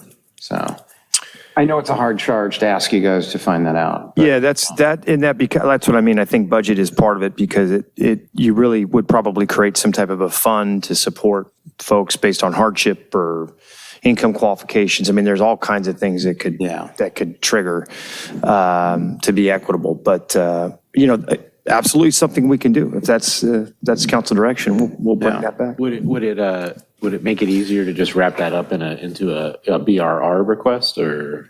No, it's fine. We'll come back with the referral. I mean, it may be part of mid-year, or it may be something we have to wait until May to talk about after we've had more chance to explore it. It's a different concept. We haven't been going down that path based on prior directions. So, you're going to need to give us a little bit of time. But yes, we could bring back the other side of this direction fairly quickly. I think the important thing to remember here for everybody is we're all pushing in the same direction. It's how we get there, whether it's through penalties or incentives. I think we can accomplish what we all want here by doing that. So I think that would be good to have this discussion as we bring this back. So. Great. So I'm hearing that the ordinance comes back first week of February. Is that what I heard? No. Yeah, if it's just the public version of it, we could bring it back for, I mean, I don't want to commit Mike's office. They're going to have to draft the revised version of this, but. Okay. Anything else? I'm going to wait for Councilmember Obaji. I'm not going to. He's answering his question of whether he can come back first week of February. Yes, I think we can. It was drafted, as they mentioned, in two separate sections. So really it's changing the definition section 511.02 and deleting the ones that apply to private trees, and then deleting from 511.14 to 511.26. So that will be fairly simple. Okay. All right. I'm not going to vote for the motion. While I appreciate this new motion, I think we need to go a little bit further. And this is important. This is just very important. And so I won't be voting for it. I'll be voting, you can see the writing on the wall. This actual motion. I'll make a substitute motion. Substitute. That keeps the private property provisions in, as I stated in my initial motion, but applies them only to the front yard. I would definitely second that. I would definitely second that because the intent here, so everyone understands the intent here. Think about Sleepy Hollow, what is that, over in Torrance right here. I was just up in San Jose, actually. They have a massive area with Christmas lights, holiday lights, and the trees are all in the front yard. The protection of the trees when you walk through there in the wintertime is absolutely amazing. And what we're really talking about and boiling it down, it is true what Councilmember Abaji, what you just said. It's the front yard, and Councilmember Emily, the front yard. Not necessarily, while the backyard and side yards are nice, but it's about the front yards. That's what people see in a community. When they walk down the street, when they drive into a community, they see the front yards. And I see that with a huge value.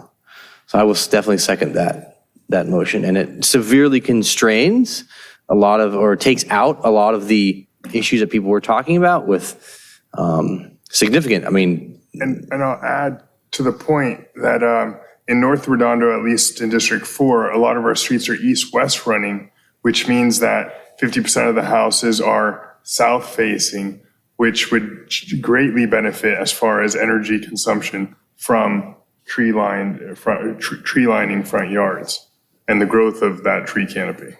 Right.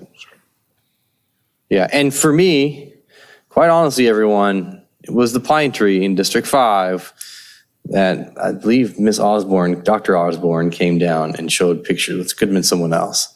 And that's in the front yard. That's what people see. It's in your face right there. So that's what I see. So, yeah. All right, substitute the substitute. Thank you, sir. All right, I'll do a roll call vote. Councilmember Lowenstein. No. Councilmember Horvath. No. Councilmember Obaji. Aye. Councilmember MD. No. Mayor Pro Tem myself, aye as well. It fails 3-2. Onwards to the next motion, which is Councilmember Horvath's motion, seconded by Lowenstein. Councilmember Lowenstein. Yes. Councilmember Horvath. Aye. Councilmember Obaji. Abstain. Councilmember MD. No. I mean, sorry. Aye. So No sorry. takebacks. No. I got confused on my motions. No take back. Okay. She says aye. I say no. So that passes 3-1-1. So some things will be coming back to us. Thank you. All right. That finishes that. Item N2. There will be peer, or in this case, There will be peer removal. no That's the longer recommendation. be peer. Mr. Saman, I remember this subject years ago about the peer, and I was quoted in the newspaper about there will be peer. Eventually there will be peer, but right now we'll be taking the peer out, Mr. Saman, for a Thank little you, while. Mayor Pro Tem. And it wasn't that long ago. We were just here a few months ago talking about it's the sports fishing 2018. pier, but yes. Jed, you can do this one quick. Yeah, we are. Yeah. With that, I'm going to actually turn we're it gonna over to agree Andy on this. Wingy. He's going to give you a quick Chief presentation on it, Engineer. and we'll go from there. Employee of the Year, Chief Engineer. Employee of the Year. Chief Engineer. It has a ring to it. Andy, you Good get evening. Shall we a move bigger on? prize if you just say tear that pier down and Yeah. then we make a motion. Mr. Gorbachev. Yeah, just do that. So as you are well aware, good evening, everyone, and thank you for the kind words earlier. As you are well aware, we brought a sport fishing pier item to you in October, where your recommendation was for the staff to pursue the demolition of the pier due to its poor condition.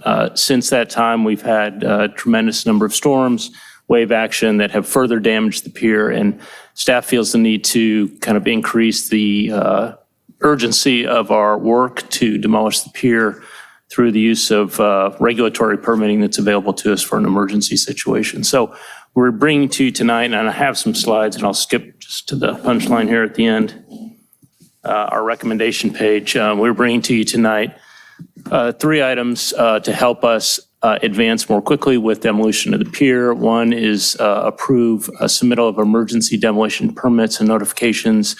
U.S. Army Corps of Engineers requires a permit. Coastal Commission requires notification, and I believe the Water Board also requires either notification or a permit, I forget which, and some fees, small fees relative to the cost of removal of the pier. So we're asking you to approve that process, staff to move forward, submit those applications, pay the various fees. The second item is adopt by a 4/5 resolution, the number there 2301-111, a fiscal year 22-23 budget modification to fund the work. Staff has worked to identify funding from other projects funded by the Tidelands account so that we're transferring money out of those projects and into a project to demolish the pier. So there's a net zero effect on the funding level of the Tidelands Fund, which, as you may be aware, is under some duress at this point. So net zero on all city fund balances, as it were, with this resolution.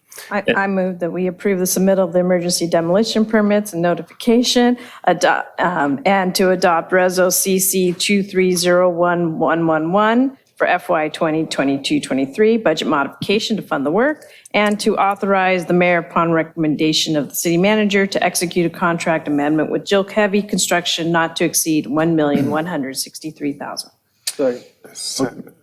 By title only, right, the resolution? Yes. What's the time frame on this? Who's the second? Horvath? Okay, thank you. Horvath. All right. Are there any public comment to this? You guys want to come down and speak to this? Is there any Zoom comments? No cards. Let's see, hold on. No Zoom comments. Let's see. And no e-comments. And no e-comments. If I could just make a couple of quick comments. I know everybody's wanting to move things along. It's been a long night. Tremendous amount of work went into the recommendation on the budget modification to find and identify available funds within those existing projects. And I want to give some credit to Public Works and Greg.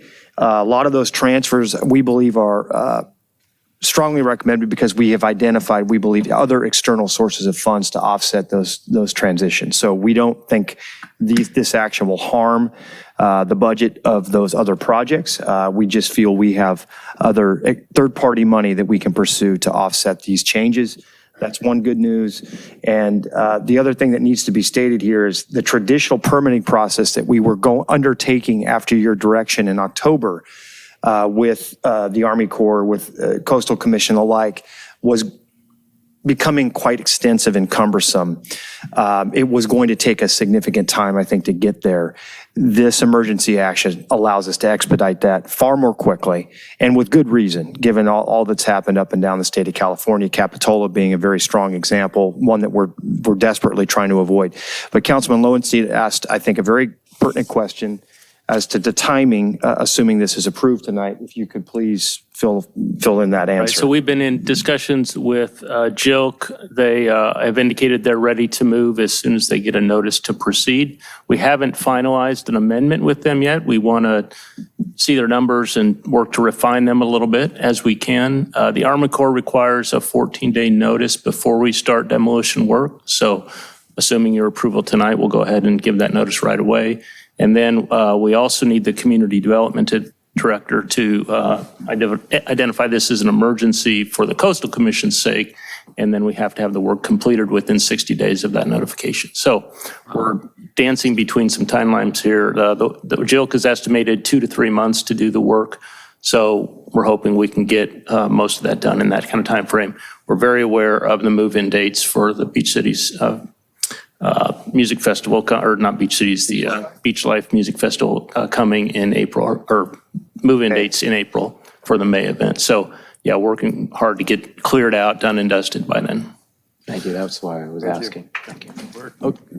Okay. I just want to, the only thing I'm going to say to that is we've been very lucky, actually, that these are all northwest and west swells. We've had the rain events we've been having have been coming from the south. If we get a significance, the problem is, the reason I'm saying this, is the opening of the breakwater or the harbor is to the south. We get a significant south swell, so keep that in mind. Absolutely. When you talk to them, but things being taken out. All right, so there's no more speakers. Is there any other speakers from the public want to speak to this? Seeing none. All in favor? Aye. Aye. Any opposed? No. So it passes 4-0. 4-0. Okay, so adopt by 4/5 vote and title only, resolution number CC-2301-111, a resolution, City Council, City of Redondo Beach, California, We only need 4. Thank you. authorizing a fiscal year 2022-2023 budget modifications to reallocate $400,000 of Thailand funds from the relocation of the boat launch, job number 70170, $275,000 from purchase order number 3712 with Moffitt and Nichols, $200,000 of Thailand funds from Sea Level Rise Master Planning, job number 70850, and $50,000 of Thailand funds from Harbor Dredging, job number 70660, to the Pier Structure Repair Projects, job number 70350. Thank you. Can we still record Councilman Obaji's vote since he was out of the room on this item? Aye. Okay. All right. I only say that because 5-0 might be helpful as we talk to the permitting agencies, just to. Oh, got it. Okay. That's why. Yeah. Okay, So 5-0 it is. Thanks. 5-0. We have moved on to the next item. Okay. Everything is done. We are on to now item N3.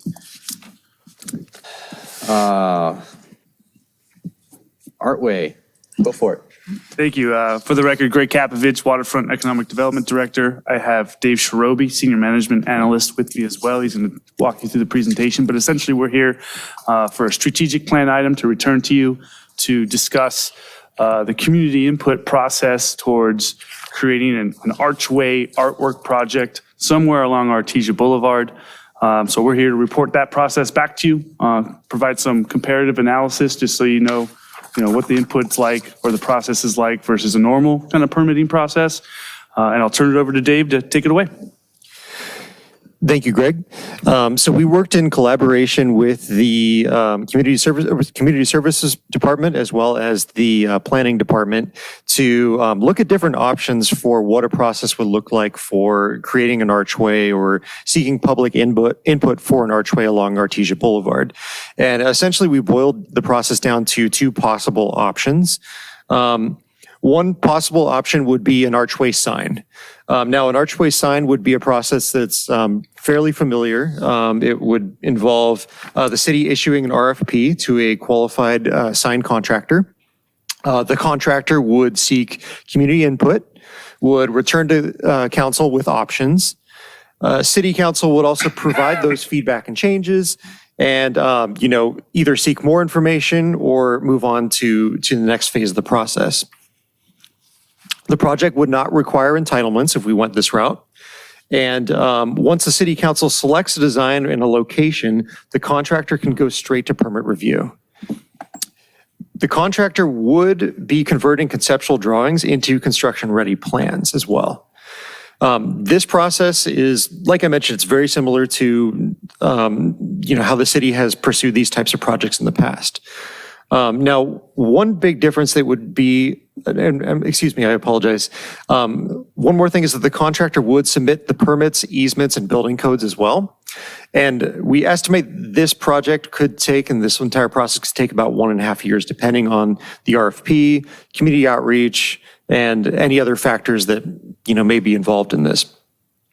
So that would be what the process would look like, a basic outline if we were to pursue it through, a traditional archway sign. Potential costs. The staff did some research and looked at other similar signs that have been put up by other cities. The most recent one that's similar to this was actually put up by the city of Los Angeles. That was completed just last year. It's a archway to celebrate historic Filipino town in LA. It was completed at a total price of about $580K, excuse me. Another city that's just approved a archway sign is the city of La Mesa. This one's being funded differently. They're planning to fund it by donations, but their total estimated cost, they've said, is expected to be about $400,000 for this archway. Additionally, the city of San Pedro also recently It's not a city. I'm sorry. LA City. Sorry, LA City. Recently put out an RFP for a similar sign, and they're estimating about $300K as well. So protective over San Pedro. They don't like being called part of LA. My apologies. No, it's right. You're all good. But I also ran out of slides to add that in here, so my apologies. It's No fine. disrespect to them. It's not a very beautiful sign. But I did provide these two slides to kind of give kind of a ballpark estimate of what other cities are paying for similar projects. Now, another route that we could take that we researched was an archway artwork project, we're calling it. And this would involve a RFP to engage artists. This would be somewhat similar to the other process, but the artists essentially would create their own vision. So the artists would be involved in community outreach, workshops, surveys, and that's all kind of going through the lens of that artist and what their idea is. At that point, council's input would be minimal, and the artist would then return to council to describe their vision and then essentially ask for a budget. Now, like I mentioned, the cost would be similar to that for an archway sign, but plus the artist cost as well too, which could vary. It should also be noted a big difference between this route would be that a second RFP would likely be required to then select a contractor to basically build the thing, to build what the artist came up with. And that could take an additional 8 months, depending on the RFP and the process involved in that. I also wanted to mention that the city already has an approved public art master plan that provides guidelines on the public art process. And we do have a few details on that. The public art master plan was adopted in 2016. It involves announcing an opportunity of a public art project, so making that announcement. It provides some guidelines on a time frame for selecting an artist, application formatting, as well as the criteria for selecting that artist. And I did want to, I don't know if Gary, if you guys want more information on what that public art master plan process looks like. We have some details on that too. But essentially, for brevity's sake, our next steps that we're looking at here are to essentially receive and file a report, have a discussion on the artwork piece on Artesia Boulevard, and then hopefully provide staff with further direction on next steps if applicable. So I'll just say that Riviera Village, the bid there is very interested in doing exactly the same thing. We had a lot of discussions on this. So whatever we do, I think I would be providing direction to doing carbon copy as soon as we get this done, to doing the same thing in Riviera Village. Because it's, like you say, a gateway, an entrance, it's a statement piece, right? To let people know this is the area, we've got this, whatever we have, for, farmer's market and all that stuff. So, Councilmember MD. This is great. I really appreciate this. And that picture you showed of the fish in between the two, there's actually a resident has put that up on in their house on, you go down Prospect, you turn to get, so Gertruda? Anyway, it's cool. I just saw it the other day and she has it on her house and I was like, wow, that is so, yeah. On the outside, it looked just like the one they just showed us, and they put it on their house.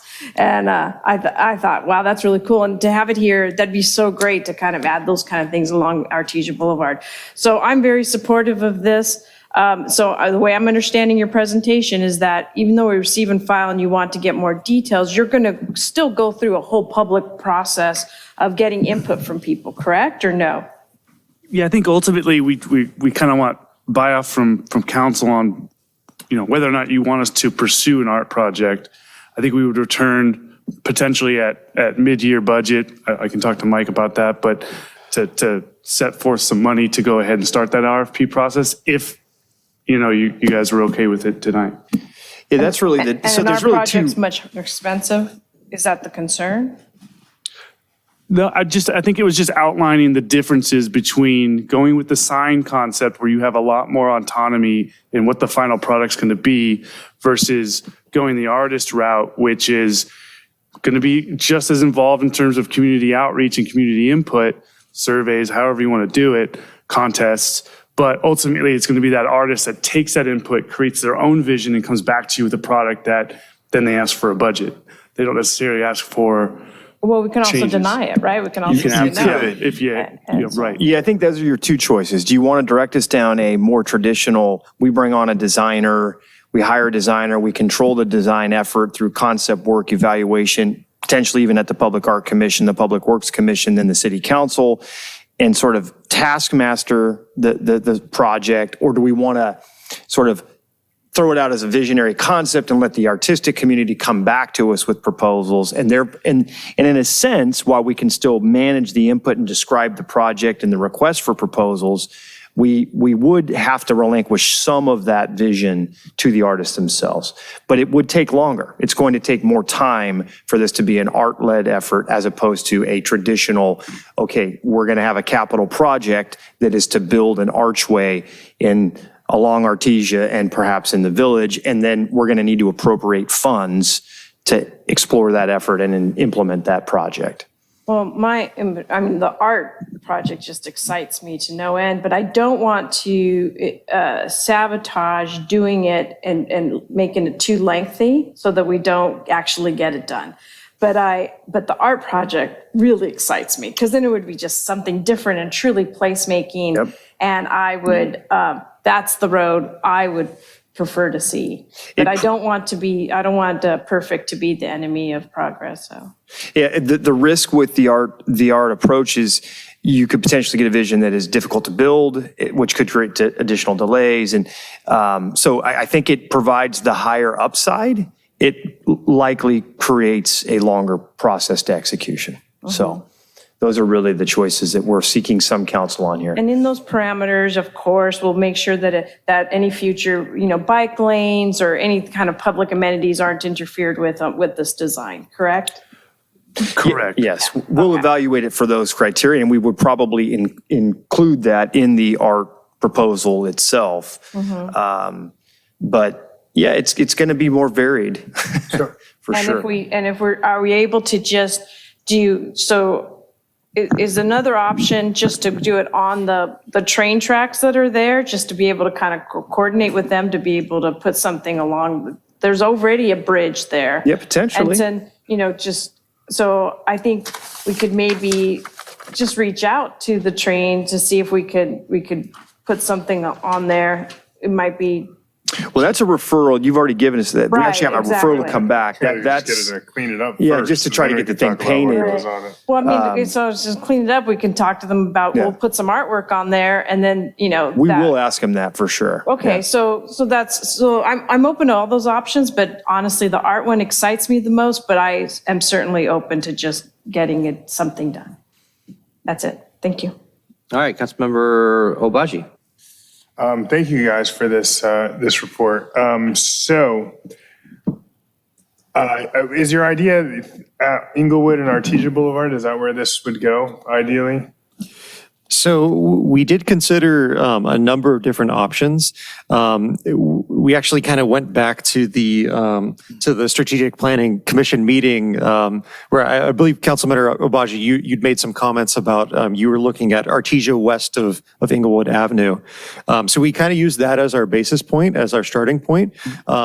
Do we know if there's space, like on the sidewalk, to even connect a bridge down, or how much space is necessary? We worked with the Public Works Department and ultimately started looking at identified places where we could, section of the street that are within Redondo Beach proper on both sides, things like that. Ultimately, what we decided to do was take a step back, come to you guys tonight with just the art versus sign. How do we want to go from here? And then with direction, we could come back with actual specified locations.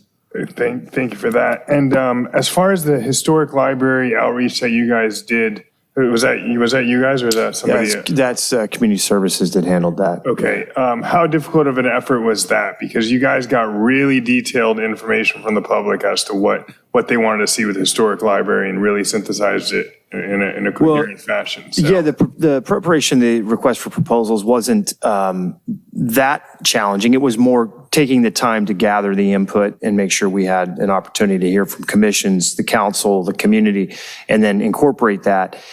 We had 2 proposals. We're synthesizing those now. We'll be bringing those back to you. I guess what I mean is when you initially did the survey outreach to the residents and you collected from them, what did they want to see the historic library used for? Remember, people said that wasn't very difficult.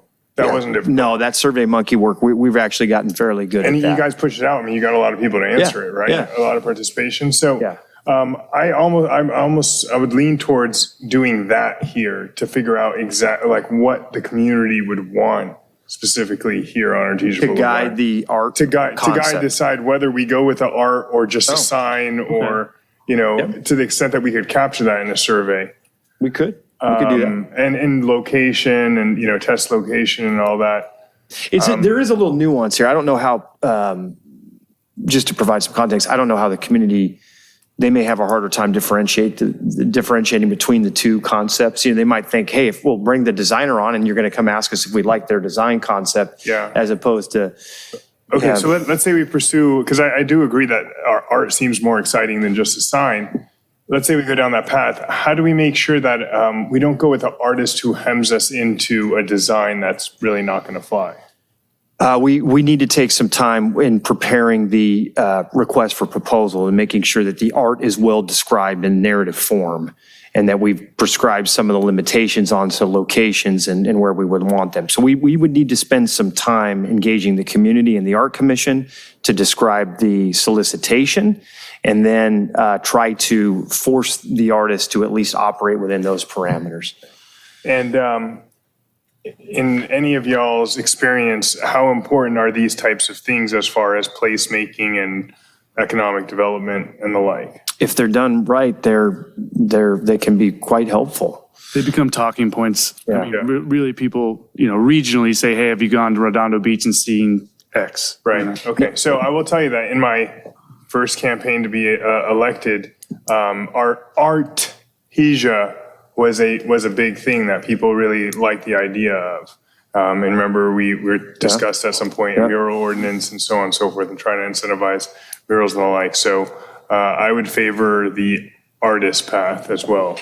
And what I would argue, if you're asking the question, what do you think would be more sort of monumental? You could make the case that seeking proposals from artists for a series of public art locations along the boulevard might be better than any one archway installation, theoretically. Right. And that's the kind of feedback, if we go the artistic route, that's the kind of feedback we could gather from the community, and probably with Gary and others, we could contemplate whether or not that might be a more fruitful option. Because I can tell you, a series of art installations in the median or in high-profile areas along the parkway, it might be easier for us to accomplish than juxtaposing this wonderful archway concept with an artist and all the mechanical structures that have to occur to make that happen. So I would favor also the art route with the most amount of flexibility as to whether it's a series of monument pieces or an archway, whatever, what have you. That's all. Thank you. Thank you guys for this work. All right, Councilmember Lowenstein. Yeah, as part of the concessions made by the developer at the Galleria, it's $2 million, and $1 million of which, this is what Mayor Pro Tem Nierenheim helped negotiate. $2 million of concessions, $1 million of which I believe was for artwork. Can we budget for this and then be reimbursed by that? The John Parsons Public Art Fund right now, I want to say it might have, did you guys check that? I want to say it has $800,000 in the account.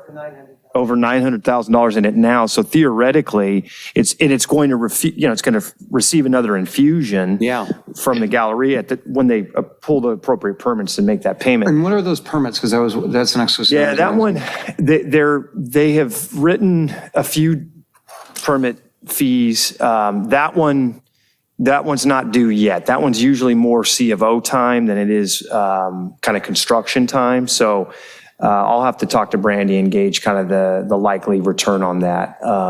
Because if you could do that, and let's say $1 million was dedicated towards it, we could potentially do, I know it's a lot to chew, but both things, art and the art. Potentially, yeah. Art and the gateway. Depending on the size. It's a lot to chew, but it would really make Artesia special, I think.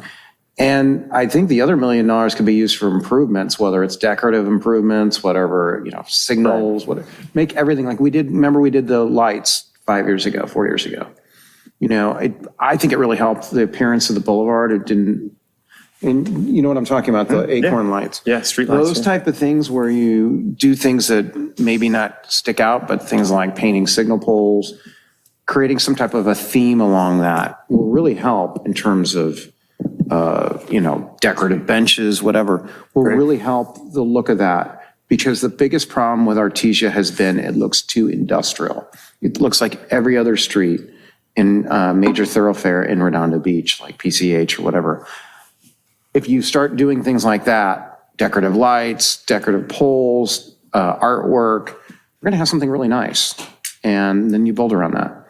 So I'm hoping that the $1 million, when we find out when that is, we could loan ourselves from the John Parsons Art Fund, maybe not everything at one time, and then reimburse it. And because that's what that money is for, so. Yeah, anyway. I think you absolutely, could do that. Okay. Yeah, give it more of an El Paseo look in a sense. Yeah. Yeah. Thank you. Okay, you done? Yes. All right, my only comment for this is the quick method that you guys choose. I would make a motion to, actually, I'll let you make the motion, Councilmember Baji. I'll second it. But yeah, Well, let's see what it is. Motion to provide staff direction to pursue the art path, and with as much flexibility as possible to maximize art on Artesia Boulevard. And add on, so Councilmember Andy is seconding, and what, add on pursuing the same And to do the same process for the Riviera Village bid, to start conversation with Riviera Bid to start the same gateway conversation down in the Riviera Village. All right. Not here, so it doesn't matter. I mean. Yeah. Okay. I don't know. Okay. Well, if he's not here, we'll just continue on. Then we will call for a vote on this. So there's no discussion, no public. All in favor? Aye. Any opposed? No. Passes 4-0. I meant I that time. No take backs. All right. It's 10:45. You are quick. Okay. Yeah.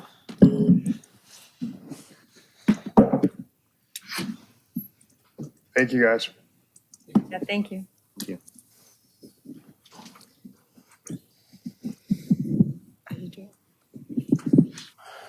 All right. Thank you, sir. Online services. People are excited. Go for it. All right. Well, thank you, Mayor Pro Tem and Council. Bringing back a strategic planning item tonight to transition more city services online and just kind of run you through where we are in this process right now. Since we received this charge, we have gone with met with all the departments and worked with them to kind of identify some high impact, high volume activities that we could transition online to make things more smooth and quicker, more responsive to our residents, and also simplify our internal processes. And sort of through that process, we've identified that there's several categories, mostly online services that can be accomplished with applications we already have, ones that will be accommodated by our new revised website, and then also a couple instances and more as time goes on that can be accomplished by new application procurement. And so starting with items that can be addressed by our existing applications, I'd say the biggest win here was the increased use of the RecTrack application that our community services department has. Cameron had used that at a previous jurisdiction that he worked at and really noticed that we weren't making great use of the functionality. And so basically took it upon himself, scheduled training, and so got his staff trained up on additional uses that they can use for RecTrack. But then also as we went through this process and started having some more collaborative conversations, identified things with the library and public works that can also be put into RecTrack. And so working together and across departments there. And so hoping to make some good gains in that area. And then the revised website here, and this list isn't the exhaustive list, but there are just so many processes on our current website where it's a non-fillable PDF where if someone's going to use it, they're going to print it out, fill it out, and either bring it in or then scan it and send it to us via email. And so it's just a lot of steps for our public and a lot of steps for our department to re-enter that data.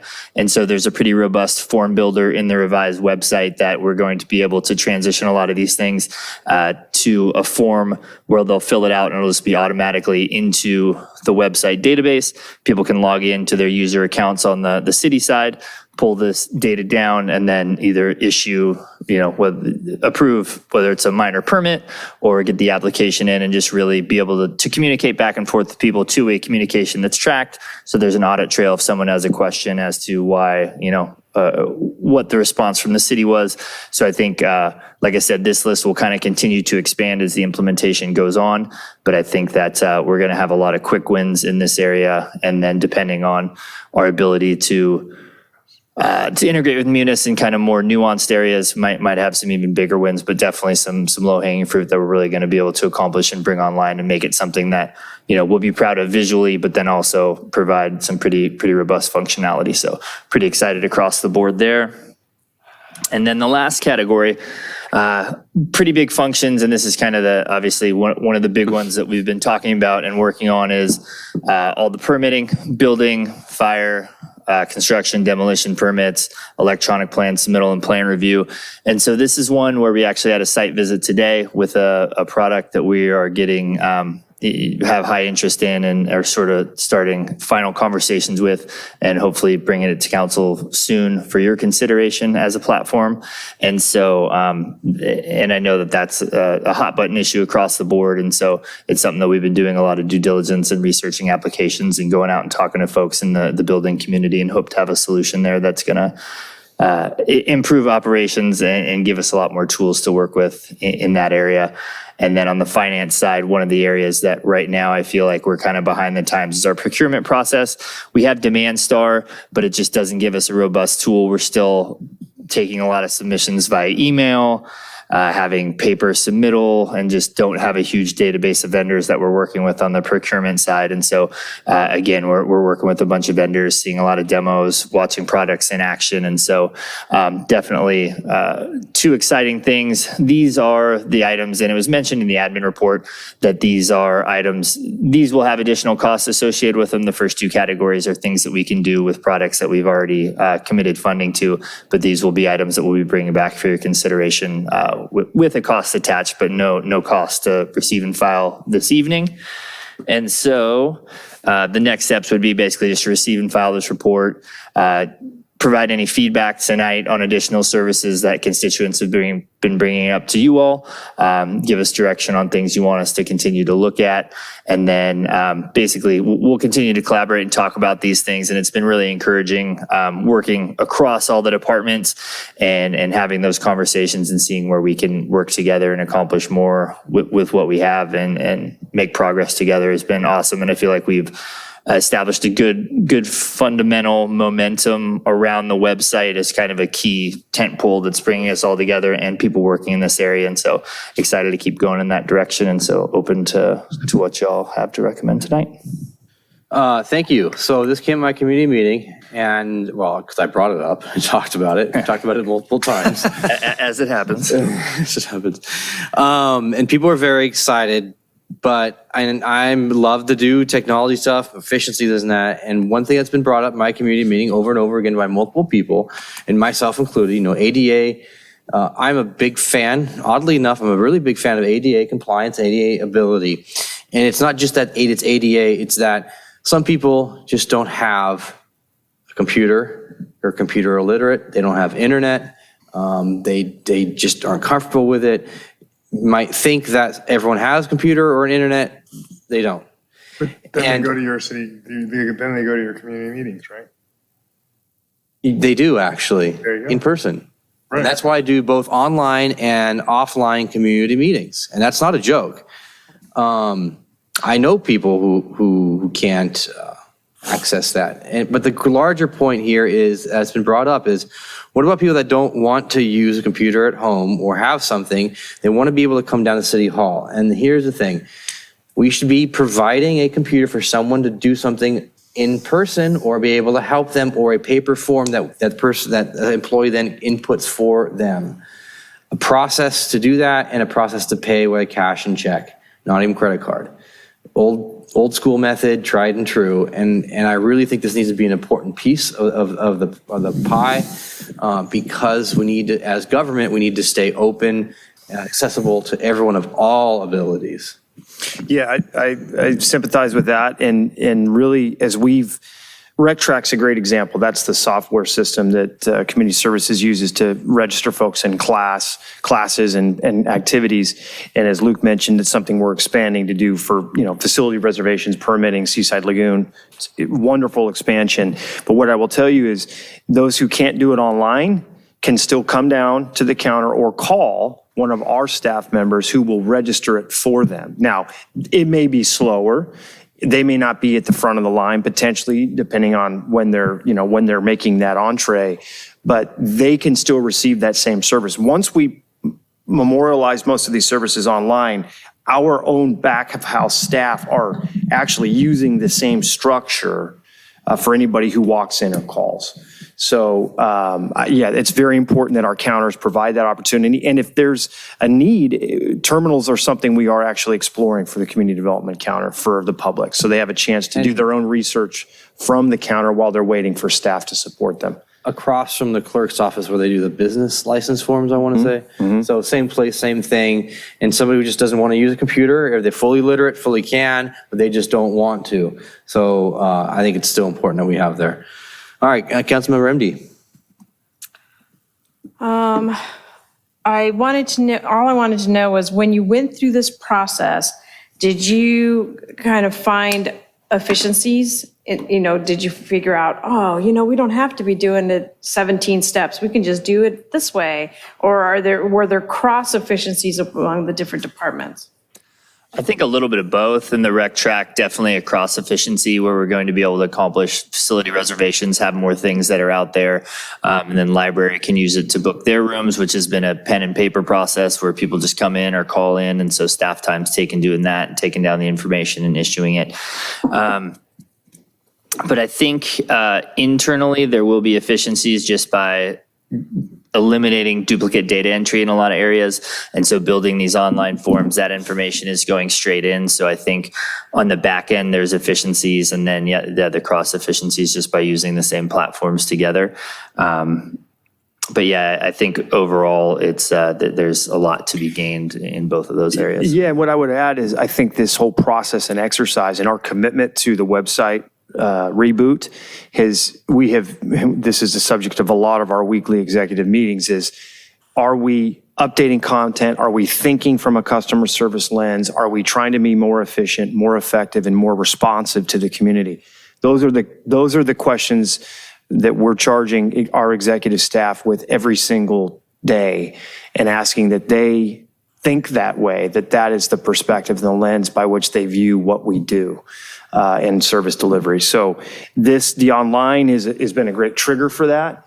It's also sort of renewing our efforts to think about customer service and not just look at ourselves as, a regulatory environment that people have to navigate. Last point, I just, as far as input as to what I have gotten complaints about, it's truly is the community services department building permits and plan checks and all that. That's going to be the more exciting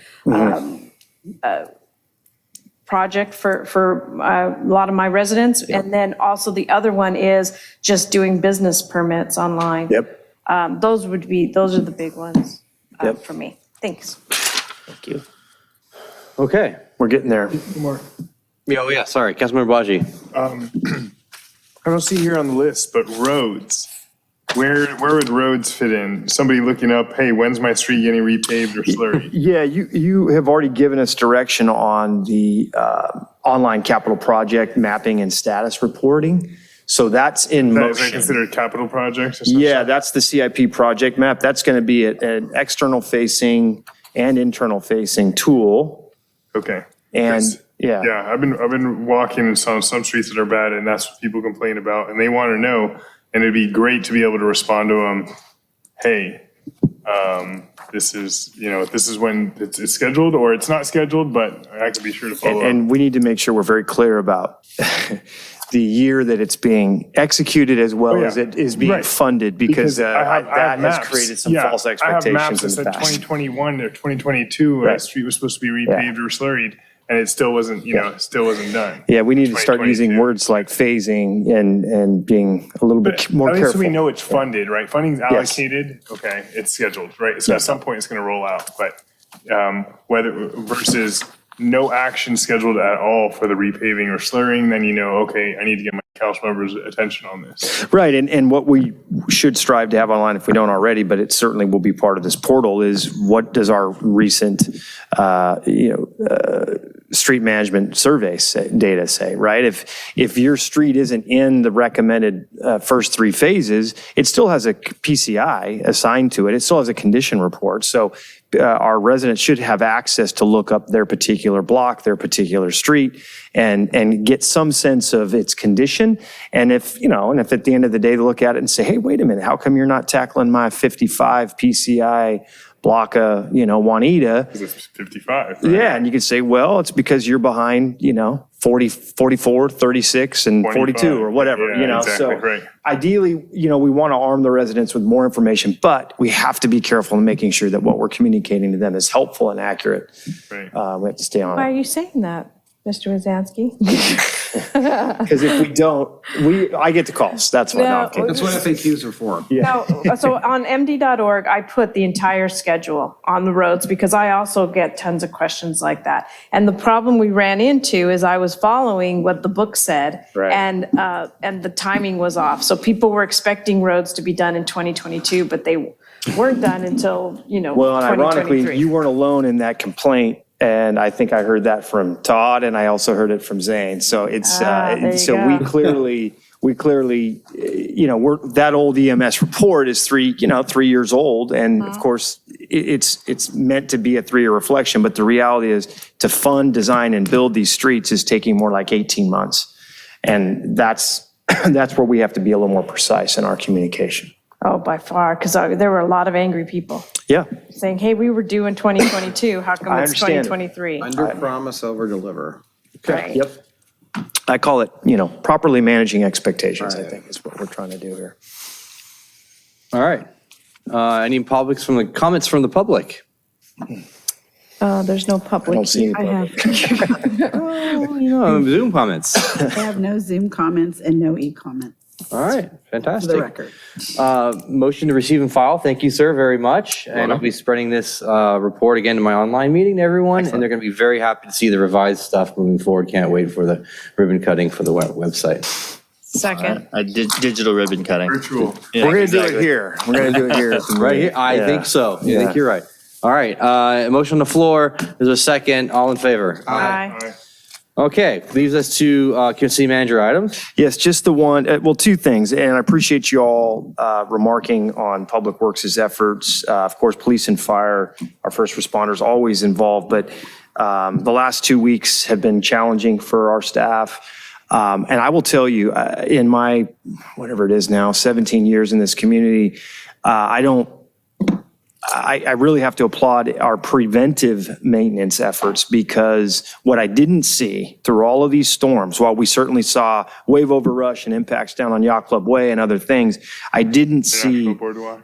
in International Boardwalk, I didn't see major flooding coming from our storm drain basins. And while there was a lot of water and high volume, we kept them clean. They're properly sized. Our street designs are holding up appropriately. It's not to say we were perfect all throughout town. I guarantee you there are parts that receive flooding. And if unfortunately you live in a home that has a sump pump and you have a reverse driveway, there's always going to be vulnerability there. That's just the nature of it. But I've experienced years in Redondo where we flat out closed Barrel for a week because of rain. And Catalina is an example. Multiple businesses flooded along Catalina because of all the water we received from torrents jumping PV Boulevard and rushing down Catalina. So I will say we've got more to do, but our public works staff were on it early. They responded to down trees and palm fronds. They kept things out of storm drains and gutters. And I think our community benefited greatly from it. So big kudos to them. I'll through these 2 comment, weeks. not to point fingers, but Torrance, I was driving through Torrance, I felt like a U-boat captain because of the flooding on some of the streets, specifically Del Amo. It was really bad. And they had, when the rains were heavy, it was heavily flooded. And you can hydroplane, a lot of things can happen in those circumstances. But I'll tell you, I've observed that for years in Redondo Beach. I did not observe that over the last couple of weeks, which I found quite remarkable. So kudos to our folks, and it's preventative as well. The other thing I was going to mention is that I mentioned a few of you, there was a gas leak at the 800 block of North Juanita tonight. We did have to evacuate a few homes. Thankfully, the leak has been mitigated. Service line has been closed off. All evacuees have been rehoused. So it looks like no major incident that resulted from it, but there was a noticeable detection of gas coming from before the home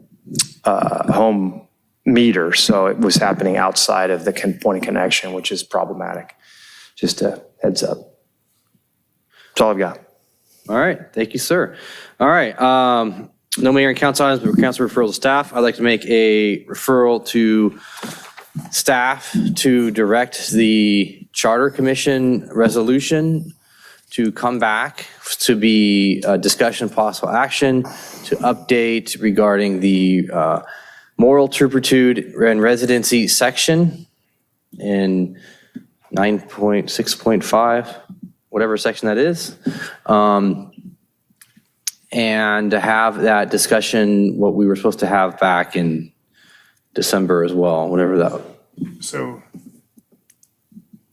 just to be clear, to look at updating the moral turpitude, look at updating the residency requirement, Yeah, or clarifying the residency. verifying, to include domicile, I let them clearly we have, yeah.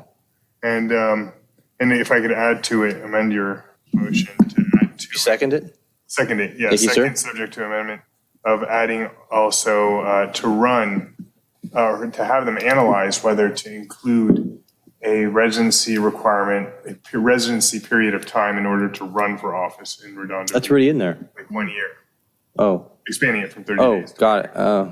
Okay, we have discussion on it. We can have a discussion on it, right? Okay, All right, second it. is that, yeah, there you go. All right. Any discussion, comments? All in favor? Aye. All right, pass unanimously. That is all I have for tonight. Councilmember Lowenstein. That was going to be mine, so that's it. Councilmember Obaji. Nothing time sensitive. Councilmember MD. No, thank you. All right, perfect. So I'd like to make a motion to recess closed session, take care of everything, make big grand decisions, be here until 3 a.m. Just kidding. I'm not in favor. We don't have full council here. It's 11 o'clock at night. Yeah, motion Recess. to, Recess. Oh, Continue closed session and next. You mean continue the to item? next week. To next week, the 24th? Next week, regular session. Okay. So just to be clear, so next week we will be bringing back item F1, F2, F3, That's really it. and F7 from tonight. 4 items? Yep. Okay, We covered 3 of them. there's 3. Three, I thought it was 3. 7. Can you say that, so you state that one more time? F1, 2, 3, and 7, we will re-agendize for the 24th. Yeah, that's actually R, but yeah. Or now it's R, yeah, but R will become F for the Okay. 24th Got at it. 4:30. correct. 4:30 next week. So we are adjourning to 4:30. All right, thank you.